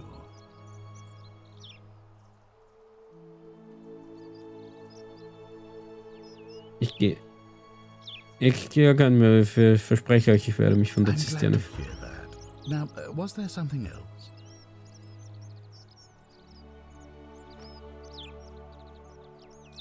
Ich möchte, dass er You Dully mean befreit. Julius?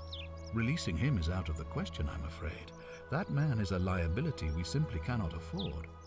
Perhaps you're not aware he was caught multiple times, sneaking around in places he should not have been. Was genau hat er I can see getan? where you're going with this. You think me cruel. I assure you that is not the case. You may not be aware of this, but it was not so long ago, during the Republic. The law of the 12 Tables would have required that he be killed as soon as he was born, owing to his deformities. Here we see to it that he has food, water, and shelter, and most importantly, he is able to continue living. A privilege that would be taken away from all of us, were he to be released and commit the crime of trespass. The man has no self-discipline, poor comprehension of what is going on around him, and is an incorrigible rule breaker. I will not jeopardize the lives of my people so that one man can go free. Now, was there something else? Du laberst zu viel. Was haltet ihr von der goldenen Regel? Plenty of time to think about it. Let me see if I can sum up my thoughts. I've always considered my guiding star to be the well-being of the Roman people. Our survival and prosperity have always hinged upon honoring the peace of the gods, the sacred accord between the gods and the people of Rome. Give the gods what they want and we all prosper. Dishonor them and we all die. It's as simple as that. The real enemy in this place is not the golden rule, but human failings. The temptation to slide into degeneracy, greed, and hubris. I trust that answers your question. Wisst ihr, wie man hier If I rauskommt? did, I'd have led these people out of here already. Was ist eure Geschichte? Sentius Imperiosus is my name, though magistrate is the proper way to address me. Before I wound up here, I was a decurion in the cavalry of Imperial Rome, helping protect civilization from the barbarians. Was ist ein It's a Decurion? cavalry officer. I had 30 men under my command. This was my uniform. Warum tragt ihr das noch? As magistrate, I usually wear a toga, but today I may need to survive long enough to create the portal for you, so it seemed prudent. Wie seid ihr hier My men gelandet? and I were at the Emporium in Rome as honor guard for a visiting dignitary arriving upriver by barge. Now the port is usually bustling, but just as our guests arrived, waves of people began running toward the river from streets and alleyways in every direction. They were trying to escape a terrible fire. Unfortunately, the crowd sent my horse into a panic, and I remember it losing its footing by the water's edge. The next ins thing Wasser I knew, gefallen. I was waking up on a riverbank not far from here in the company of some stranger. I went looking for my horse and discovered that lonely temple. You can probably figure out the rest. Wie seid ihr Magistrat I geworden? was elected 7 months ago, uncontested because of my command experience. Since then, there's been growing agitation for another election. They're supposed to be annual, but I agreed to hold it sooner, hoping it would placate my constituents. Unfortunately, it just seems to have emboldened certain elements instead. Lass uns über was anderes reden. Können wir darüber sprechen, wer die goldene Regel brechen wird?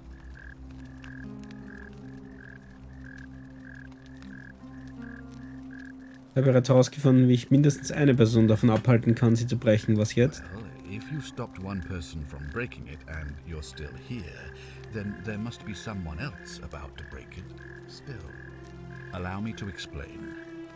When I discovered the ritual to Proserpina, the instructions came with a warning about paradoxes. The crux of it is this.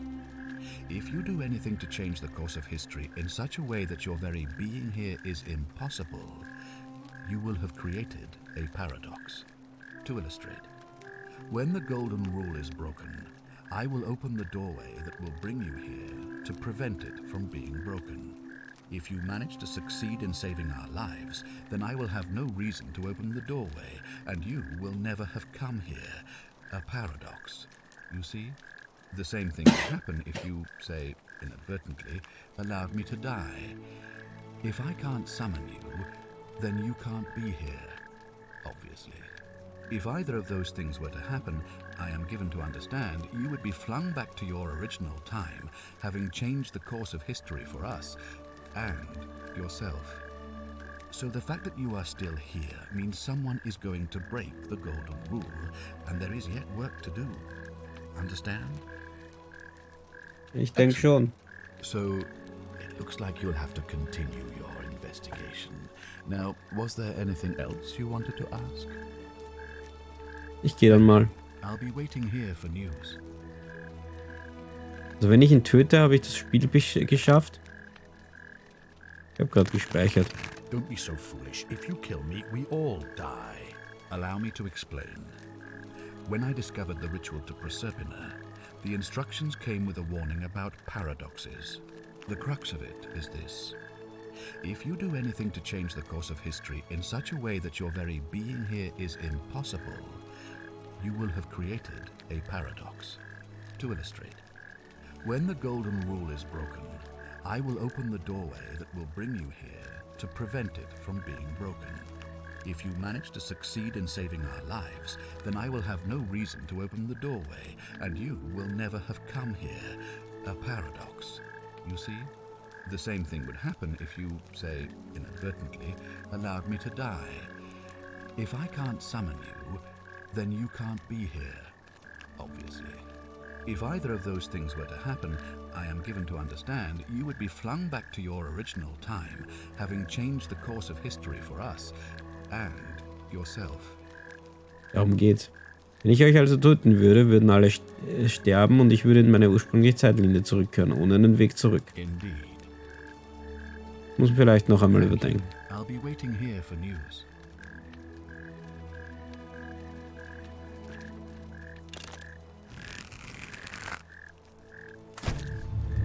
The many shall suffer for the sins of the one.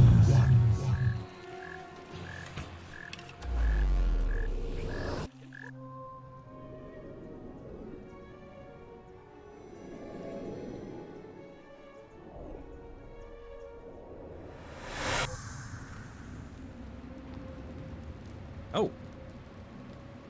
Hi there. Gave me a bit of a fright. Thought I was in here alone. I'm Al. Also was? Ich bin hergekommen, um dich zu suchen. Here I am. I'm sorry, I didn't catch your name. Ja, kann doch. Ich hatte gehofft, du würdest wissen, wer ich bin. Funny you should ask. I was just reading an old tablet I found here. Well, trying. My Latin is kinda rusty, but the last entry mentioned someone with the same name. It described an event about 2,000 years ago. Someone with your name appeared in the city out of the shrine of Proserpina and murdered a local magistrate, breaking some kind of ancient law. It said that the voice of a furious god rang out, and the ground trembled and statues sprang to life, firing arrows at the city's inhabitants. Apparently, as the citizens screamed and died in pain, the stranger just vanished in a flash of light. Eigentlich bin ich das gewesen. What? You're saying you were here 2,000 years ago? I'm not sure I understand. Als ich das erste Mal hier in der Gegenwart eintraf, sah ich deine Leiche an einem Galgen hängen. I'm sorry, come again? Ich habe noch immer diesen Abschiedsbrief, den du in diese Tafel geritzt hast. Hier. Let me see that. God, why does this writing look so familiar? I've spent a lifetime in this place going around and around in circles. This is disturbing, but I don't understand how I could have written it. Es wurde von einer anderen Version von dir geschrieben. Ich habe die Vergangenheit und dein Schicksal verändert. I'm not following. Tötete den Mann, der ein Zeitportal öffnete und dich in der Zeit zurückzog, um zu verhindern, dass dies jemals geschehen würde. So you're saying, because a man from 2,000 years ago is dead, he never created a time portal, so I never went through it, and that's why I don't remember any of this. Jetzt verstehst du's. Yes. So what you're really saying is, you brought me back from the dead to let me die all over again. You saw the tablet. I spent a lifetime searching for a way out and never found one. I can't see how I could possibly find one now, so it seems like we're both gonna die here. Ich bereue How can you nichts. say that? You murdered a man in cold blood, and now there's a city full of dead people. And it's only a matter of time before we join them. I guess all those old Latin inscriptions were right. Pro peccata unius, multis dolabunt. The many shall suffer for the sins of the one. Ende 1 von 4. Wie viele hätten wohl überlebt, wenn du Sentius nicht kaltblütig ermordet hättest?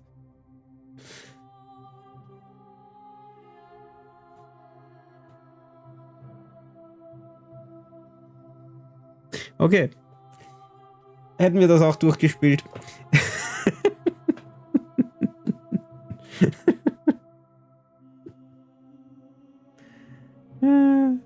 Ja, ja, ich habe das Bad Ending gefunden, das war sowieso klar. Aber hey, war lustig.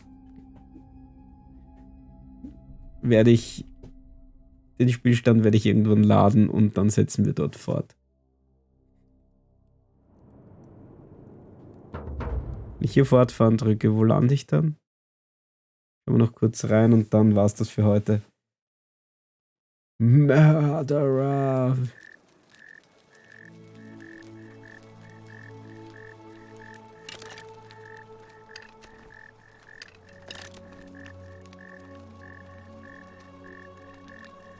Na gut. Wie schon gesagt, dann starte ich jetzt kein Zeitparadoxon mehr.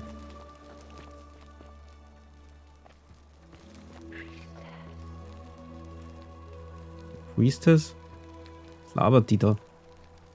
Reden wir mit Sentia nächstes Mal, vielleicht weiß sie was Neues. Oh, I wish Horatius would stop letting barbarians in here. Ja. I try. Gut, dann danke ich euch allen fürs Reinschauen. Ich glaube, ein Raid für 2 Leute lohnt sich nicht so richtig. Also lassen wir das heute.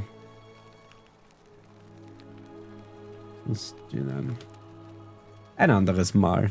Ich will zum Raiden anfangen, aber dazu brauche ich eine Handvoll mehr Zuschauer. Gut, wie gesagt, ich werde es wahrscheinlich bei Gelegenheit fortsetzen. Und dann schauen wir weiter. Geronimo!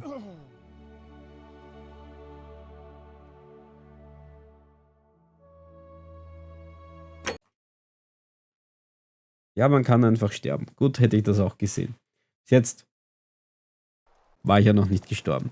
In diesem Sinne wünsche ich euch allen eine gute Nacht, ein angenehmes Wochenende und ihr werdet davon lesen, wenn ich hier fortsetze. Sollte hoffentlich noch vor Ostern sein, wenn nicht, werdet ihr das auch auf den einen oder anderen Weg erfahren. Bis demnächst dementsprechend und auf bald.